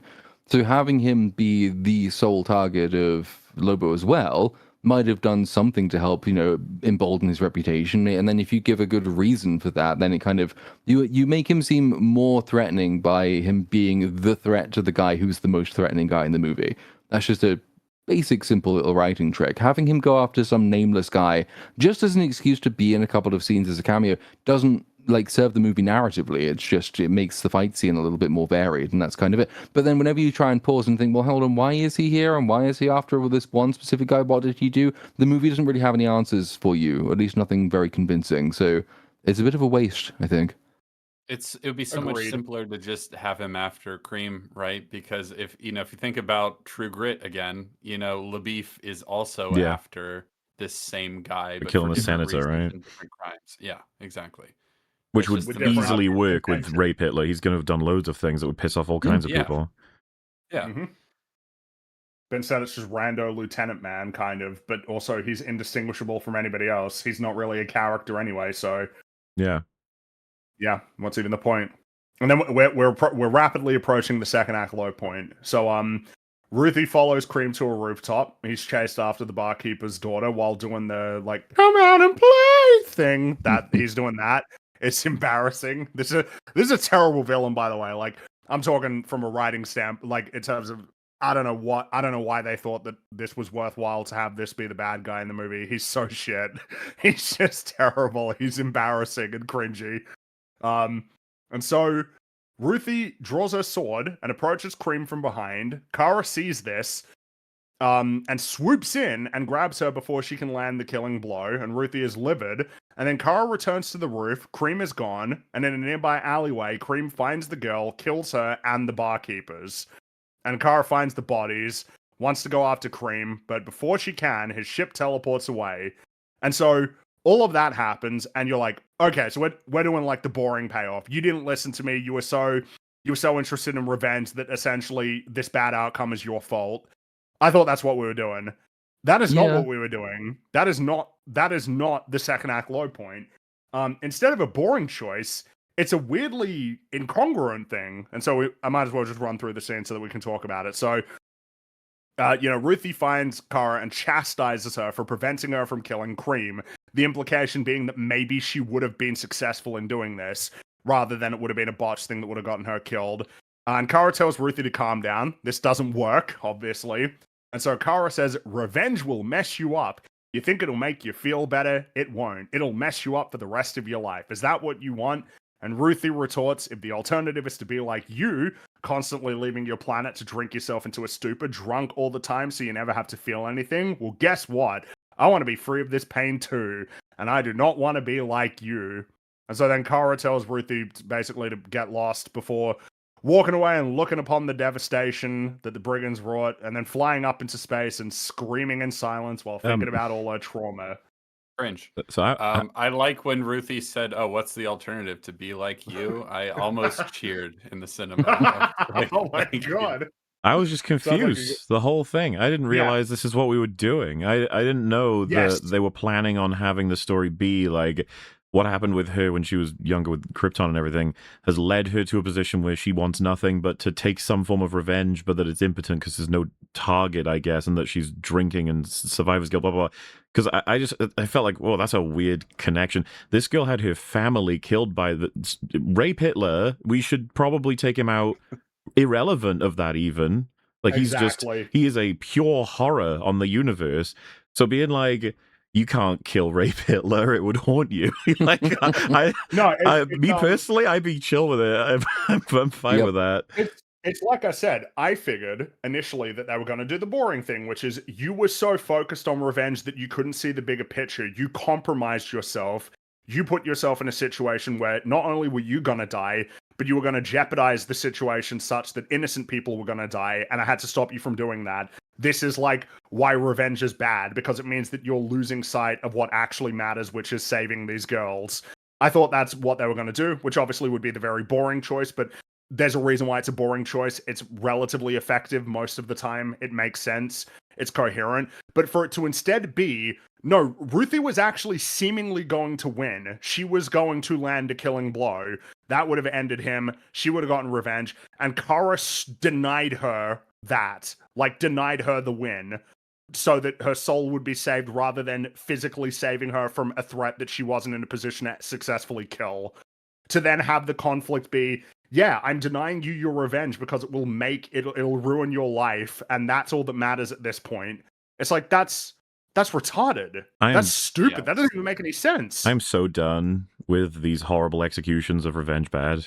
It's like, you got to stop doing this. You cannot create a character like Cream and say you can't kill him for revenge. It would ruin you. It's like, Well, no, I don't think it would, actually. Again, this is the reason why I highlighted the thing earlier. We are past revenge. It's not about revenge at this point. He needs to be stopped. Like, what I'm getting at is, especially- fuck it, throw in some revenge too is fine. You gotta kill him. If that overlaps, that's fine. But and especially when you add on that he's super strong, it's like, right, so no prison can probably hold him. He's like, even just for who he is, he's got to go. But when you add on top of that he's super strong, which means he's difficult to deal with, it's like, dude, you just got to take the chance. Whenever the chance arises to kill him, he's got to go. And the idea that, like, Supergirl's like, no, you can't do that, Ruthie, not you. It's like, dude, what? That's stupid. This is probably the most insufferable part when you think about the movie as being very loosely inspired by True Grit, because the whole point of True Grit is that Maddie is an idealist who yearns for justice, and they all agree that we should get justice and we should take care of this guy, but you're too young and innocent to be involved, you stay home. But she's very strong-willed, she's very independent and stubborn. Well, because and she's got True insists on- Grit. Huh? She's got True Grit. Yeah, She exactly. might So have the she most grit tags of all. along and inserts herself to see it done herself because she's just that committed to justice. They don't even really call it revenge very much in True Grit, 'cause it's about No. justice. And this movie doesn't even understand the No. concept that Cream should just be killed. Yeah. The universe Yeah. calls for his death. Exactly. Is like, the idea of, like, yeah, but what about your soul personally? It's like, number one, I don't think it's going to be very compromised by killing one of the most evil people that there could possibly be. But number two, it's not even that relevant, that part anymore. You just need to stop him before he hurts more innocent people. That's it. What I don't get is that they currently aren't the same people, and they wouldn't be the same people in terms of what they've experienced, whether or not she kills Rape Hitler, because they don't match. Like Kara's issue, like we said, is she's got like no target for her pain other than herself, and she's like saying, it's like, she's trying to say, right, like, I'm saving you from becoming me, essentially. It's like, well, I mean, no, she has a target, the guy who literally got her family killed. Killing him And is wouldn't be actively the doing same. evil. Like, that's just, you haven't experienced this, Kara. You don't even know what it's like. What you're talking about, what you're worried about, actually it's a different thing. For all we know, she could kill him, feel really sad about losing her family, but feel pretty fucking good that she's saved the universe from a hell of a lot of pain, and she got some revenge on a particularly evil piece of shit. Like, everything Kara's saying is just like, can you shut up? You actually, like, if anything now, for the next however long the fucking film lasts, it's on you. Like, how do you know that stopping her from killing him doesn't cause her more guilt for having failed to stop this monster? And then more people get hurt. There are more Ruthies are created by her, But, being stopped. Or you're right. The hesitation. film backs Kara's perspective here completely, to the point of feeling a little edgy by the end of it, in terms of, like, what gets added on. I think one of the problems is that you have the DCU, like, endorses essentially that there are many instances, like, this is not a no-kill rule, like, universe. Superman is kind of an anomaly in this world. Like, all of the Justice Gang kill people, and the movie treats that as the correct decision that they made. Or like, it certainly doesn't condemn, right? Like, Hawkgirl dropping fucking whatever Goober Man to his death. Mm-hmm. Like, Whereas if you're dealing with like the question of killing in a universe that is predominantly filled with heroes that adhere to like some sort of no-kill rule as a point of principle, then a conflict like that makes sense. But again, Kara's already killed people in this movie. She is not knocking a lot of these guys are dead that she's fighting. So it's like, right, so we're chill with killing these guys who they're evil and what, you know, like, and you're fighting them or something, but not the main guy who is responsible for doing it. And it's specifically, well, she can't do it. It's like, that's like, it's like you've got all of your wires crossed. Yeah. Well, in a really like I said, bizarre and stupid way. Felt very Last of Us 2 to me. It's like, you're going to kill all the cronies, but not, you're going to protect the fucking main guy? And again, you know, to draw it to the comic that it's adapting from, this is a part of the comic is like the whole thing of getting revenge. But the difference is, Krem in that is he is super evil, but he's also like way easier to stop and contain. He like as a prospect, he can get put in the Phantom Zone piss easy. You know, like there are other options available. Whereas in the case of this, it's like the reality is like you kind of can't chance it with this dude. Like in terms of trying to be like, well, we'll just put him in prison or something. It's like, dude, he's super strong. Like he could probably get out and he'll just get back to it again.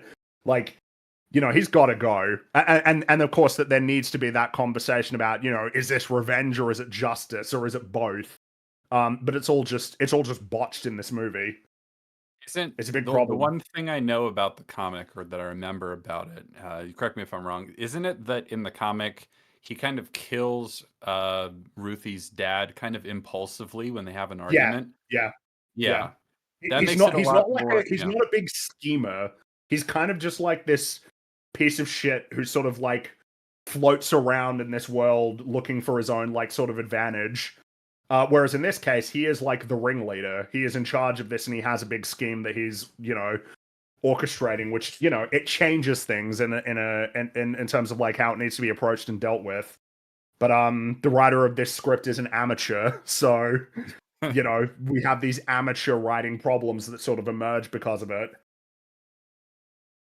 So, you know, there's that. And this is the second act low point, and it's pretty compromised. And the best part is it gets dumber, because now we're moving on to plot. So Kara comes back to the surface, and she approaches an alien that she calls Squidward, because I guess the whatever who wrote this movie didn't realize that joke's already been done before in another superhero movie, and threatens to kill him unless he tells her what. And yeah, it was. She probably wouldn't know who Squidward is. Why would she know who Squidward? Yeah, she watched SpongeBob SquarePants. You think she'd have more important things to do in her limited time on Earth? Mm-hmm. Yep. Doesn't even make sense. There's actually a fair point. She's almost certainly not even watched SpongeBob. That's a good. Not that's even a good real cat. fan. Big fan. So she says, "You gotta tell me where the brigands are," and he will, but she's got to put a burlap sack on her head, because I guess he doesn't know that she's a Kryptonian that has X-ray vision. Oh, and by the way, I enjoy this because people's cope for how Superman couldn't tell the Ultraman was him is because, oh, well, if you use X-ray vision, you would just see a skeleton. That's not how X-ray vision works in the DCU. You can see shit like in a way that's not like you can just see through things, basically. It's like Homelanders. Because she sees through the mask to look at her watch, and she can read her watch. It's like, nope, and I'm pretty sure her hand is like highlighted. It's not a skeleton. So sorry, he should have known the Ultraman was him. That's how the X-ray vision works. I mean, that's how it even works in the movie, but in Superman anyway. But yeah, so she only one day left. Oh no! And so Squidward drops her off within walking distance of the brigand ship. He says this is as close as he's willing to get. And I don't even believe that. If the brigands are as terrifying and powerful as we're told that they are, I don't believe anyone would risk their ire by dropping off an enemy even anywhere close to their main location. I don't believe they'd take her to the planet at all. But they do, and they take her real close. She can see it. It's in walking distance, and she starts walking, but she collapses to the ground because a green sun emerges from behind the mountains. Planet 4 orbits a yellow and green sun. Wow. Oh no. It's so funny how this is not really going to be used for anything except a really forced emotional beat.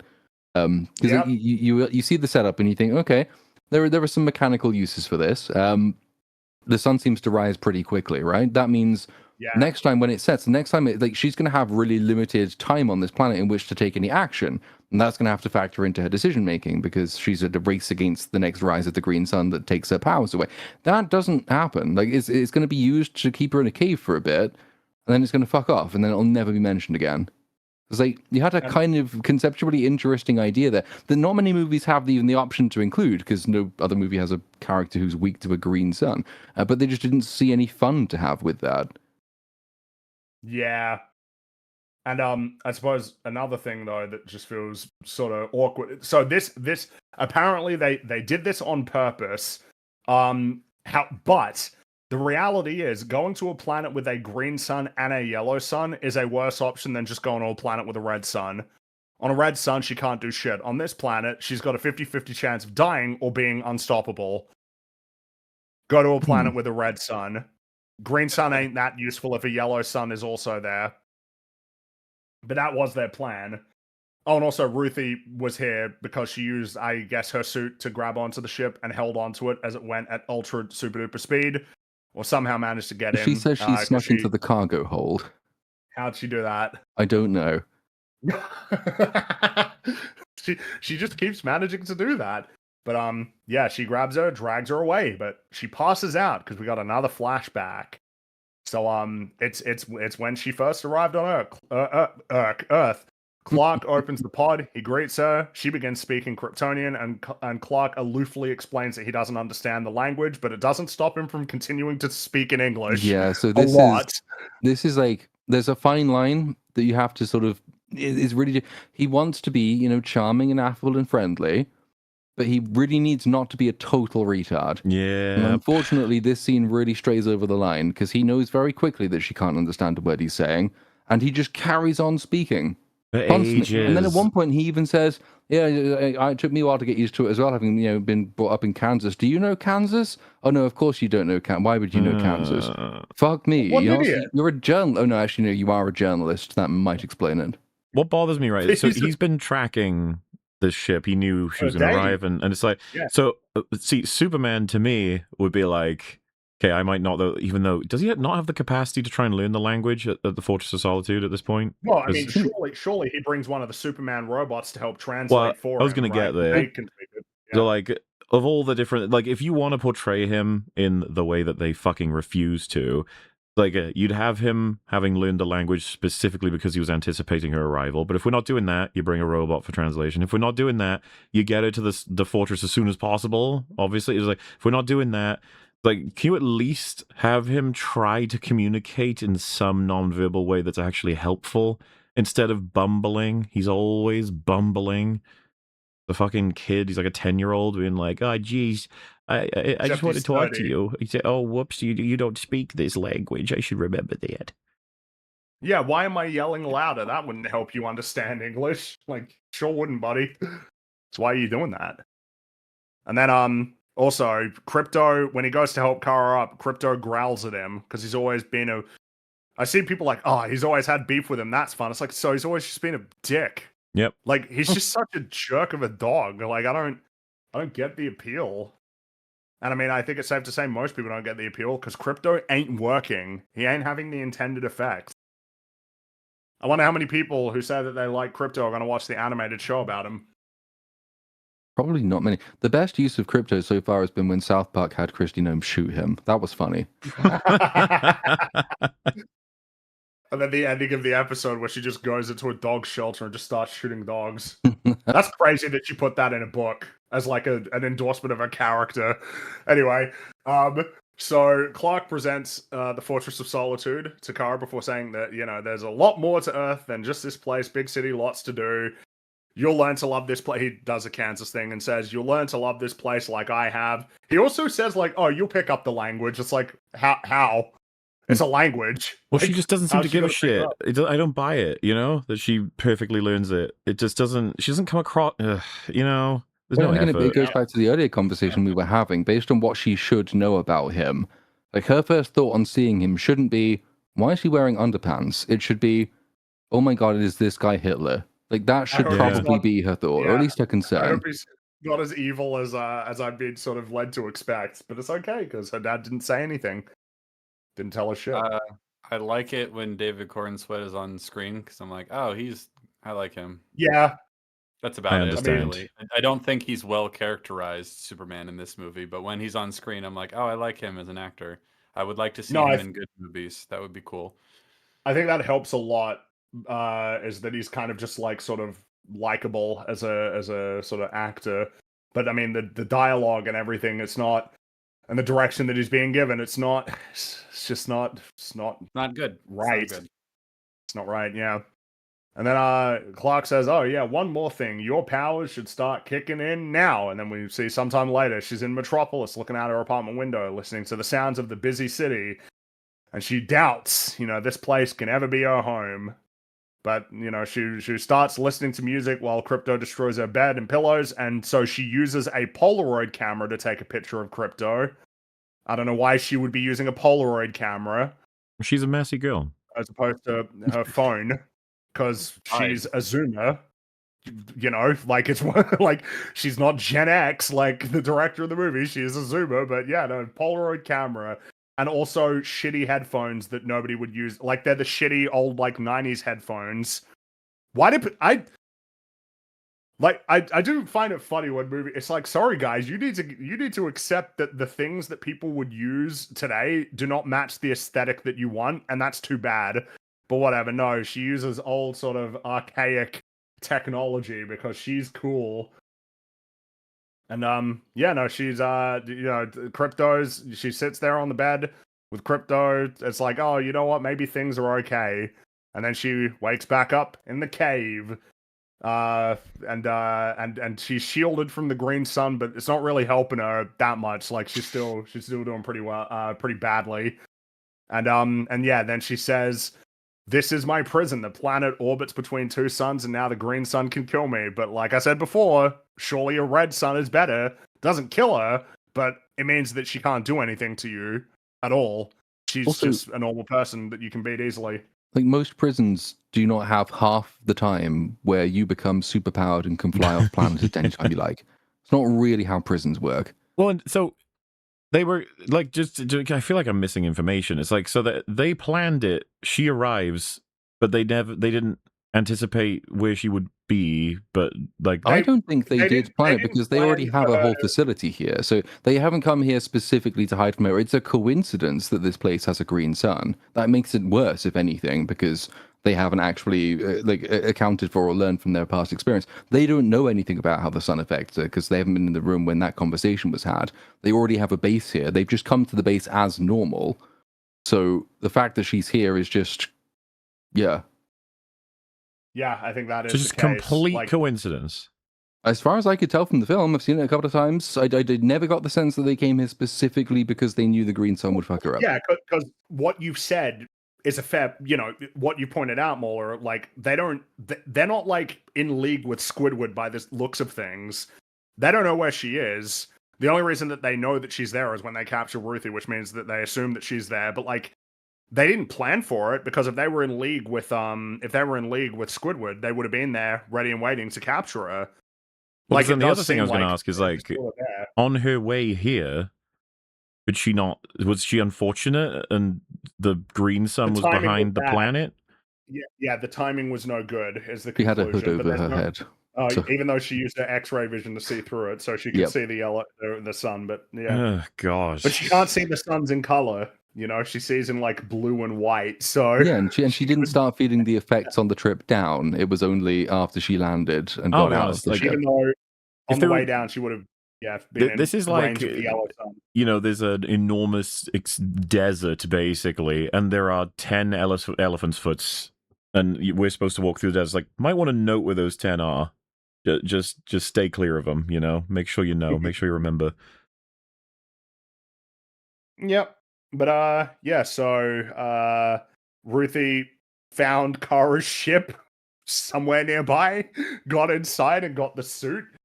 And Kara says, "It's just a stupid suit. It doesn't do anything." But she'll change her mind on that, obviously. And then she starts thinking about Crypto and she starts crying. And Ruthie tells Kara not to freak out before apologizing for saying that she didn't want to be like her. And so she says, "You're not always nice, but you're kind. And you're not always perfect, but you're good. Man. No, I liked it better when you said you didn't want to be anything like her.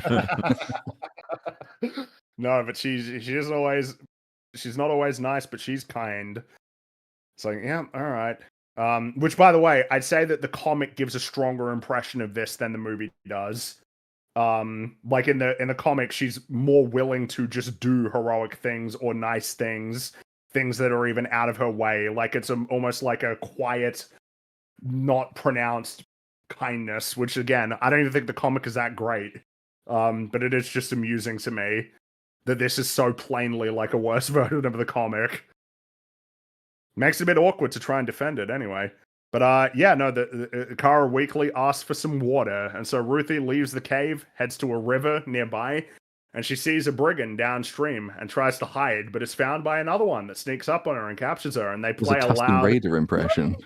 How did Yeah, this happen? We're exactly. smarter than this. Except he doesn't go while holding his stick up in the air. It's not as fun. I'll be honest. Like I was struggling at this point to stay in any way attentive because I was like, great, you just It's had to still about wander 30 off and minutes she got back. captured. Why don't you just send me the script notes at this point, director? What's the point in the movie existing anymore? Just list them on screen. So she wakes up. Ruthie wakes up in the prison. Lobo is a prison in the ship, and Lobo was there. He got caught, and he How? exposits that there are. I don't know. We don't get the answer to that. Maybe it was a scene that got cut. I don't know how he got caught either. But yeah. And then Lobo says that some spikes on the cage are poisoned. This is irrelevant information.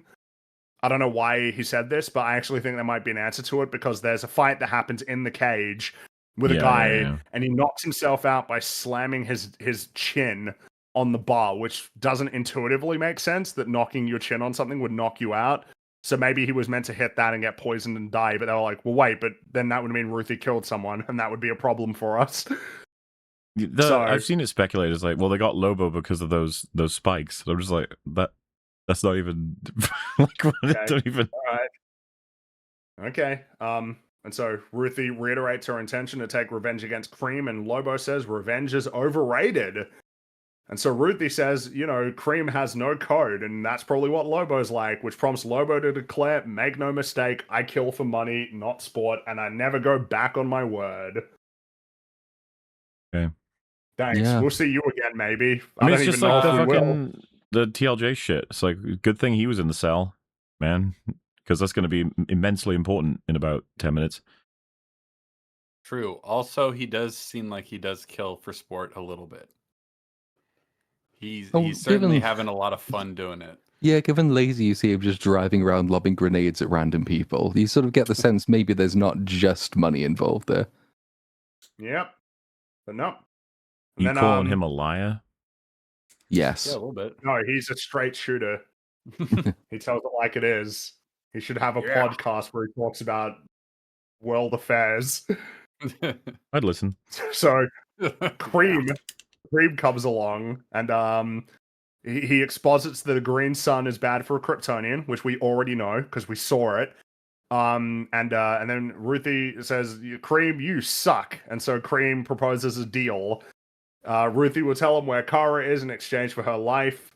She obviously denies this, spits in his face, and then he leaves, but not before saying that Ruthie is gonna die before the day is over. Yeah, and then doesn't just kill her in that room in that time and place. He says, "No, you will die later," and leaves. No, it's funny. I think the film, because this is what happens. That, you know, he leaves, says, you're going to die. And then we cut to Kara just having a bad time in the cave for 20 seconds. And then we cut back to the prison with Ruthie now, like, crying and saying, like, begging for her life. And it's like, right. So there was really no reason to show what's happened with Kara because we know that she's having a bad time.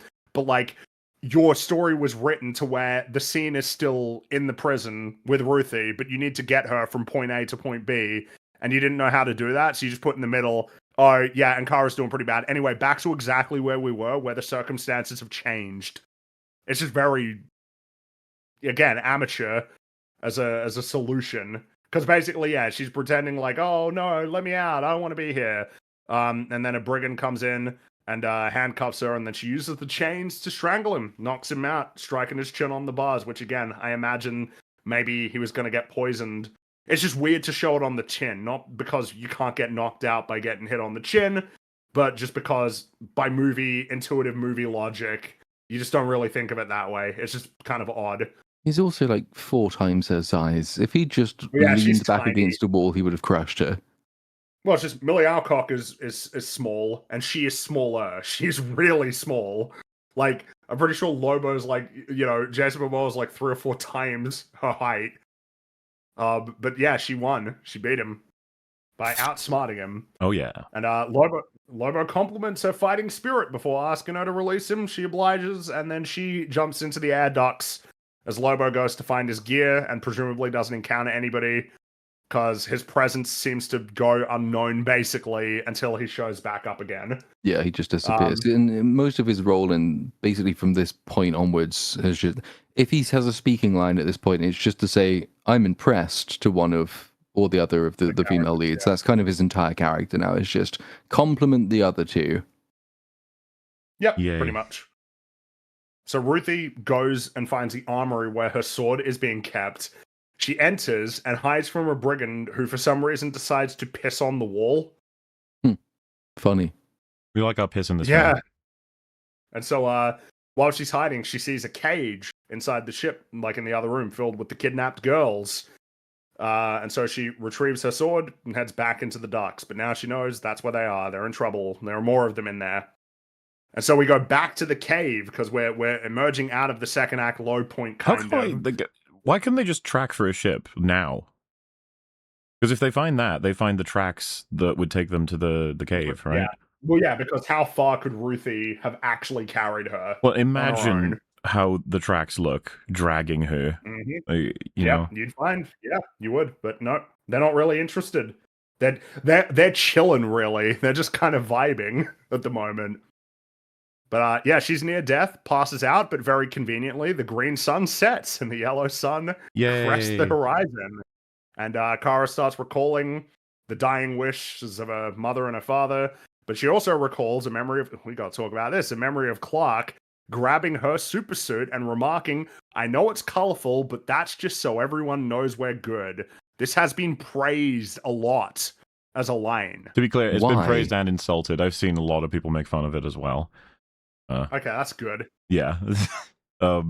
He's such a fucking 8-year-old. It's so annoying. People are saying, "Oh, that makes sense, actually." Yeah, that's kind of makes sense, actually, that it's colorful. That would communicate to people that Superman is good.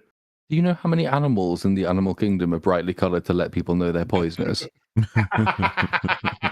It's just kind of. I only interpret it as he's a baby little boy. He doesn't know anything. He's so cute. He's so small. People cute. You look at him. He's colorful. That's nice. We're good. There's nothing in there that comes across as anything but childish. What he should have said is it's primary colors, so people know we're good. Disney color theory for you. That's right.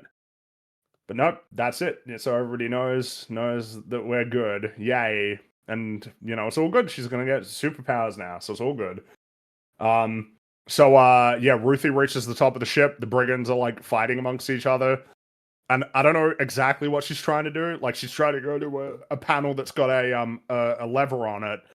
I don't know why. This controls the tank that's, like, attached on wires, almost like a lifeboat on the deck of a ship. But Cream sees, he shoots a spear attached to a rope. It narrowly misses her, gets stuck in the tank. And then he wraps the rope around her, takes her sword, and prepares to execute her with it. But it's all good. Supergirl. Another instance of, how did this happen? We're smarter than this. She got captured again. Yeah, and there she is. But it's okay, because, the Kara's there, and she's wearing a suit, and she's looming above the ship. Wow, look at that. And she lasers it's all just some nonsense from here, all right? We are firmly in stupid fight nonsense stuff. So she lasers the sword out of Cream's hand. Ruthie grabs it, takes a swing with it, but misses and hits the lever, which drops the tank down. Not fully, but it drops it down, which drags her over. And then she somehow lands on the tank and is all good. She's fine, no broken spine or anything. and then a brigand that's on the tank takes a swing at her, slices the rope that's holding the tank, which sends him falling to his death, and she falls down and like grabs the rope and is holding onto it and will hold onto it for fucking ages from this this point. is how they keep where her she's- out of the rest of the fight. She just dangles while Supergirl does she's some just fighting. there, dangling while there's fighting going on. And I will say, I don't normally I was particularly taken aback by how obvious it was that Millie Alcock wasn't hitting like Cream. It's like particularly bad in this shot. Like her fist is noticeably well in front of his face when she delivers the punch. Just looks pretty bad. And she says that she's the bitch whose dog he shot. And it's like, okay, right. So really on the dog bit, we're still very fixated on the dog rather than all of the innocent girls that need to be saved. I don't know, dude. Okay. It still feels to me half-hearted, even on the dog stuff. Like the film is even aware that they didn't do the work. The dog stuff feels like almost a concession, and then they've completely missed the major reason she should be doing any of this. And it's like funny-ish, you know what I mean? Like even John Wick was not funny about that shit. It was like, you killed my dog, I'm killing you. There's nothing you can say. Like, you know, it's just done. Like it's a serious tone. But with this, it's like, haha, she's so messy. Look at her go. You get him. You get him. And then I don't know what it is, but like some guy fires like a claw attached to a rope at her leg, like a claw that wraps around the leg. And so she breaks that off, grabs the rope, and swings like a big ball around that blows a bunch of stuff up on the deck. Yep. You're just mindless. And then she fights a bunch of brigands. For some reason, she remains on the ground when I don't know why you would ever stay on the ground. If you can fly, you should always want to be in the air, but she stays on the ground fighting a bunch of guys. But she gets hit with a bunch of darts laced with kryptonite. Why did they show the fucking X-ray blood shit? Like, why did you show me that? When I saw it, I was like, she's dead. She's dead. The kryptonite is targeting her red blood cells. It's like, oh. 4 arrows are in her. One of them instantly active. It's just disintegrating her DNA. It's like, she's dead. Yeah, but it's okay. And then, Mr. Cream, he laughs embarrassingly, and he explains how the darts work. Of course he does. And then he says, "Your eyes are beautiful when you cry. A lot of pain, a lot of suffering. I don't like to see you suffer, so we will end your suffering." It's like, isn't that just contradictory as fuck? Your eyes are beautiful when you're in pain. I don't like to see you in pain, so I'm gonna end your pain. What? Why would he say this? I think this should show just how stupid. Like, Cream is worthless in a way that basically not even anybody who defends this film can even go to bat for. I doubt anybody who even pretends to like the film knows what his name is. I keep forgetting his name is Cream, and until we did it in this, in all of my script notes, it's Cringe, and that's what he's called. Cream fresh. Gotta call. Oh yeah, la la la la la la, Cream fresh. Oh yeah. Then Cartman is Gordon Ramsay. What the fuck kind of cook do you think you are? Are you having a laugh? Hey, you got your fucking head in your ass, don't you? Yes, chef. Give up, you wanker. You fucking can't cook for shit. Oh, it's good stuff. Anyway, back to this. So, Lobo's target is standing there. He's gonna decapitate Kara with a big old axe. But Lobo teleports behind him and kills him. I don't know how he got there. I was going to ask you guys because I felt like I missed something. How did Lobo, 1, get there? 2, what was the manner of his getting there? He had a teleportation device like the Tech Pirates. He teleported behind him. I'm joking. He teleported through magic.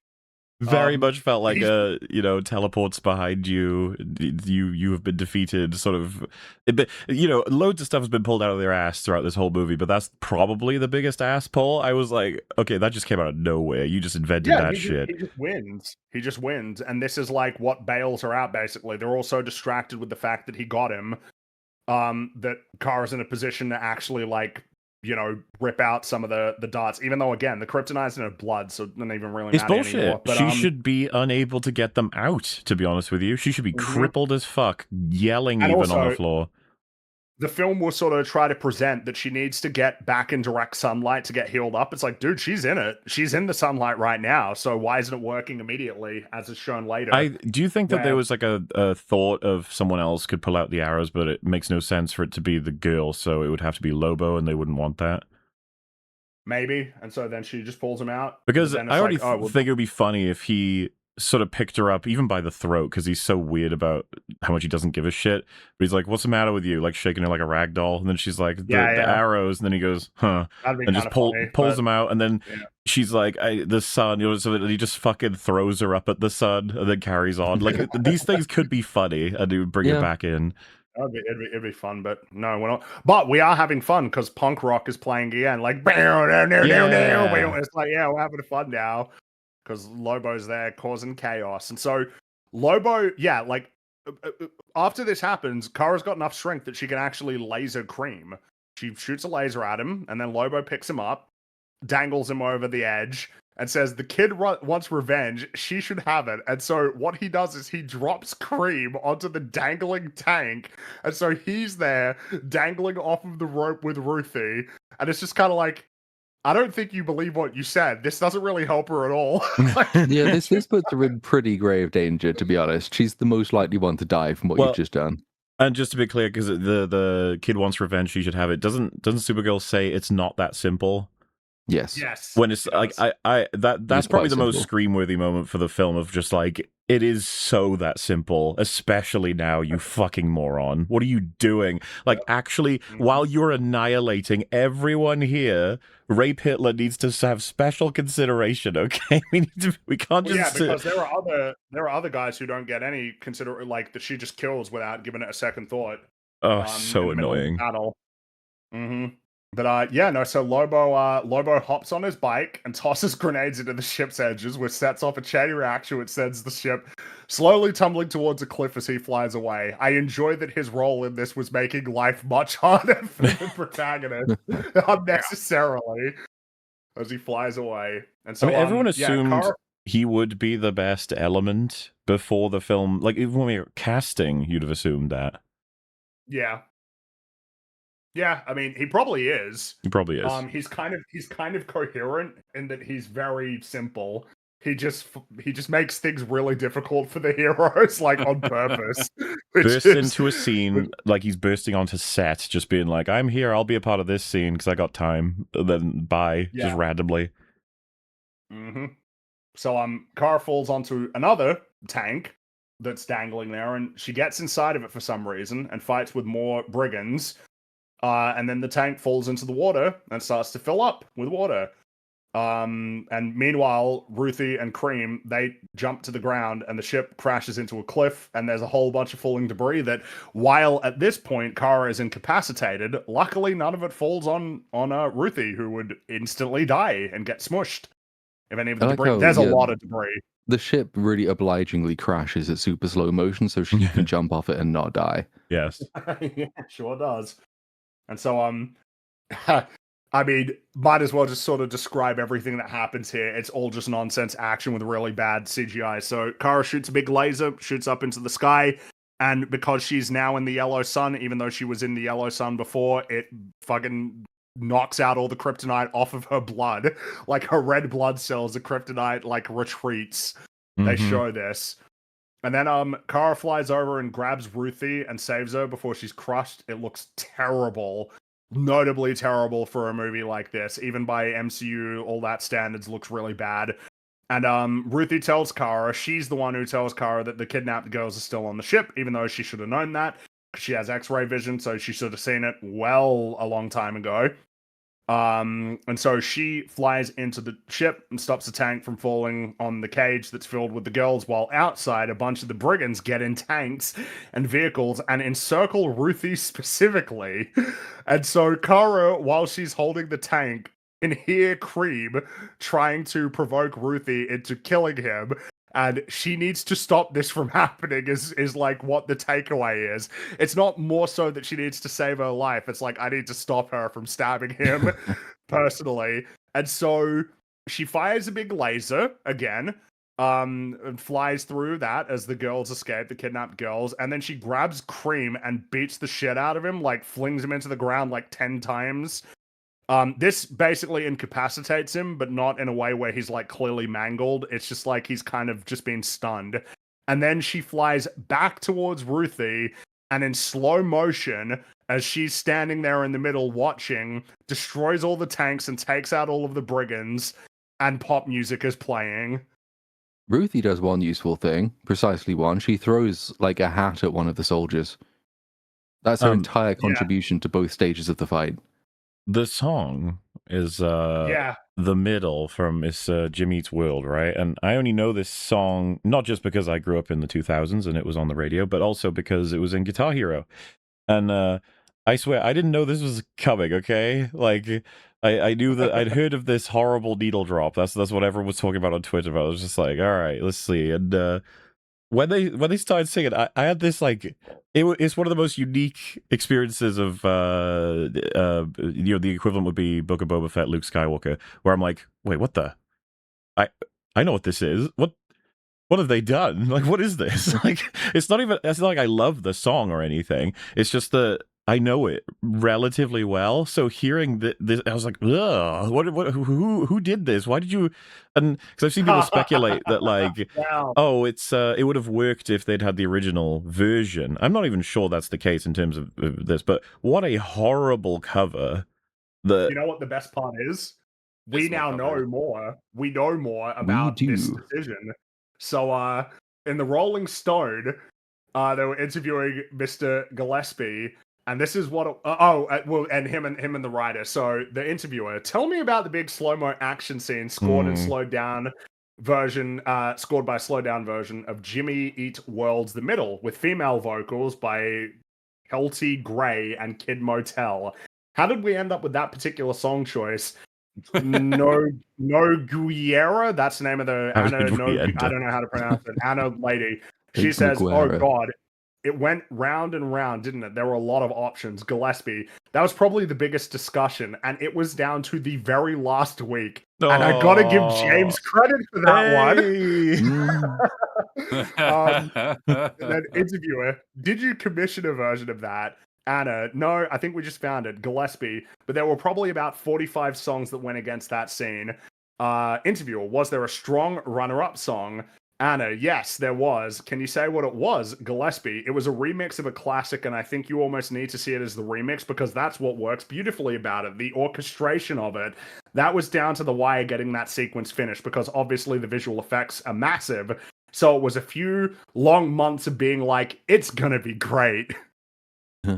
So this reminds me of the fucking Stranger Things thing where they're like, this scene, the cum room is going to be great. Then it's like, so it's known as one of the worst things in the movie. Like it's one of the stupidest things. And I've got to give credit to James for that one. Yeah, I like the theory that they saw the reaction and that everyone hated it, and so they basically went and did an interview and said, yeah, that was James.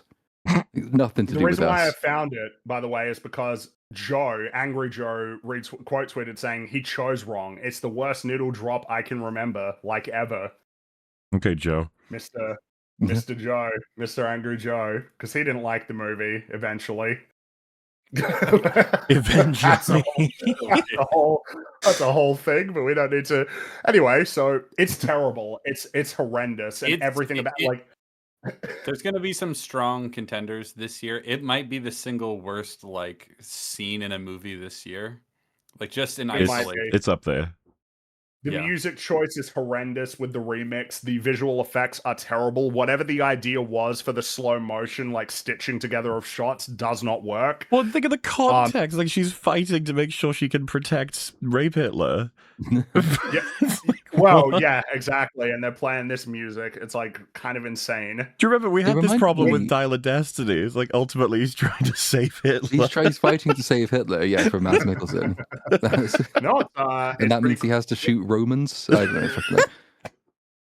Movies. Which I mean, it does bring us to probably the most important conversation to be had about this movie, which is the conclusion of the conflict. So, Ruthie, I'll just run through the whole scene, and then we can go bit by bit. So Ruthie grabs a sword, runs over to Cream, who's laying there, who's incapacitated, and she's about to kill him. And Kara approaches and says, I won't stop you, but if you kill him, it won't take your pain away. You'll have to carry him for the rest of your life. No, you won't. To which Ruthie tearfully says that she's already ruined, which prompts Kara to retort, no, your heart is still good and open. Show him who you are. You are Ruthie of whatever the clan is called. Your family is with you. Even now, your life will be your revenge. And so this works, and Ruthie, she gives up. She turns around, hugs Kara, and cries and says she wishes it never happened. And yeah. Your life will be your revenge. It's like, oh, I'll have that either way.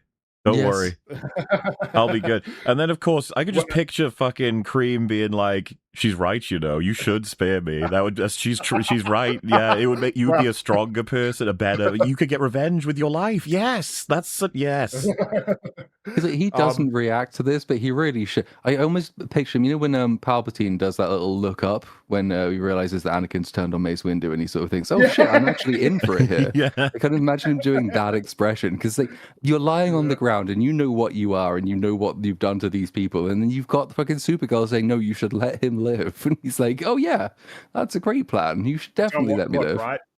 There is more scene because Kara tells Ruthie to walk away before she changes her mind, and of course you see that and you're like, okay, we're not done here though, and the film's like, no, we're not done here, and of course you're like, well, yeah, of course we're not done, because it's not like you could just walk away, right? That's not like a solution to this problem. So yeah, Cream starts saying some shit, but Kara turns around, grabs the sword, and stabs Cream in the gut, and she says, "That's for my dog." And then she runs the sword through his neck and adds, "And this is for what you did to that little girl." And that's the end of Cream.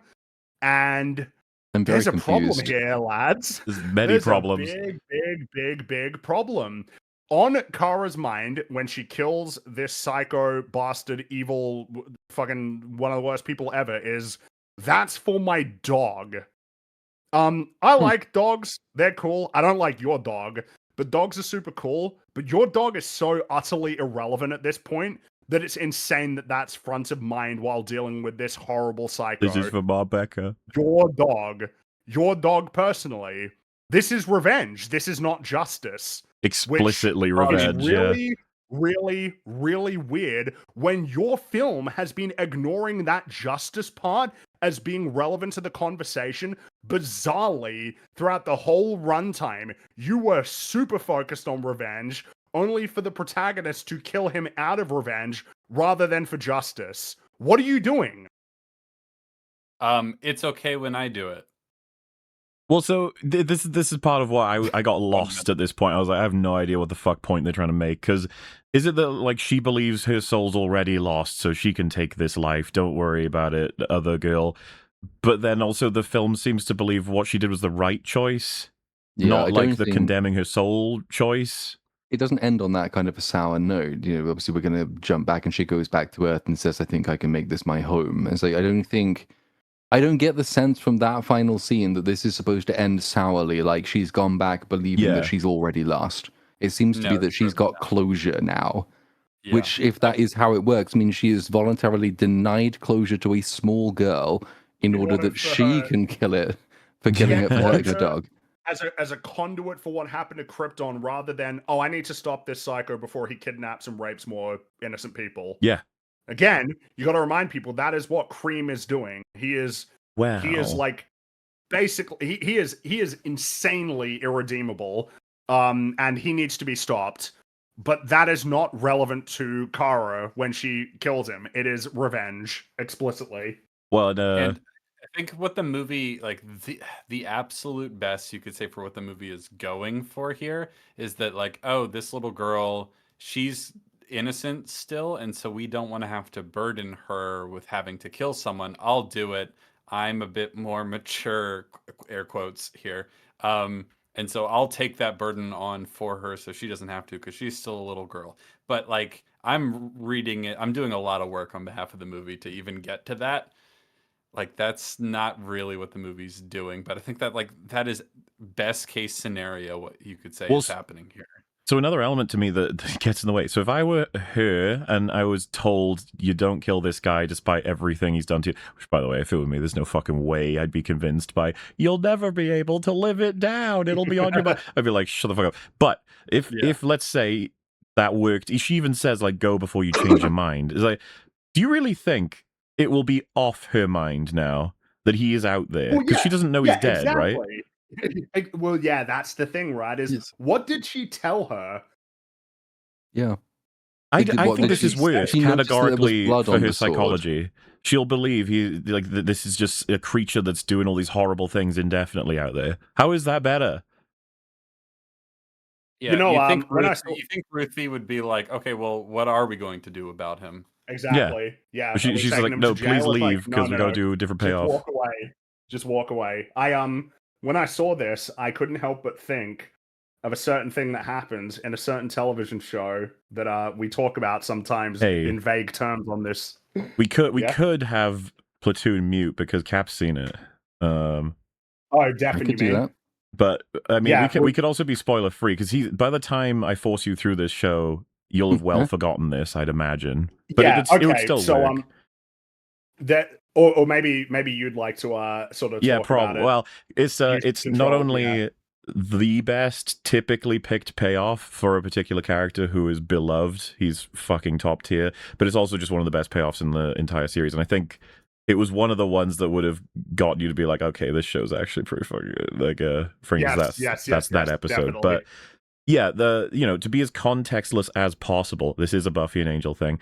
It's there's a creature that is extremely powerful and extremely dangerous, but that they have phases. They're not always that way. Sometimes they're another creature that is a lot more innocent. And our Paragon hero has trouble dealing with this reality because one side needs to be gone, the other side less so. And a certain aspect is brought up in that way that is difficult for them to deal with. They've got other problems to solve, and they're spared in a sense. They give off their perspective on exactly that you could say is reminiscent of Supergirl's retarded argument. Not really got anything to do with that. It's more about a Batman, Spider-Man sort of aspect of that. That's kind of, I'm trying to remain as spoiler-free as possible. Dancing around this is difficult. So another character then gets an opportunity who is set up very well in terms of what they believe in. Even in that episode, they foreshadow this sort of decision-making. And like, the reason that hits so much harder is because you don't actually need any advocation of whether or not it was for like justice or for revenge. The character even makes sure they're staring the person down as they make their decision in a very, and this is a person that doesn't really have powers. Asterisks next to that, if you know, but basically they cleanly remove this person because they know the world is worse for this person existing, whether or not there's an aspect that makes it morally complicated. And the way it's described is like people like me have to exist so that paragons can exist. It's like a really interesting idea of certain decisions almost can't be made by paragon heroes that have to be made to make the world better. It's like that's kind of his perspective. It's cold and it's kind of top tier as a payoff. It's just a lot of people would cite it as their favorite moment from the character because it's a proof of a lot of the things that person believes in. Meanwhile, here, it's so fucking wonky and confusing. Like, you can't even really apply... You could say it's inspired or whatever, but, there's nothing left if it were taken from that. It is just fascinating to me because I do view it as just this severely botched sort of imitation of a really quite excellent payoff in a much better story. The can you move being his first question. Yeah. She's a hero, you see, not like us. Like, and doesn't he take his glasses out to put them on? Yes. Well, he takes them off and like cleans them. Yeah. Oh no. Yeah, something like that. But it's the point being, he makes sure he's got perfect vision and stares at him when he does it. But it's also dead in the eye. There's no revenge element to it. It's so cold. Like, this must be done. Sorry. Which, of course, is the point that's sort of being made here. It's like, well, it must be done to stop this guy. This guy's Yeah. got to go. But again, it's still, it's revenge. It is very much revenge. So It's like, how do you fumble this though? It's the last major beat of the entire thing. It should be the decision that's motivated by everything you've done with your character up until this point, and it's supposed to be the one that like sums up in total the theme that you've been pushing. And they've committed to something which is just confusing, extremely confusing and contradictory, because there isn't really an explanation for it that can make it make sense. I mean, she's done the right thing. But Also, yeah. just to be not confusing, I referenced Batman related to the Paragon in Buffy, not the guy we're talking about. I know Batman doesn't kill people typically. That's the point. And Spider-Man, they're both very nice and friendly, and they wouldn't want to kill. They try to avoid it. Other people don't, because some people are referencing Punisher with Joker, which you get this conflict. It comes up every once in a while, and they had a chance to nail it. They didn't. Yeah, The opposite but of that- nail it. It's so that's it. atrocious. There you go. Got him. And so back on Planet One, the alien nurse lady injects Crypto with the antidote, and he springs to life. He's look at him go. There goes Crypto. Yeah, okay. And so Kara tells Ruthie that she needs to leave, and Ruthie insists she'll be fine. She'll go live with her aunt and make swords like her dad. Wow. Yeah, look at that. Yay. And then Kara says her pub crawling days are behind her, before stating that she's glad to have met Ruthie. And they bid each other farewell, but Kara invites Ruthie to join her for the rest of her birthday celebrations. And I think she says, "You're paying." And it's like, for what? I She's think like a doesn't kid. you're picking up the tab even, I think. It's like, I mean, she's not allowed to go into bars. I don't know. I don't Listen, know how the maybe rules the work legal in, drinking age in Alpha Centauri is lower. It's 11. Okay, but yeah, but she's not going to be getting drunk or something, so it's all good. She'll be buying the birthday cake or something.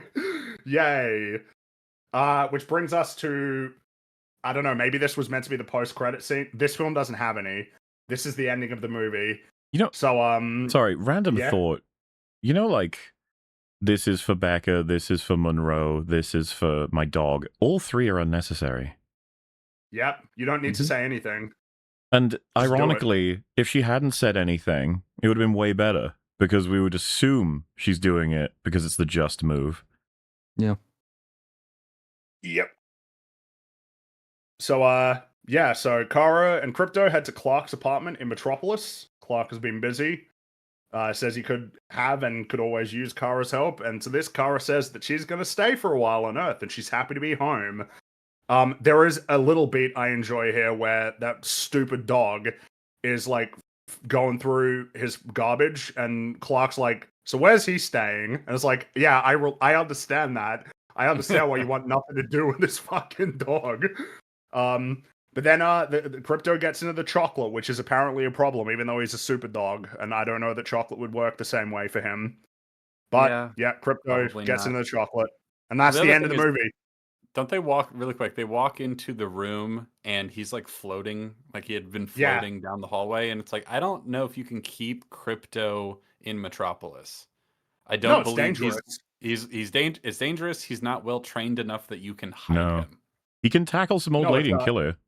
Well, it's something that even Clark said. He didn't want to keep Crypto on his family's farm because he was worried he was going to kill the cows. It's like, yeah, it's a serious concern. Like, Crypto, you need to train him. He needs to be a good doggo, and then he can live here. But I mean, it's essentially it's like you're dealing with a super. What's the dog that gets into trouble all the time? What's the? I feel, wasn't this dog like recently XL bully thing? Crappy Doo. So, well, it's just that I know dog. wasn't there like a dog breed that was I don't want to say banned exactly in the UK, but something like that, like a. The American XL bully is like a pit bull type, but like a fucking mutant freak, dangerous creature that should be expunged from all life. Rags. A few people are saying pit bull. It might be. The point being, we have conversations now in the real world about dogs, like actual dogs that can potentially be dangerous breeds, and whether or not should an inexperienced person get a Rottweiler or something, or these kinds of dog breeds? And in this case, you're dealing with a dog that so eclipses any harm that a real dog could do to somebody, that is incredibly poorly trained. And it's just like, yeah, whatever. He can just chill here. It's all good. Look at him. He's crypto. Isn't he great? No, he's not. But that's okay, because the movie is it's over. That's it. We did it. We did it. That's Supergirl. Yeah. Utterly pointless and damaging film, which is still somehow better than Superman, but it's really bad.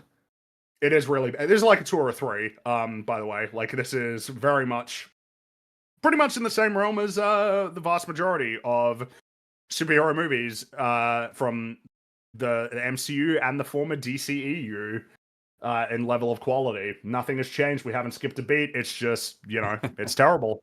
Really, really, really bad. Which brings us to, I don't know what to call our conclusion section. I don't know, the victory lap?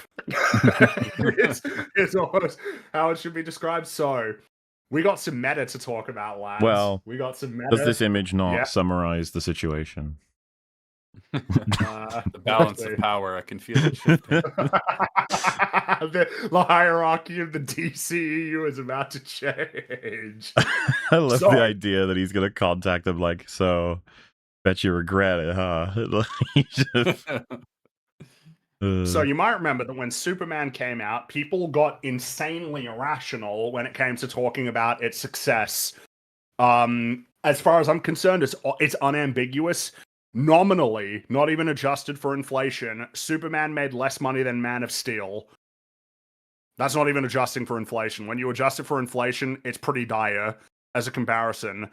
Superman made less money than Thor: The Dark World. Superman did not, it did not make it didn't do well. It didn't.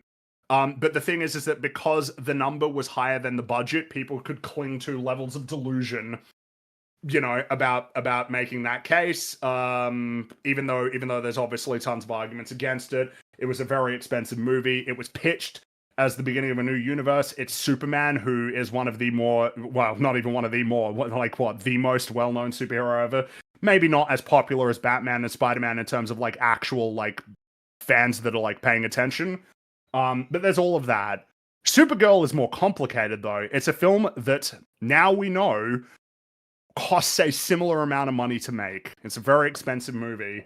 And anybody sensible knew that not only was it not going to make as much money as Superman, it was going to make a lot less money than Superman. What was it that you said, Mugely, that was sort of your prediction consistently for last year? Since it's been for ages on Real BBC, but the Supergirl will never make more than 40% of Superman, no matter what it was. That doesn't make any sense to me for it to ever make more than 40%.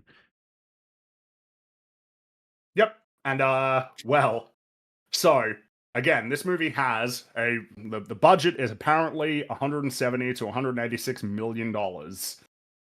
That is the budget. That's insane, man. It is a ridiculous amount of money, isn't it? That genuinely, I have a really hard time understanding why no one in Hollywood understands this. That you do actually need to tailor the level of the budget to how popular the movie could ever be. Yeah. It seems so straightforward, but they literally, no one seemed to have the thought that oh well, Supergirl will never be as popular as Superman, so clearly we shouldn't spend as much money on it.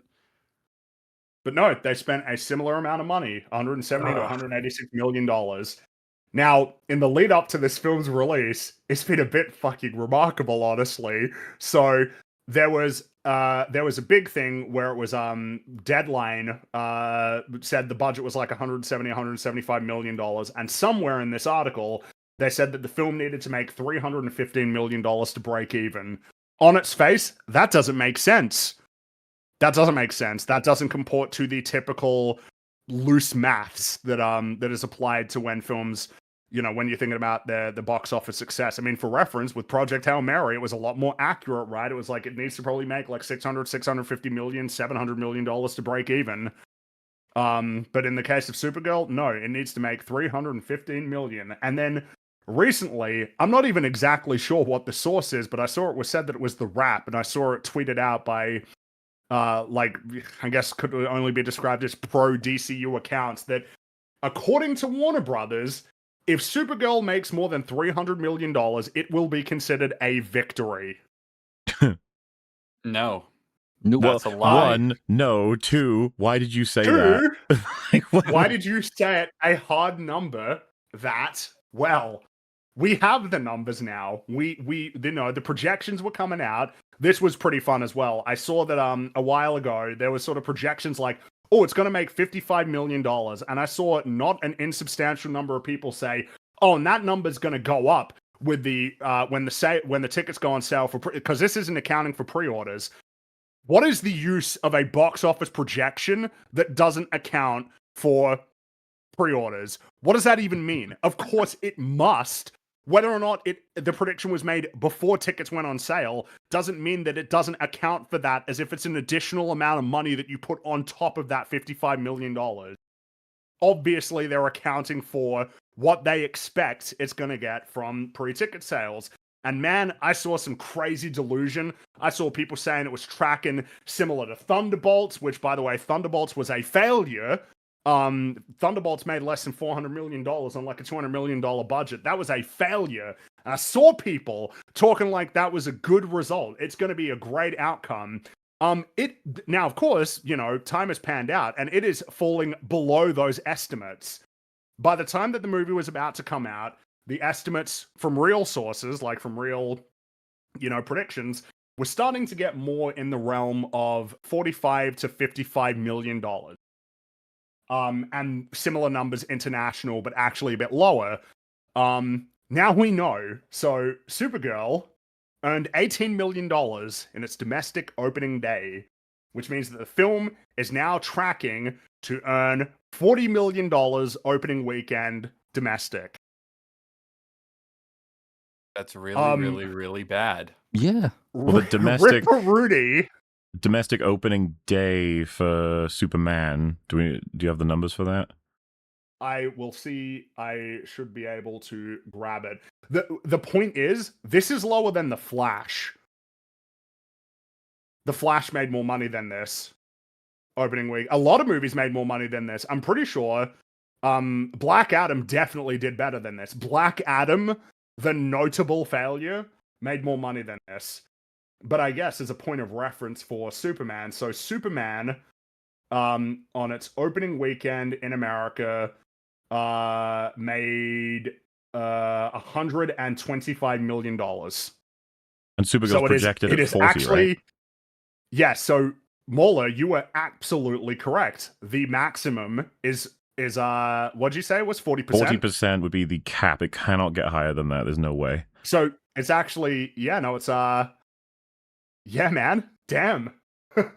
Sorry, that's Also, a third, I guess. Yeah. That's a third, To be clear, right? yeah. It wasn't a prediction of what it will get. It was just that there's no conceivable fudging of anything that makes any sense. The Supergirl. This is strictly an argument from IP and marketing. Like this, it's just not possible. The people will not be there for that. However many people will be there for Superman tells us pretty much exactly what will be there for Supergirl. And like I said, it's kind of a shot in the dark, but I would label it maximum 40, minimum, I don't know, fucking 25 plus. It's going to be there somewhere because Supergirl is derivative of Superman. It just is. I don't know why you would think otherwise. $600 million, so obviously it's going to be lower. You don't go higher. This is why the whole like it needs 300 million to be considered successful. It's like it caps out 40% of the worldwide total for Superman, puts it at 249 million. 250, yeah, basically. Which means it cannot reach the goal they've set. Will it reach 250 worldwide? I don't think so. I think the reality is this film now looks like it's going to make less than $200 million. This might be the case where there is no level of delusion that can help you because the number that it makes will actually be lower in all likelihood than its reported budget. It will actually be lower than $200 million. For reference, by the way, Morbius made $39 million opening weekend in America. Morbius.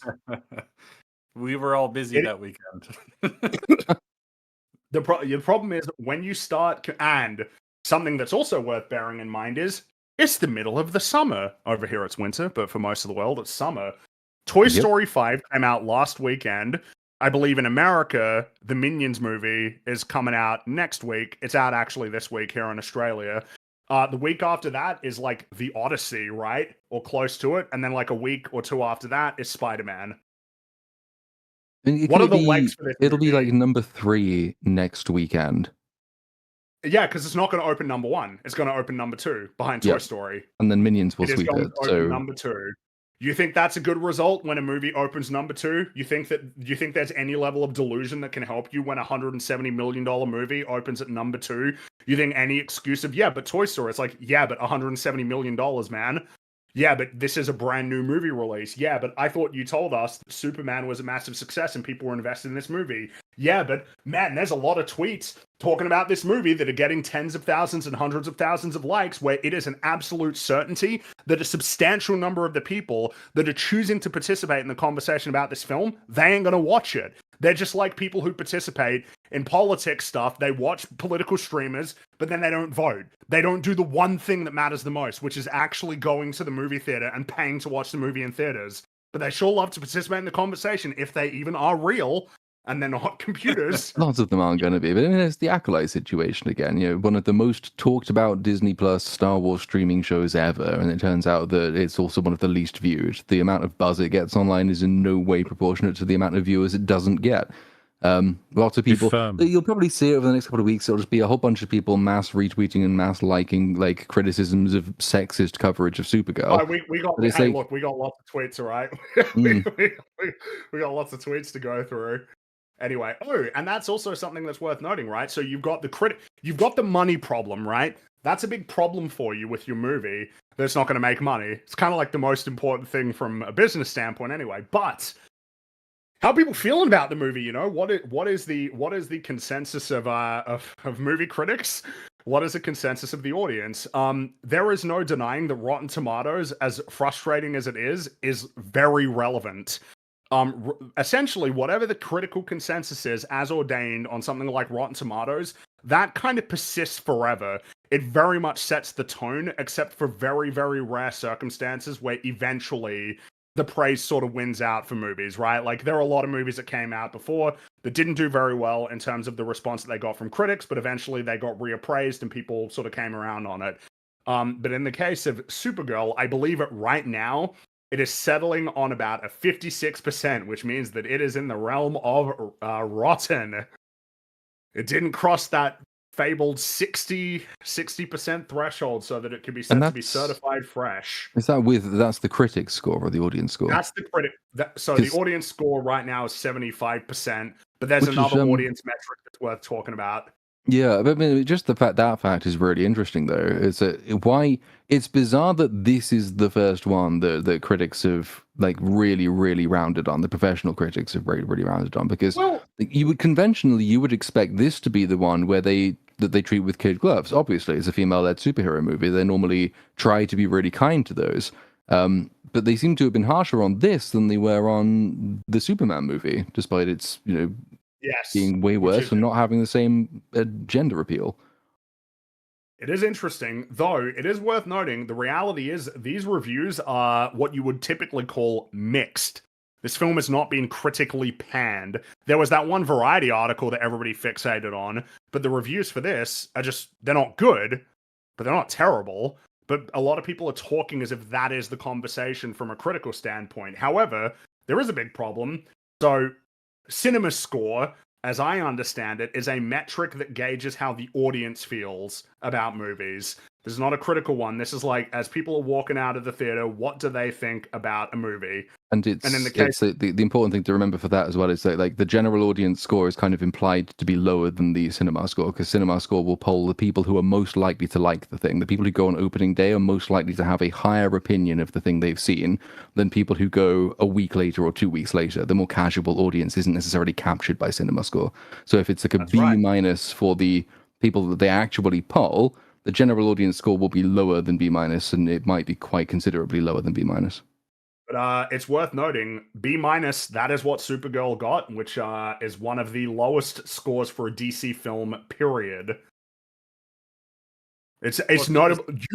Usually cinema scores are like a lot higher than this. A lot of films get A's. And bear in mind, this is not. To be clear, I don't give a shit about like Rotten Tomatoes or cinema score in terms of actually like describing a film's quality. These are not meaningful to me. They're meaningful to the industry, though. That's why they're getting brought up. This Yeah, is I think there was undeniably important. There was an article a few years ago where someone actually did the research, and it was something like a third of audience members will decide whether they want to watch a movie based on the Rotten Tomatoes score. Which a third, you know, it's not even a majority, but that's a lot. That's a of lot, people. yeah. It's a lot. So it really matters. Yeah, and something that's probably noteworthy is that Marvel has generally reliably performed well on this metric. Even these shit movies that they've been making now, the fact that it scored this is like, oh shit. And what that would tell us is any delusion that word of mouth is going to be the thing that saves this film, it's not going to happen. No, that should be because that's the obvious only anyway. thing. The only way that this movie ever makes like more than 40% of what Superman made is if the reaction coming out of this movie was like, no, you don't understand. It's actually incredible. Like a Like masterpiece. you have to tell all your friends, you know, the kind Mhm. the kind of reaction that like Top Gun Maverick had, where like Yeah. its legs were actually way better than its opening weekend performance because everyone was telling everyone that they Or knew that they had to Obsession is see it. obviously Yes. the super relevant one right now. Obsession will make considerably more money than this film. The Oh, yeah. reason why that happened is because of word of mouth. You know, that's the reason why I watched the movie. That's the reason why a lot of people watch the movie. It's the reason why the film kept going up in terms of its weekends instead of the typical trajectory for movies like, you know, typically, which is they go down like 50% or more often for superhero movies. Which, I mean, yeah, what do you think Supergirl's trajectory is? How much do you think it's going to make less opening the next weekend? 50%? That'd be nice. That's That'd be unlikely nice. that it would be 50%. When it's all Probably said and won't done, be. I think Obsession could probably make double what Supergirl makes, which is I think that's entirely crazy possible. because That it is was insane. made for about $1 million, not 170 million. And so, again, all of this happening has prompted some insane things to be said. One of those things is people floating this Supergirl $100 million promotional partner campaign and misunderstanding it to mean that the film made $100 million from this. This is an iconic retard as far as I'm concerned. So, Supergirl 100 million promo partner campaign, biggest ever for Warner Brothers DC Studios. You read that on its own, you're kind of like, promo partner? Okay, what is that? What exactly does that mean? Anthony Gramuglia has fucking burst onto the scene. So Supergirl made its budget back before release by licensing the imagery out to companies. This is how films become profitable in the new era, by subverting the box office. What are you talking about? Readers added context they thought people might want to know. The $100 million plus figure refers to media value from promotional partnerships, so ads, retail space, impressions that offset marketing costs, not revenue recouping the production budget. He doesn't get the money Now, from this it, but should be- it's really interesting because it's like every clause and subclause in there is right. It made its budget back. Its budget was more than 100 million, so no. Yes. Licensing the imaging out to companies, that's not what it did, and it didn't get that money back. This is how films become profitable. It's not gonna. By subverting the box office. The fuck does that No. mean? There is no subverting the box office. Subverting the box office. The box office is God. You make money at the box office, or you make money from selling it on digital. That's it. In the absence of that, or merchandise, but that means merchandise that you're selling. You know, like what Toy Story does. I just find it hilarious. It's like, and of course, why would we hear about this when we never hear about this for other movies? Who the fuck cares about what the market value was for a promotional partner campaign? When has that ever been something that's ever been brought up for any other movie that you can think of? That's the implication of this. It doesn't matter that nobody's seen the movie because it's selling branded KFC. KFC with The way this was delivered, it just fits the slot of like, oh, this is going to be the strategy because they're desperate. You've got nothing. Mm-hmm. There's no way to argue this film will win. And you're like, what about this? It's like, you know what? It's a bold strategy, Cotton. Here's a bit of a case of just a bit of sort of relativity to sort of remind ourselves that when it's different movies that people don't feel poised to defend, their brains start to work a bit better. And of course, the reason why this one's relevant is because it's a contemporary one. So you guys know, because that's another movie that this film will have to compete with, is the Moana live action remake that's coming out. And actually, contrary to my expectations, it looks like the film's not going to do very well, which is great news. Yeah. Cost around $200 million. That's pretty similar to Supergirl. It's had pretty bad pre-sales for a while now, and it will open to $50 to $70 million domestically, and that is tracking to bomb. And Supergirl is going to make $40 million opening weekend. And this is not even accounting for, I suppose, currently unknown projections for international box office for this movie. It's weird. We get a little bit more sensible when it's something that we don't have a bizarre desire to defend. So hopefully it's pretty obvious at this point. I mean, film's doomed. It is doomed, and everybody knows it, and everybody should have known it. Well, everybody should have known it basically as soon as it was announced. But it's doomed to fail, and so now begins kind of a strange time, which is there's a bit of blood in the water, and it's prompting some really sort of interesting conversations. I think there is sort of a lingering question of like, who is going to receive the blame for this? Whose fault is this movie, as is expected? And a bit of a sort of a conversation that's starting to play out is it's the writer's fault. Ana Nogueira. It's her fault. People are realizing, wait, so you're saying somebody who had basically no real writing credits got put in charge of writing a $180 million Supergirl movie as her first real screenplay, and she is the same person that is tasked with writing Wonder Woman and Teen Titans. And so we got a tweet from Everything DCU, who says, reminder that she is writing Wonder Woman and Teen Titans for the DCU. We are so fucked. We got another tweet from Mr. Everything DCU. I've seen Supergirl, a non-stop, action-packed, emotional roller coaster that grabs you from the first minute and never lets you go. Millie Alcock gives a generational performance. It's baffling how good she was. Jason Momoa's screen presence was off the charts. Give this man his solo movie. The Krypton scenes are some of the best super family scenes ever put to screen. Finally, the action. Oh my god. Craig Gillespie killed it. I went in expecting a Guardians tone, but it was dark, with serious emotional stakes. Honestly, can't stop thinking about it. Rating, 9.5 out of 10. Better than Superman. The cherry on top is he gave Superman a 10 out of 10. The word shill comes to mind.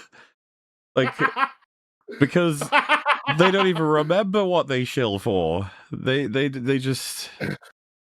Fucking hell. It's so funny too, because So true. so many of those sentences are like, you've read them a million times from these accounts in just different contexts. Yeah, you have, but the problem is that you see them and you don't know who these people are. But when you find out who they are, you start to realize, dude, you shouldn't listen to these people. They're kind of worthless when it comes to giving perspective. Like this, you're disqualified. You are disqualified. Everything DCU. Like there's nothing that you can say on any movie that is worth listening to. I would have said that anyway, because the fact you gave this film a 9.5 out of 10. But it's just crazy. The film is amazing, but then when you see the tide is turning, you're like, oh, let me jump on the bandwagon of shitting on the writer. Yeah. We're fucked. We gotta get, this writer, man, oh, geez, we gotta get rid of her. That's crazy, man. How do you do that? How do you do this with a straight face? Hilarious, though. But yes, that is something that I'm noticing, is that the tide... people are starting to blame her. They're starting to throw her under the bus, which, by the way, it is her fault. I mean, she wrote this movie. But it is kind of interesting to me that is happening. I mean, for instance, this tweet, if nothing else, there has to be a serious conversation about why Ana Nogueira was tasked with writing the Supergirl script. James Gunn emphatically stated, no film goes forward until the script is solid. Yet the script duty was handed to a writer with no film writing credits. None. Absolutely none. How did she get the job? How did the script get Gunn's approval? Why are Gunn's promises not delivering? As far as I'm concerned, this is a more accurate sort of thought process to have. Yes, she did deliver a bad script. but who chose her? Who looked at Mhm. the script and said it was good? Who decided that it was even worth doing this for somebody who's got no writing credits to speak of, and that this person is going to be writing Wonder Woman and Teen Titans? To be clear, by the way, it is insane to hire somebody with like no real writing credits to write a big budget film. That is insane. You should never do that. Even if that person reveals themselves eventually to actually be amazing, it's almost kind of baked into what I just said. You have no idea who they are. You have no idea whether they can do something good, and you're entrusting them with a ridiculous amount of money. You shouldn't do this. To be clear, if any one of us, someone said like, hey, you're writing like, I don't know, the next Spider-Man movie, that's insane. That is insane. That's crazy. Could you imagine? Now, of course, Yeah, I think that's that why they tend to we'd be able pair to do the- a good job. I'm not speaking Yes. to, I think that all of us would be able to actually probably do a good job. But what I'm saying is it's insane that you would offer that. If that's to, your to- if that's your hiring priorities, then the odds are you're going to make mistakes way more often than you're going to find hidden gems. Hidden gems are hidden for a reason because they're really, really rare. Lots of people, and even people, because I think Ana Negreira has some experience writing for theater and stage, which obviously won't show up in an IMDb thing. But that's not the same thing. It's part of, because I watched the documentary for the first Shadow, the Stranger Things play, and they sent one of their TV writers, Kate Treffry, over from the TV writers' room to write the stage play. And consequently, the guy in charge of the stage play was basically pulling his hair out and dying young of stress because she can't write stage. She doesn't know how that's structured, how it works. Like she's writing for a big budget TV show where you can just do everything in post, and now she's trying to create scenes believably, which are entirely reliant upon practical, and that you have to switch the stages up in between different scenes. Like, it's just a different experience. So even if she's got more of a track record than will necessarily show up in her IMDb page, it's not relevant experience. And so you still have to look at that and say it's kind of suspicious that she was picked over literally anyone with more writing credits, which is most people working in Hollywood. Yep, it's mad. So that there's another tweet on the Variety quote tweeting the same thing. This is scathing, but to be fair, Gunn did make a huge deal out of not doing a movie unless the script was solid. He also threw shade at Feige by trying to imply that's why they were having trouble. Looks like it was just another lie. I think this is a very fair thing to point out. In doing that, he was kind of saying we're not like those losers across the street at Marvel. But the problem is, yeah, you probably shouldn't go into movies consistently, routinely, with incomplete scripts. It is not better if you think that a complete script is great when it's terrible. You haven't fixed the problem.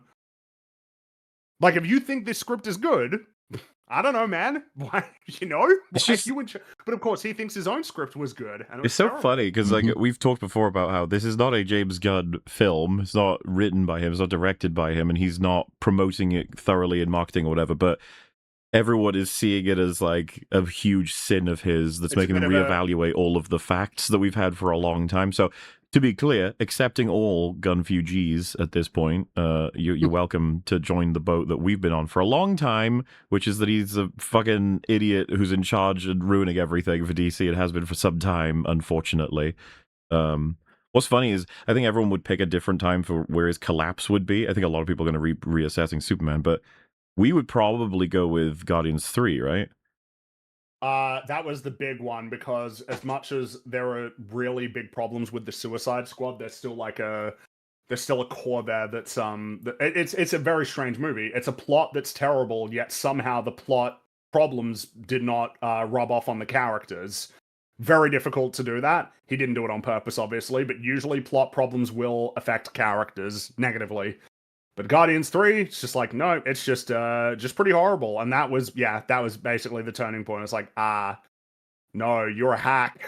That's what you are. Yeah, and then my Superman man. was like, holy fuck, dude. Yeah. Because I think I can't remember our coverage fully, but like, were we surprised by how bad Superman was? I think Yes. in the end, I don't yes. think The extent of it, yes. Yeah. yes. I was surprised by that. That's for sure. And So now the- we yeah. Oh, go go for ahead. it. Before we get into the let's blame sexism stuff, the thing about this movie, I think it is totally fair and reasonable, and really the only thing that makes a lot of sense is to blame James Gunn for this, because I totally believe after watching the movie that James Gunn read that script and thought this would be good. I 100% It's not hard to believe, believe that. No, because it's not hard to believe. He just has bad taste. How and why he went from having some good taste to having none at all, that's an interesting question, but he just doesn't have taste anymore. It's that simple. He doesn't know what is good. He approved this movie thinking it would do really, really well because he's a hack. Yep. That's it. That's it. That is it. No, yeah, I'm not saying you should be relinquished from it. I'm saying it's fascinating watching so many people turn on him when it's not "quote unquote" his film. Oh no, if I'm you know not what I mean. disagreeing with you. I just think there's It- a lot of it is people very reaching for the blunt, yeah. director, reaching for the writer. Even it's like it's really him. It's on him. It is. It He's is. in charge It of is funny. everything. No, I mean he is, and he has made it clear that that is the case. Everything goes past him, so ultimately he assumes some blame for this. But yes, now we move on to what again feels like you've got a whole bunch of different fights that are intersecting, right? Like that sort of surround this movie that are a whole. It's almost like a Venn diagram, right? You've got the persistent fight that sort of exists between Marvel and DC that is just sort of a present that filters into it. You've got the fight between Snyder Bros and the Gunn fans, I guess, like as sort of an intersection. And then you've just got broader culture that's sort of intersecting here as well, which is worth talking about. So, yeah, there's a tweet that says Supergirl critic score now currently at fresh at Rotten Tomatoes 61 because a lot of these accounts were trying to keep track of the way it was fluctuating. And we got the tweet here that says, with the misogyny tax, this is an 80% score. Now, 3 hours later, we got I don't know if it's like Ottilie Noah's got like a different Twitter account I'm not aware of, but he tweets out three hours later, if you add the woman hate tax, it's really at 80%. I sure do love when people steal tweets from each other while trying to prosecute like social causes. That's this shit, foments the sex war, and it's all for engagement. There's so much engagement bait that's just an attempt to make everyone hate each other.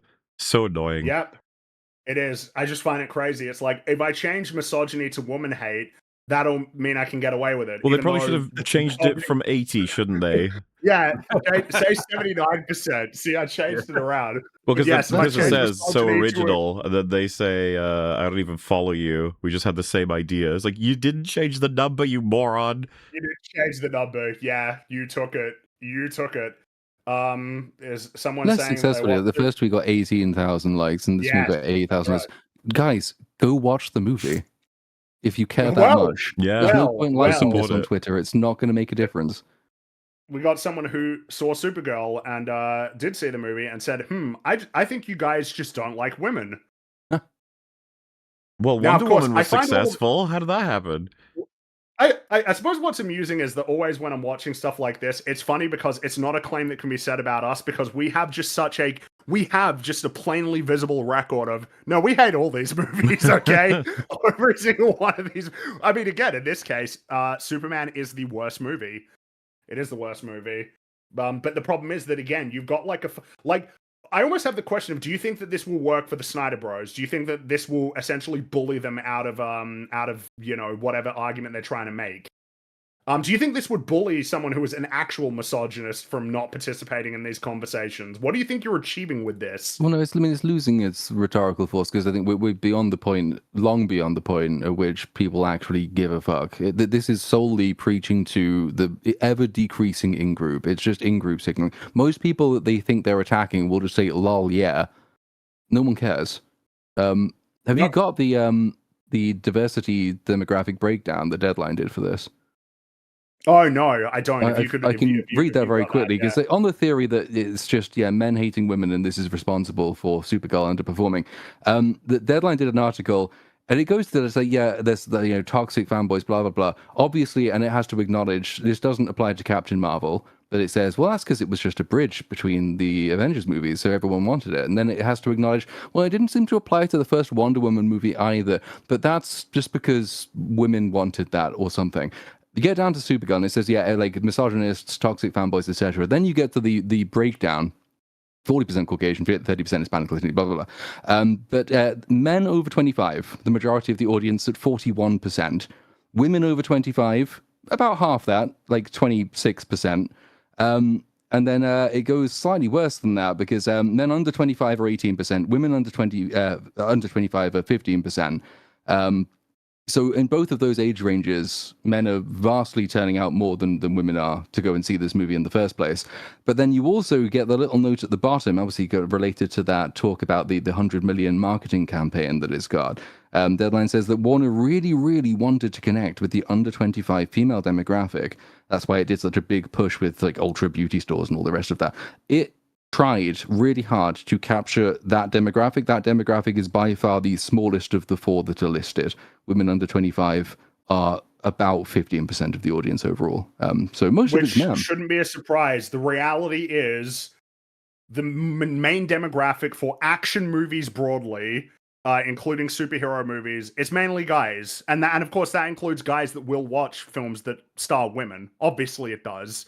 It has to be accepted that that's the case.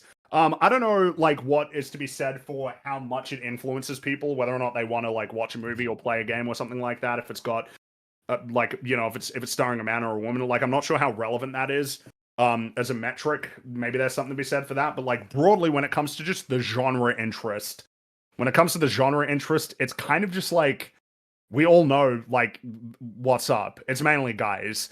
Which means it's mainly going to be guys that are watching this movie. You're appealing to an audience that fundamentally is probably just not going to show up for you. Which again, if you want to, I just want to, because there's something here is that they're not going to show up for this movie, right? I mean, obviously they showed up for Wonder Woman. You can obviously put a lot of that on the fact that Wonder Woman is a much more recognizable character, but Wonder Woman, that movie was not as weird and gross and off-putting as this movie is. Right? You're trying to appeal to a young woman with an ugly, gross, kind of repulsive looking movie. All right. Where the character is really disinterested and very sort of like obnoxiously a caricature. You probably should have had it more like the comic where it's colorful and she has a flying horse, you know, and stuff like that. Yeah. Like, I don't know. And you if probably it was should have likable at all, that might have helped. You know what I mean? Like you're trying to like, because if you're doing like these ultra beauty campaign tie-ins for a movie that looks like this, are you kidding me? Like, well, yeah, I don't know. It's not just that thing. women are less likely to watch superhero movies, which is true, and they're less likely to watch action movies, which is true. It's that like this is not going to appeal to women. No, it is a bit and it's also like you gotta actually like understand what you're competing against. You're competing against like these shows on Netflix that I don't even know what they are because I don't care about them, right? Like that's like a lot of these things that you're going to be competing against for attention for that particular demographic is like. I wish I knew the names of some of the. You guys know what I'm talking about. There's these shows on Netflix, on Amazon Prime, right? Like the teen drama, romance, like those sorts of things, or Emily in Paris and stuff like that. Like, these are what you're competing against. But at the same time, you're also competing against fucking Spider-Man. Like you're in a very awkward like position in terms of essentially like the kind of how you need to like capture in terms of like an audience that gets into your movie. And it is crazy that like you had a massive marketing campaign to achieve that effect and it didn't happen. Of course it didn't happen. It would help if the movie was good. I will say that would probably do you some favors, right? If you had a good script, that would probably be relevant. But alas, but it's not just how well it's written, it's what it's even trying to achieve. What this is trying to achieve, even if it did it successfully, would never really appeal to most women. Which good idea spending $170 to $185 million to experiment with that right at the beginning of your cinematic universe where you desperately need to get people invested with the belief that your stories are going to be high quality. Of course, Superman, Peacemaker Season 2, Creature Commandos is not doing any favors on that front either. If you made movies that were good, that would be a benefit. But I don't think more young women are going to want to see Spider-Man. That is almost certainly going to be the case because again, I don't know how much it matters to people whether or not the lead character is a man or a woman. I don't think it's possible that it can actually matter that much in reality because of the fact that basically every single person who has any interest in anything like movies, TV shows, games, if they have any investment at all, there are going to be characters that they like that aren't the gender that they are. Obviously. Yeah, back in the heyday of Marvel, if you'd done a Black Widow movie set in phase 1, 2, or 3, probably would have done quite well. Then they did one, obviously, to kick off Phase 4. That did not do very well, but that's for a number of sort of related reasons. I think part of the problem is that unfortunately audiences are being trained now to see, well, okay, here's a new superhero you haven't seen on screen before, and it's a woman. And it's like, yeah, this shouldn't be the case. I don't like that this is the case, but you can kind of reliably predict then what the movie's going to be, and it's not going to be good. And it sort of dovetails as well with the fact that you're deliberately selecting female writers with no experience to helm the project. No, you had a man director, though. Well, yeah, the male director's going to save absolutely everything. Yeah, I mean, he shouldn't escape blame either. This is an awful-looking movie, and it's not particularly well shot. But it's nothing to do with, like, innately... Because, you know, some parts of the further reaches of the internet will say that's just because women don't understand how to write heroes. And it's like, that's not true, because all of literature will tell you that that's incorrect. But it is that there's obviously been a push to try and get more female audience members. This requires more female characters, and for, you know, social credit points, we can say we can get more female writers to write them, but actually the problem is you're not selecting them to be able to write these characters as well as the male characters used to be written. So what do you expect to happen? You get so many new shit female superheroes. They could have been really good, but you have to put the same amount of care and attention into building them up as you did for the male ones, and nobody seems to want to do that. It has to be said that this is like a really annoying consequence of this, which is that you've kind of conditioned people to expect bad things now. Yeah. Because of the last many years compared to a much healthier time that we were in before, where everybody was just kind of chill with like what anybody was interested in doing, whether it was with a male lead or a female lead. But now everything has been tied up in a really frustrating climate where I don't like that, but it really is very annoying. It feels like things have gone wrong in that respect. But I mean, it very much has that energy of like, yeah, the first female protagonist in anything was Katniss Everdeen. It's like, dude, you've just forgotten the history. You've just forgotten movies. You've forgotten books, you've forgotten games.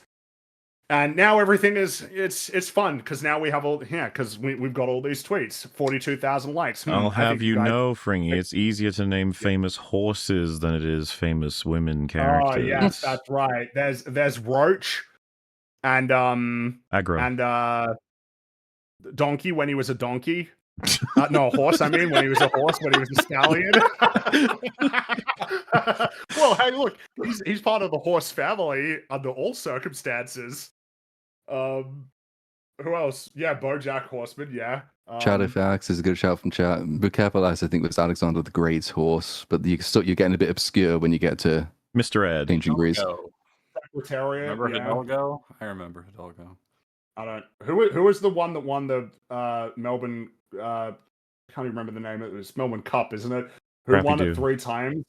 I can't remember. Someone will know. Won it 3 times. That was in the 2000s. That's probably a famous horse. Yeah, no, that's yeah.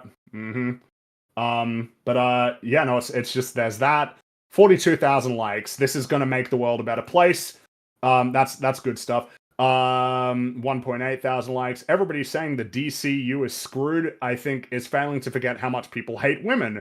I think let's wait till more of the general public has an opinion. So the argument being that critics are a disproportionately women-hating crowd, but the general public... Yeah, we knew that. I saw someone say, of professional critics, like, it's so bad that they have so many men as professional critics of female-led superhero stories, and actually the figures they themselves presented are like basically 48-52 female critics to male critics when it comes to reviewing these movies.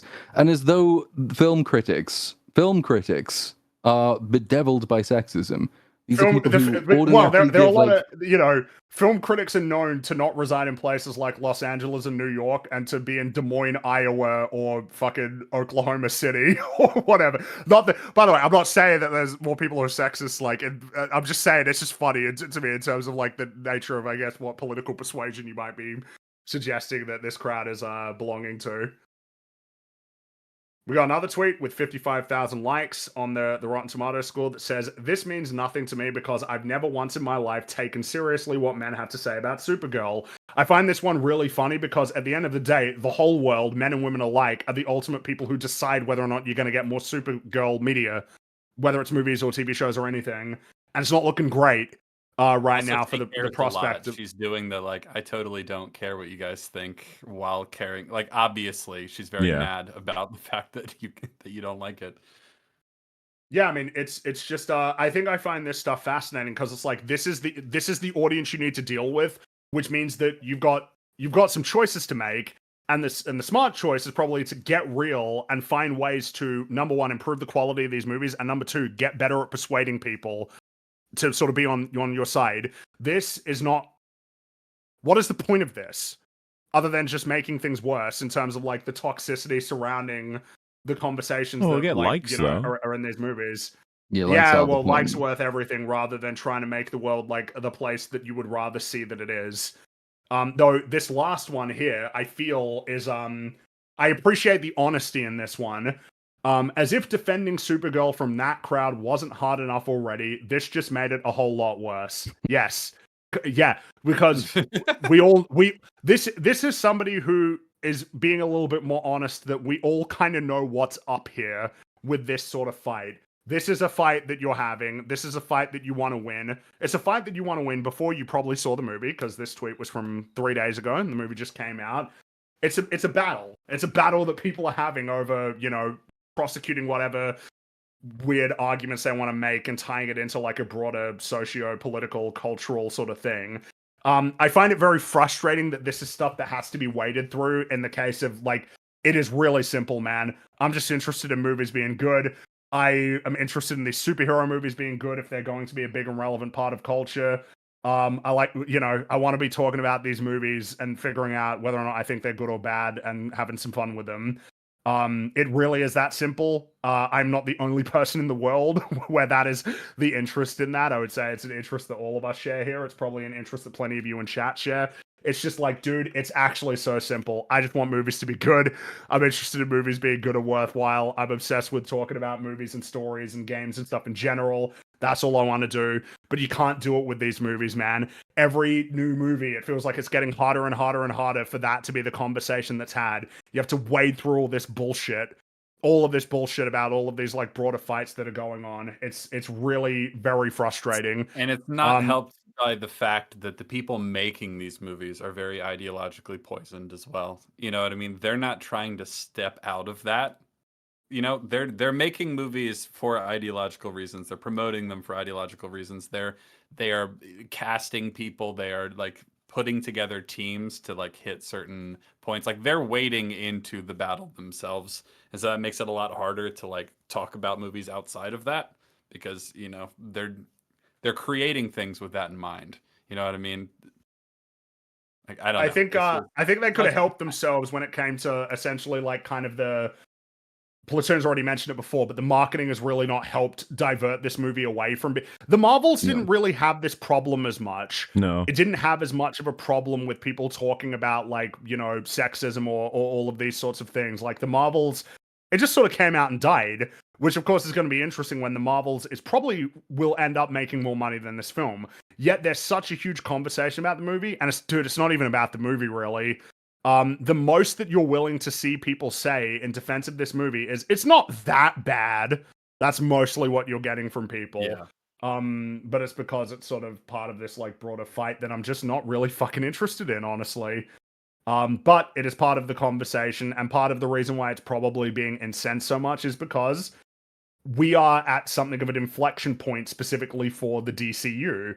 That inflection point is any delusions that anybody could cling on to that this universe was in a particularly healthy place, that's about to get shattered in a really big way. This is going to be consequential. This as a failure. How could it not be? It's the second movie in your universe at a time when people at least claim that they're really quite invested in it and excited about it, and people are saying that they're interested in this movie, and yet it's not manifesting in the one place that matters from the perspective of the studios, which is how come we're not making money? I think I believe there was like a Variety article that posed a sort of point that I think is very important that's sort of being established this year. It was pointing out that with Spider-Man and Supergirl sort of releasing together, we're about to learn whether or not any superhero movie that doesn't star a tentpole mainstream well-known character is even fucking viable at this point, let alone whether or not it can, you know, Like whether or not it can make any money at all, it's like not. It's like whether or not it's even can justify its own existence and just get across the finish line. And I think the conclusion that we're going to get to is no, that's not going to be the case. This is the consequence of the last 6 or 7 years of superhero movies from Marvel and DC, which is unless you're Batman and Spider-Man, you're fucked. Or Wolverine or something, you know? And who knows what Wolverine's going to look like now with Deadpool and Wolverine, the fact that people have soured on that. Your most popular characters are your only prospect. Anything else other than that, you've almost got a hard ceiling of about $500 million.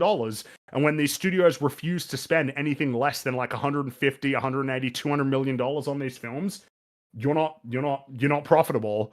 You're not profitable anymore. Supergirl, it ain't gonna work, and then it starts to get really scary because then it's like, what about Wonder Woman? It's like, oh shit, man, that might be tough. Honestly, at this point, you might be struggling to get Wonder Woman to a point of profitability. I mean, fucking Superman has struggled. Man of Tomorrow is gonna make less money than this movie. You're fucked. You blew it up. Yeah. You ruined your own party.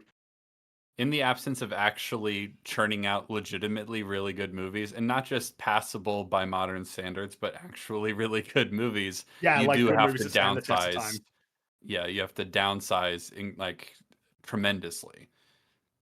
But it has to be But do they possible have the to discipline? downsize. So it's not just discipline. I mean, it's partly capability as well. So some of it's discipline Sure. in the sense that there is this perception, I think, and that might change obviously with the success of Obsession and Backrooms and things like that. But there has been this impression that to be considered a major, big, serious movie, you have to be able to say, we have spent over $100 million. Be a lot of It's going to logic look for like it. movies. Yeah, exactly. Same thing. But some of it is structural and unavoidable as well. It is now extremely difficult to make movies within mainline Hollywood studios cheaply because the climate in the places where those movies are typically made makes that hard. Like Obsession benefits from not being within the studio system and bound by a lot of the conventions and the rules and regulations that apply to that, but that's not going to apply to Disney. It's not going to apply to any major film studio, which then also worries about losing the appeal to top talent because, you know, if you say, well, we're going to be putting you in a movie, but we're only spending $50 million on it, top talent might look at that and say, you're not backing this as much as the other studio I could be working for, which is spending 150 million. So actually, I'm not sure I do want to take on that project. There's a kind of a risk aversion that comes into play on top of a structural inability to do things cheaply, on top of a huge ego stake in making the biggest, most expensive thing you can possibly make. It's just everything at the moment is kind of falling apart in the industry. There are good little upstarts around the industry, which hopefully will point a way forward, but superhero movies, you're not going to see them done really cheaply for a while. And Clayface is the next one, right? And that's supposed to be a cheap movie because it costs $60 million, is it? $40 million, which is not even that cheap, but Well, relatively no, again, cheap. when you consider, I mean, yeah, the inflation-adjusted budget for the original Star Wars is $50 million. So, like, that is not cheap still. It just sounds cheap compared to the average budget of everything else. The thing is, it didn't matter when Marvel movies could come out and reliably make $800, $900 million, even $1 billion reliably. But we are not in that era anymore. We're in an era, you know, it's worth remembering the Batman made about $800 million. That is less money than the Dark Knight Rises made. It was, you know, it's even when it comes to Spider-Man looks like it's kind of had the opposite trajectory. It's become more and more profitable. I imagine that Brand New Day is probably not going to make as much money as No Way Home did, but that was a bit of a special case. But it's probably going to make $1 billion or more. And of course, these studios will always be salivating over the prospect of making that much money, but they can't. DC cannot. Not right now. It's not possible. But especially I don't know. given the, you know, because what you could do in this situation is start to say, okay, well, we need to consolidate and we need to contract and we need to identify who are the characters we have access to who can reasonably be expected to draw in a large audience. So in the Marvel case, Spider-Man is obviously the one. In DC's case, Batman, Superman used to be the case, but probably not anymore. But you can start building again, build your story from scratch using these, and you start introducing the characters, the lower tier characters within those movies in a way that, you know, builds audience interest in those, and you treat it like a startup again, kind of like the MCU did, in having like solid, relatively small scale, local stakes movies with characters that can stand alone, but there's just enough in them to let you know, hey, look, this is going to be connected to this next thing, or it's going to be connected to a broader plan. So if you like this one, maybe you should check out this one that's coming up. And actually, there might be a character we've introduced alongside your Spider-Man, for example, who will be showing up in this next one as well. And then more audience members will look at that and say, oh, well, I liked him in the Spider-Man movie, which I was always going to go and see, so I might give the other one a chance. And they might try and do that because Marvel obviously is chucking Jean Grey into the Spider-Man movie. As preparation for launching the X-Men probably after Doomsday and Secret Wars. So there might be like a dim awareness in Marvel's case, at least, that that's what you should do, but that's not the approach that James Gunn has taken or the DC Universe has taken. It is funny because to a certain extent it is because they've talked like, oh, you know, Supergirl's going to have a big role like in Man of Tomorrow and going forward. We even know what the next movie is that she's going to be in. She's going to have a big role. And it's like, you guys need to have a real conversation about whether or not that's a good idea at this point. Yeah.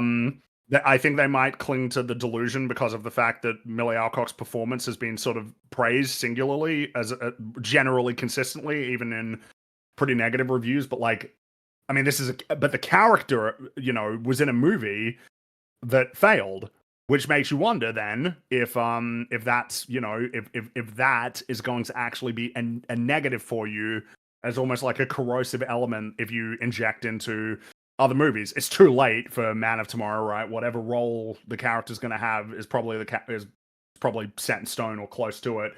But I mean, you know, in the future, does it even make sense? Like, oh yeah, Supergirl absolutely fucking failed spectacularly. Let's have her in like the Wonder Woman movie. Does that even make sense?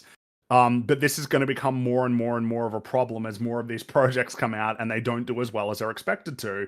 If Lanterns comes out and it's bad, and it doesn't do well, why would HBO want to sign up for more, you know, James Gunn approved DC television shows? Why would that be something that they want to, you know, sort of get involved in? And then of course, yeah, when Superman, you know, 2 comes out next year and absolutely, undoubtedly ends up making less money, than the first movie does, game over. I mean, it's kind of game over now. It's like a train that's. It's like at the beginning of Toy Story 3. It's the train is heading for the bridge that's collapsed in, but nobody's going to save it. It can't be saved and it can't be slowed down in time.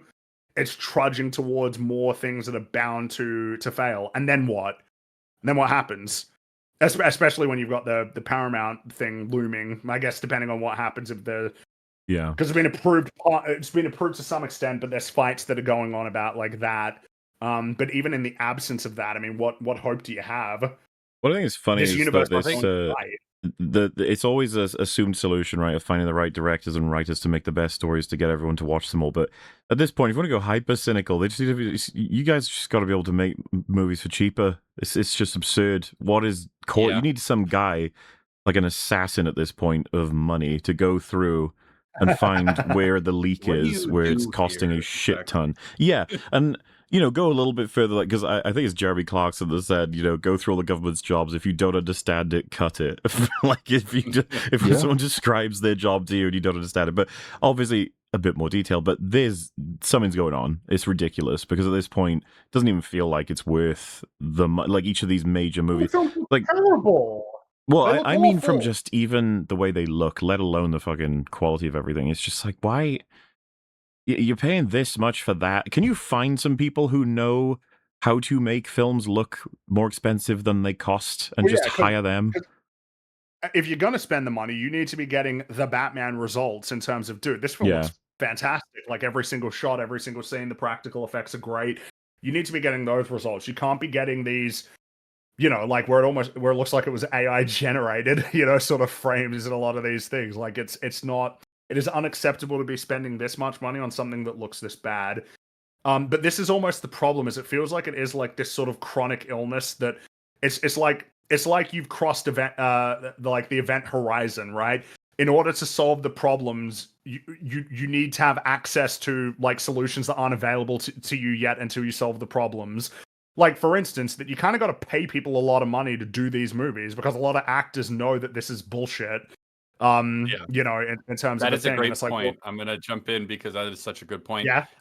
You know, like, how does Wes Anderson consistently make movies for less than $30 or $35 million and have them be more star-studded than even like the big tentpole Avengers movies in some ways? How does he do it? It's because they want to work with him. He's And I'll got tell he's you got that the cut them cred, short. he's got the I mean, networking, that was the the story of connections. Oppenheimer, was that all of the Yes. actors, the lead actors, took less money than they would normally ask for because they wanted to be in a Nolan movie. That's why. And that film costs a lot of Yeah. money, but you can understand why it costs a lot of money. There's like a lot that clearly went into that. But yeah, compare in the inverse of that, how much you got to pay for Florence Pugh to spend time doing this shit rather than making like real movies? How much do you need to pay? And of course, we know with Robert Downey Jr., right? It's like an obscene amount of money. Yeah, You know, he doesn't want to do it because he wants to work on this movie. If you were making movies that were good, that actors actually wanted to work on, with directors that people actually wanted to work with, they would be more willing to do it for cheap. But they know this is bullshit. Well, yeah, I mean, which is it's- again, that's the problem. Which is, how do you get these people? How can you make it for cheap when you can't even get actors involved unless you're paying them a good amount of money? Well, that, or you get actors who are super young that don't really have the prospects, that are essentially willing to do something in order for it to advance their career. Like, I assume Millie Alcock probably didn't get paid that much for this movie. Probably a lot of money, like a good chunk of money, but probably not that much money. We are probably past the point of, you know, Brie Larson getting paid like $5 million for the debut in Captain Marvel, right? Compared to like how Chris Hemsworth and stuff were getting paid like 500 grand for Thor back in the day. What were you saying, Mubes? that Phoenician scheme, right? That costs something like 30 million. So Yes. it's like you take that budget, you're like, how much of a Marvel movie can I make? It's like you can't even afford the main actor yet. Okay, Yes, exactly. well, Yeah. And then all of those structural things that Platoon was talking about before, of almost like that people don't like take it seriously if it doesn't cost too much money. But the problem is that like they might take it seriously, but they may not even show up for the movie in the case of Supergirl, and you're just in this place where you can't even make these movies without spending an insane amount of money. But there is no audience for the movies that cost that much money. It's really quite a dire situation. Yeah, because the worse you make the movies, the more all of these problems compound, right? You know, we were just saying that, like, the more your reputation goes to shit, the more you actually have to pay more to get anyone to work with you, right? Yeah. And it's kind of worth Exactly. remembering, I was just looking it up, that actually Superman and Top Gun Maverick made about the same amount the domestic opening weekend as each other. Yeah, and yet one movie made twice as much money in the long run. Yes, more than twice as much. It made almost More than. $1.5 billion. Why? Because Yeah. people liked it. It's really that certainly simple. did. If you can make a movie that people actually really Oh, and like. that's another thing as well. This is hilarious. Apparently, Top Gun Maverick costs less money to make than Supergirl, at least if the current Wikipedia numbers is to be believed. Top Gun Maverick, $170 million, and they're up flying in real fucking jets. Yeah. They had to do like extensive military training in order to even be allowed to go in the jets to do it. Like it's a really great looking film. Very much one of those, like it's one of those films where you don't see the seams. It's kind of, F1 cost a lot more though, to be fair, but F1 had different, you know, objectives. That was a film that was in part promoting a sport, and as long as it achieves that effect at all, which it definitely is contributing to, because F1 is like exploding in popularity, you know, it's whatever, right? But in the case of Top Gun, it's like, yeah, it cost about as much money as this movie. It looks a hell of a lot better than this movie. What's the deal, lads? You can't keep doing this. You're losing money. DC movies, you keep losing money on these movies, and nothing has changed with Mr. James Gunn. So, and you might be thinking with all of this, like, so Fringy, what is your solution? It's like, well, my solution is one that people wouldn't like, which is you should just give up making these movies. Stop it. Give up. Don't even try. Give up on making superhero movies. Quit. Just give up. You can't do it. There's something wrong with the way that Hollywood works right now, or Marvel Studios, or, you know, I guess DC is a bit more apparent. There's something wrong, fundamentally wrong with how these movies are made, that they cost too much money and they are reliably dog shit. Just give up. You know, Don't if you spend made the money this on it. appeal like a big presentation to the fucking boardroom filled with all the richest people, they'd all look at each other and be like, can we do that? No, I know. I know. Is that That's what an I mean. option? It's almost like an absurd thing, but I think you should just give up. Don't make superhero movies. Take the money that you spend for these movies and allocate it to other projects that better prospects creatively and financially. Don't make superhero movies. I still don't get why. Just fund 100 obsessions, right? If one of them works out, you'll be okay. You might as well do that. And if you want to take bigger bets, fund original sci-fi movies, but keep the budgets under control. Keep them under control, or fantasy movies. Just get them under control. Don't spend too much money. Go looking for hungry directors and writers out there. Just give them a small-ish budget. I'm talking like much money, yeah. Like even just, if you did 2 million per, how many can you pay before you reach the budget of the Marvels? Well, this is exactly the reason why opportunity cost is so relevant. Obsession, $750,000, $400 million, insane. Supergirl, $200 million, box office probably $200 million, maybe less. You could have made 200 Obsessions, more than that actually, for the money you spent on this. And it may well be the case that the vast majority of them are not going to make, Obsession money, but they're probably going to be profitable individually. There's so many benefits that can happen. There's a chance that a few of them are. This is the reason why Jason Blum is so successful. None of his movies fail. Obviously, that you could say that there's relative failure because some projects clearly take off and thrive while other ones don't do so well. But it's okay.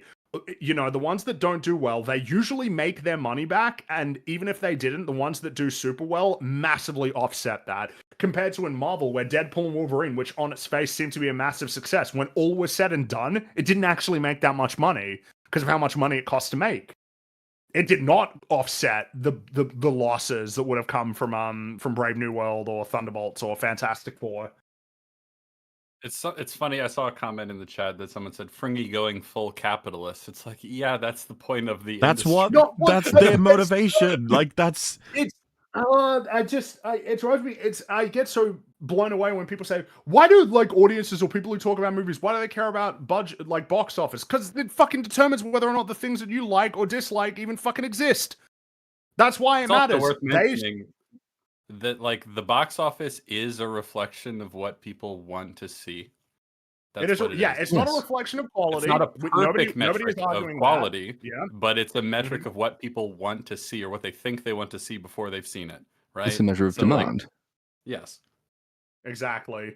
And you know what? It may well be that there is demand that's unrecognized and you make something innovative and then it turns out, holy shit, there are actually a lot of people that were yearning for that. This is the nature of the creative push and pull, which is that creative people are going to take swings on things that they think are worthwhile and interesting, and it may well resonate with people, and then it sets a trend for what... If you're not interested in talking about the commerce of fucking Hollywood movies, why are you...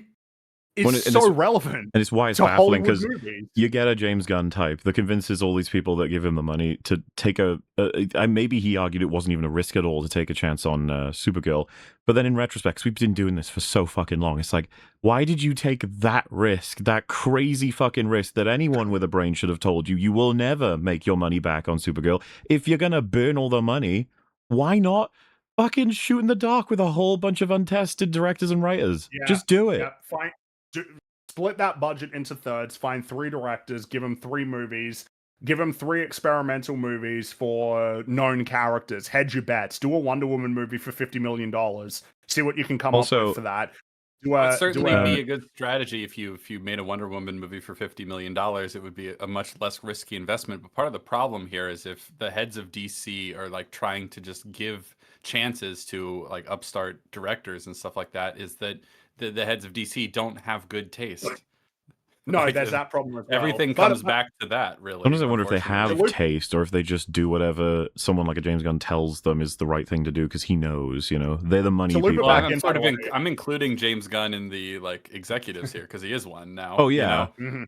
He is an executive, that's true. By the way, to loop it back, because I said before that giving this writer this opportunity was insane, but the big thing is it's the money. The more you reduce the money, the less insane and the more sensible it becomes to take bets on new people. The reason why it's insane is not because everybody needs to write their first movie.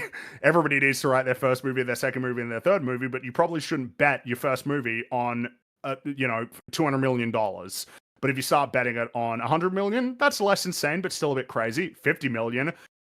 Okay, yeah, sure, that's kind of daring and cool. And then when you're at $1 million, it's like, dude, this is the way to go. Give them a shot, see what they can do. They prove themselves and make something that's good and profitable. Then they can get more and more and more money. I feel compelled to remind people, I know that everybody hates him, but Joss Whedon made Avengers well into his career after having been a writer for Toy Story, which was a massive success, writing Buffy and Angel as a television show that were massively successful for several years, then Firefly that wasn't successful but was massively acclaimed, and then the movie that wasn't successful but massively acclaimed, and then another TV show, and then that is the normal trajectory is that you have to work your way up. You don't just suddenly teleport into having $1 billion and getting to direct an Avengers movie. That is a normal trajectory. Which, by the way, at this point, you'd have to accept, right? If things had gone a bit differently with the Justice League and all of that to try and get the Batwoman movie, if there was a world where you had a DC universe that was created by Joss Whedon, let's be real, it would probably be not bad. It would be crazy It'd to be a see what lot that would have looked better. like. Better anyway. But we are locked out of that timeline. We got the Snyder interpretation of that, and then we decided, let's go for the James Gunn interpretation of that. Oh Lord. but nevertheless, Here we are. to sort of bring it back, it's like, all right, so looking to the future, DC is dead. And I've already, I said I think they should give up, but they won't. So what do we actually think is going to happen for DC movies going forward over the next 10 years? I have if it were me, right, I'm put in charge tomorrow. I'm saying, all right, we're giving up on the idea of a cinematic universe and we're just going to make one-off movies. Yeah. We'll just see what works. That's probably the way to go. We'll let Matt Reeves do his Batman thing, and if that's successful, maybe we'll do more of that. And then we'll try, just to be clear, like movie, go for it. On what you've just said and what Fringy said, I wouldn't want it to be interpreted as, because someone's just described as a doomer mindset. Fringy's talking about stop the bleed, stop burning all of your money, different strategies, right? So that can include scattering a $2 million budget to 50 creators all at once to see which one works. And then if we go down Cap's route, say 5 of them do notably well critically or financially. It's like, we might give all of you a sequel for $5 million. And then, winner stays on sort of thing. And then we do it again, scatter another 100 while we've got a pursuit of something that's actually working. Basically, try anything other than what you've been doing, which is burning every empire you build down before it can even stand. It's not doom. If you're like flying a plane and you see it going toward a mountain, it's not doomerism to point out you're flying toward a mountain. It is like the opposite of that, actually. It's doomerism to just accept that's the way it has to be. Yeah, that's more doomery to me. Perpetually make money, perpetually lose money, because that is the current trajectory. And I mean, it's something that we've seen essentially with DC, except they occasionally have something that tricks them into thinking that they can actually sort of recover and be on the right path, like Aquaman making a whole bunch of money and then perpetuating these failures. And now we're in a really weird place where Superman wasn't even successful, and that somehow prompted this delusion that things could keep going. And now, now you're in a position where the chickens they're coming home, they're digging their feet in, and they're sitting down and they're roosting. That's what they're doing. They're with remembering, by the way, the $55 million budget for Joker turned into $1 billion. Fucking hell, how did that happen? It's exactly, everyone was baffled by that. It's the film was kind of really good. They should. That would be my advice. Would be just try one-off things like that. They don't have to connect. You don't have to keep actors on for 10 years, right? You can just try things and see what. Clayface would be a good idea if it wasn't being marketed as part of a cinematic universe. The fact that that's happening is detrimental to it. I wouldn't be saying the things that the reason why Clayface is so insane as a choice is because it's your third major installment in your cinematic universe. But if it just existed on its own, who fucking cares, right? It's all good. It's all chill. Yeah, but then when you say it like an indie horror movie, essentially, that happens to be in DC, you might actually have something. I mean, it feels like that. It's kind of funny. Obviously, Blade is not an indie horror movie, but that's what Blade was. It's just let's make a vampire movie, but it's based on this Marvel Comics character. I guess it's funny, right? Everybody kind of, for a time, the cinematic universe thing was a boon. It was a benefit. You made more money from doing that, but that era's over. Now we got to go back to the way that things always were for a while, until we can get to a point where these things are reliably quality and profitable, which is probably a pipe dream. It's probably impossible. There might just be something structured, unless you got really lucky and you got 2 people for Marvel and DC respectively who were put in charge, who had perfect taste and perfect insights, hired all the right people, and wanted to do the job for 30 years. But that's not going to happen. Where is Laura LaFranc? Where have they put her? Yeah, why are you not getting her? Why are you not immediately saying, hey, do you want anything else Batman related? Do you want another show? Do you want a movie?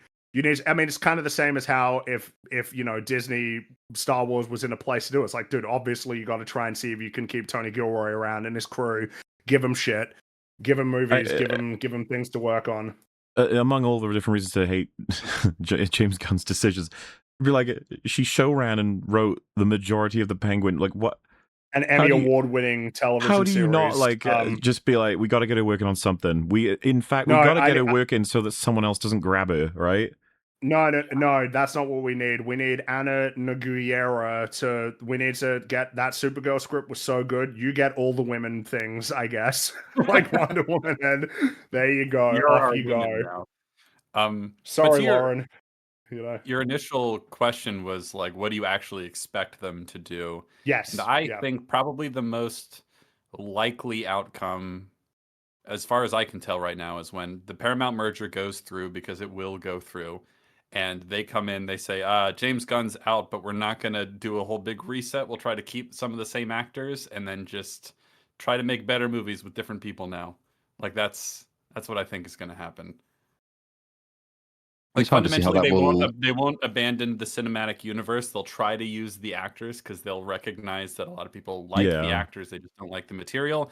And we'll just take it in a completely different direction, tonally and maybe stylistically, while pretending it all still connects, but not really doing anything to make sure it connects. I would assume that it's going to be a battle of leverage, and James Gunn's not going to have enough. Like, they'll start to say, like, hey, man, you mind, we're gonna make some decisions here on your next Superman 3 if it was such a thing, but it's not gonna go over well. And then they'll ask him, like, do you mind retiring? Like, we got other plans and other ideas. And then he'll be like, and you'll probably have to, like I said, it would be really funny if Marvel bring him back for Guardians 4.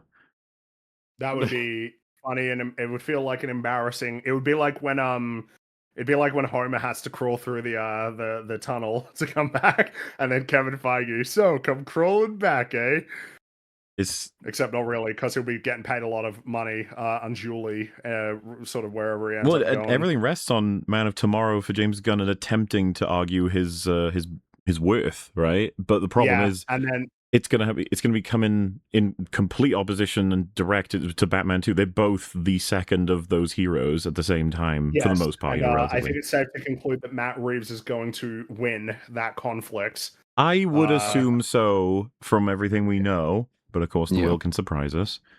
It can, but I mean, a big thing that works in his favor is, at the very least, whatever criticism you could have for the Batman itself, it's like, it looks like a real movie. That's nice. It looks like a real movie, and it's also everything about the way it looks and the way it sounds tells you that this is still a movie franchise and a story set that maybe has something to say to me. It doesn't look like that. Part of the problem is that you can't really tell the difference between late stage Marvel and James Gunn DCU movies. They're all kind of the same. They look really similar. They are all extremely similar in their structure. And audiences, I think, quite naturally get bored when they see the 15,000th movie where it all ends with somebody flying around an empty field shooting lasers at generic bad guys. Like, all these movies end this way. Even the TV shows end this way. It just becomes boring. Why do you need to go and see it? At least with the Batman, it's like, okay, this is not like the other things. Might as well give it a go. And also, Batman's kind of cool. More variation in superheroes would be good. More actually grounded, actually realistic stories would be good as well. Those are the ones that seem to have the lasting appeal. Penguin doesn't have a huge amount of flying around shooting lasers. Works really well for that reason. Andor doesn't have a huge amount of it in the Star Wars context. And again, renowned because it's actually trying to focus on giving people stories as opposed to just reskinning the last movie over and over and over again. That's probably where a lot of fatigue comes from. It's the bad writing of the stuff, obviously, but it's a general aesthetic fatigue as well. All of these things are the same, and obviously returns will diminish eventually. But you're not going to change that until you get rid of all the people who are just like so unimaginative that their highest ambition is to say, "Oh, I wonder if we can do the Rogue One hallway. I wonder if we can do the Guardians of the Galaxy again." It's like, this is just dull. You people shouldn't be employed. Nobody seems to want to tell stories with these movies anymore. That's the big thing. It is funny. It feels like a lot of audiences have the mindset that, like, the era that we exist in when it comes to these movies is that you've got, like, almost like the new Hollywood kind of distinctive creative voices clashing with the execs, right? And having fights, sort of almost like an ideological battle for who wins out. But, like, you don't have, like, De Palma or George Lucas or Steven Spielberg. Like, these are not These are not some fucking creative titans, right? Who are sort of fighting for their vision to come through against like a studio system. You're dealing with some people who are just very unimpressive when it comes to the stories that they want to tell.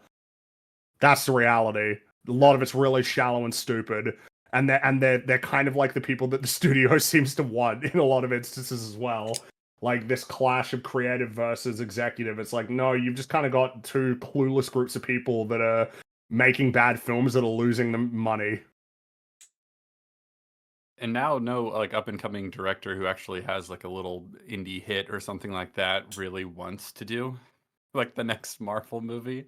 Isn't that 'Cause what? Why would you? Didn't the That's guy a who did step down Obsession for even your say that career. explicitly? Was asked, "Would you do a Star Wars movie?" and said no. Like, I think we actually want No, I to mean, it's kinda do career new suicide. creative things. Yeah, why? You ruin your career. You know, you'll go from like kind of a, oh, look at that indie darling to like, oh no, never mind, they suck. It's like, yeah, there's no point in doing it.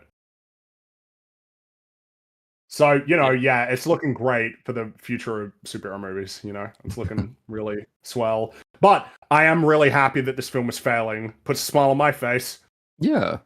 Between We this and told the you. merger, it's kind of they come at the ideal time because the merger will be the thing that will decide the future, and these people have taken on a huge amount of debt in order to get the merger across. It's very difficult, and they aren't going to be particularly keen on loss-making properties. Yes. So this is all failing at basically the worst time for James Gunn and the best time for the audience. Time. Yeah, the worst possible time. But it's been crazy, man. The level of delusion that some people there out in the world there.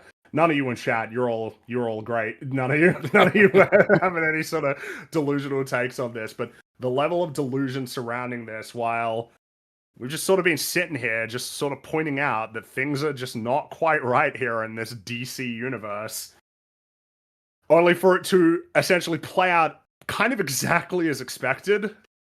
I gotta say, man, it's kind of funny. It's like everything about it is notable for how routine it is, even to the point of a lead actress gets undone by by bait question in the media. Like it's like they're playing a greatest hits compilation. Everything that could go wrong goes wrong in exactly the same way every single time. Lead actress is baited in saying something dumb. Director says something which is, oh sorry, the showrunner or the guy in charge says, oh this is going to be the best thing ever, and everyone's going to turn out to see it. Then the audience scores come back, and then the media says, oh this is all because of sexism and racism, and then it turns out that just nobody wants to go see the movie. Like everything about this is just so conventional at this point. Supergirl is like not remarkable except in being so perfectly representative of the state of not just superheroes, but probably movies in general, really. And eventually, it has to be a mindset shift. You have to stop paying attention to deadline, and you have to stop looking at how many likes people get on Twitter. If you're in a position where you're making decisions, even if you agree with the sentiment of all of these people who seem to be so popular on Twitter, it's leading you down the wrong path. These people are not representative. The box office is. So just pay attention to that instead for a change. Kind of have to, lads. When you're spending $200 million, you got to do that. But in the meantime, I guess if you're not doing that, then it would just be. And I think I look forward to just sort of the recognition of the lost potential of this terrible universe sort of going on, right? All of these things that people thought it was going to be that definitely won't happen. That's funny. That's really funny, like to me, of people like, oh, what it could have been. Until the Paramount thing ruined everything. It's like, dude, James Gunn ruined his own party, okay? Like, that's just come along. That's the thing, man. It's not even that... Like, you think that they're paying like $130 billion to do this because they're particularly invested in the DC universe? This is well beyond the scope. There's way more to be said about the Paramount merger and the Netflix stuff and all of that. But this is a party that got ruined by him. He did this to himself. And that's the thing. Had he handled it really well, even conventionally well, maybe he would have the leverage to be able to say, hey, let me cook, okay? Let me alone. And they might have considered it. Probably they might have been in a position where they had to, because he would have had movies that were actually acclaimed and were profitable and, a sensible plan for what the future is going to look like. But by the time that the Paramount stuff comes through, what are they going to inherit from DC? They're going to inherit Creature Commandos, Peacemaker Season 2, Superman, Supergirl, a Lanterns TV show, Clayface, and then Man of Tomorrow, pretty much all of which either are or are going to be bad. And they don't even make sense as like as a timeline. It's dead. It's over. It's a dead man walking on the Green Mile. Like it's done. In Peacemaker I think it's season 2. Like it can even give you the image to finish like, James Gunn's tomb. There's like you see him in the backdrop leaning at a bar and he's drinking and he's on his own and there's a big party happening around him, and in the foreground John Cena is snogging his wife, and that's just the end. That would be the perfect summation of James Gunn. It's dead. It took 1 year, even though it was already look, all right, when Superman came out, the DCU was already coughing up blood. Okay? That's the reality. That's the truth. And now it's like, oh no. All right, oh shit. Like the diagnosis is in and it's not looking good. And we just have to wait, I guess, for the series to sort of trudge forward a little bit more. It's just when Superman comes out and it inevitably makes less money than Superman, and then the Batman 2 comes out and probably makes about as much money as the Batman 1, maybe even more, and is reviewed better in all likelihood. That's it, right? That's it. Yes, that's it. That will be It's already it. This is your second movie, unless you include Blue Beetle, which is also part of the DC universe, according to James Gunn. And also when you include the Suicide Squad and Peacemaker Season 1 that are directly in continuity with this film. And when you remember The Flash, which is a really fantastic movie, that kind of resets the DCEU. Once you put that in, you're down to failure number 8 or something like that. But, in a certain sense, we're actually at, number 2. It's over. It's done. And should have seen it coming. Should have seen it coming, but that's it. And I think the conversation around this film will probably die soon enough because everybody will get bored of it, and we'll move on to the Odyssey and Spider-Man and stuff, where I guess there's more of a conversation that people will be having. That'll be fun to see. I'm sure that'll be great. But yeah, that's it. That's Supergirl. Apparently, obviously, we don't recommend it. John Campea had said because of the success of Superman, Supergirl's going to benefit greatly, and it's going to get around 500 million. Huh? Delusional. That wouldn't even be good enough for how much it costs.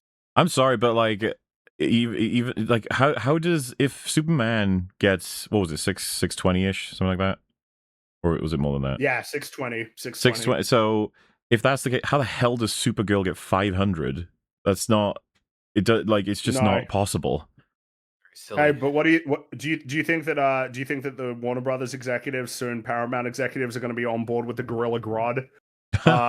This is what I'm talking about, though. Olsen? If they all have no idea what's going on, and then you have James Gunn tell them, like, trust me, guys, I'm experienced. I've been in here for a million years. Well, that's the problem. I know. Is now he can't say trust me because this film failed spectacularly. The thing is, I'm assuming he may have tried to convince them that Superman was a huge success and that Supergirl, it may not look like a success, but it actually is. Like, I assume that's what he does in his meetings. How is he going to say that when this movie's probably going to make less money than Birds of Prey? How can he possibly say that? You see, that's the wrong context. You can put it on Paramount Plus. That's the wrong context. Put it on your context. streaming service. You can put it on Paramount Plus. You got to list it next to Yellowstone or something. Just print out a bunch of tweets saying it's a good film. Be like, do you understand? The people love it. They were just unable to see it. That explains the box office, okay? We were subverting the box office. It was always the plan. Yes. Besides, we have this deal with KFC, okay? It's going to be Paramount great. kind of are in desperate need of that as well, because they've had some shit that hasn't worked out well for them, like with Transformers and Teenage Mutant Ninja Turtles and stuff like that. Some of the things that they have, they're not in a great place either when it comes to their intellectual properties. Wasn't there a thing where it was like, oh, we got a lot of exciting Paramount movies coming out this year, and it's like the most depressing, miserable list of movies, like in intellectual properties that you could possibly have. Again, this massive media consolidation is terrible for the industry, but everybody cheered on Disney and Fox, so what argument could be made to put an end to this that couldn't have been made for Disney and Fox, but wasn't actually made because people were so excited for X-Men to be in the MCU, as if that's why Disney would pay $75 billion to acquire Fox. It's crazy that people cheerleaded that when it's like, yeah, look at the consequences of it now. Yet more and more and more and more consolidation. Good stuff. So yeah, Supergirl's bad, don't watch it. I don't know. If you haven't watched Iron Man in a while, throw that on. Avengers Yo, it's a 2012, superhero movie. The Incredibles, etc. If you need a Superman cetera. movie, watch Superman from Donna's Superman from the 70s. And then watch Superman 2, the director's cut version of it, because it's a pretty good sequel. Or if you want any DC thing, hey, watch Batman Returns. I know it's not Christmas, but hey, go and watch that. And then watch Madam Web. I would Yeah, recommend Madam Web over this because you have more fun with it. Yeah. It's going to go down as one of the most culturally significant superhero movies since 2020, that film. More so than Supergirl will. Yeah, no one will be 'Cause talking you about know- this movie in like a week. Well, yeah, because that's in the short term, people will lose enthusiasm to defend this film. This is at the height of what people would be willing to say, and the best you're getting from most people is, but it was fun. And you guys put up with those generic male-led superhero films, so you should be putting up with this one too. And it's like, dude, I don't think you understand. Thor 1 is better than this movie, and it's kind of not even close. What used to be boring and kind of, maybe generic and maybe a bit lame, back into phase 1 of the MCU is still of a higher quality than the average superhero movie now. True. Yeah. Which about wraps up the next chapter of following James Gunn's retarded universe. Yep. Of which It's we're about halfway through it now, I'd say, at this point. The chronology. who can say what'll happen next? Well, I mean, next year is the year, right, that determines what his future is. That's like when whatever agreement he has is up for reconsideration. I think it's 2027. So, yeah, Man of Tomorrow, it all hinges on that, and it's going to make less money than Superman, obviously. Well, hey, Capital O Opinions. Where have you been? What have you been up to? What are you doing? Well, I've been busy raising money for a movie. I'm making a movie, and we're about halfway funded already. Isn't that exciting? That's awesome. Mhm. So Hell yeah. so pitching to investors and things like that. So there'll be more to say about that in the future, but that's the big thing I'm working on. And in the meantime, still streaming usually on Sundays or always on Sundays about movies. Tomorrow we're going to be talking about True Grit of all things, and not Hey. because of Supergirl. That was just something we planned, thinking we're just like, I don't know, let's talk about True Grit.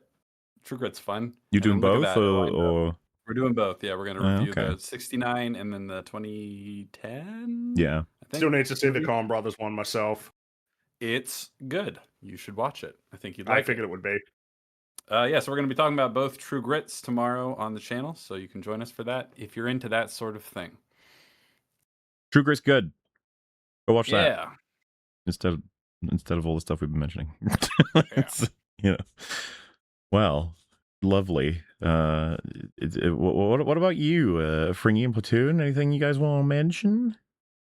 Yeah, a little flurry of productivity this week. So Mando and Grogu will be tomorrow because I've just had this sitting around for ages and it's basically done with copyright. Maybe, probably. It's coming out tomorrow one way or another. It just might lose some stuff. And then Toy Story 5, a shorter video, is also out this week. And then Supergirl, if all goes well, will be next weekend. So 3 whole things. And that'll be it for ages, probably. Alrighty. I'm just working. I just be working. I mean, myself, the plan is for me to continue RE2 Remake on Monday, and then your usual real BBC, and I don't think I'm not gonna be able to make it to Open Bar next week. And I don't think, because of the way that these episodes have worked out and what we got planned, there is no live EFAP next week. We'll instead pop something special out for you, don't you worry. And then the week after that, something rather special that people assumed would happen that I don't yet want to completely lock in, all right? But you guys probably know what it may or may not be. There's already some people who've guessed it, obviously. So yeah, we'll get to that. And then as long as everything it's the way it's supposed to be, if you tune into Nerderotic, you'll find me and Fringy turning up to talk about House of the Dragon. That's the dragon. As the episodes flow out. And I am also working I'll have. There's nothing to tell you that's a good update right now. Hopefully, the next time I do, I'll have something a bit more juicy. But for now, nothing. So, yeah, that's what's coming up, folks. Anything else you guys want to mention before we head out? Nope. That's all. I see. Well then. Alrighty. Goodbye, everybody. Goodbye. See you later, everybody. Bye. Bye. Bye.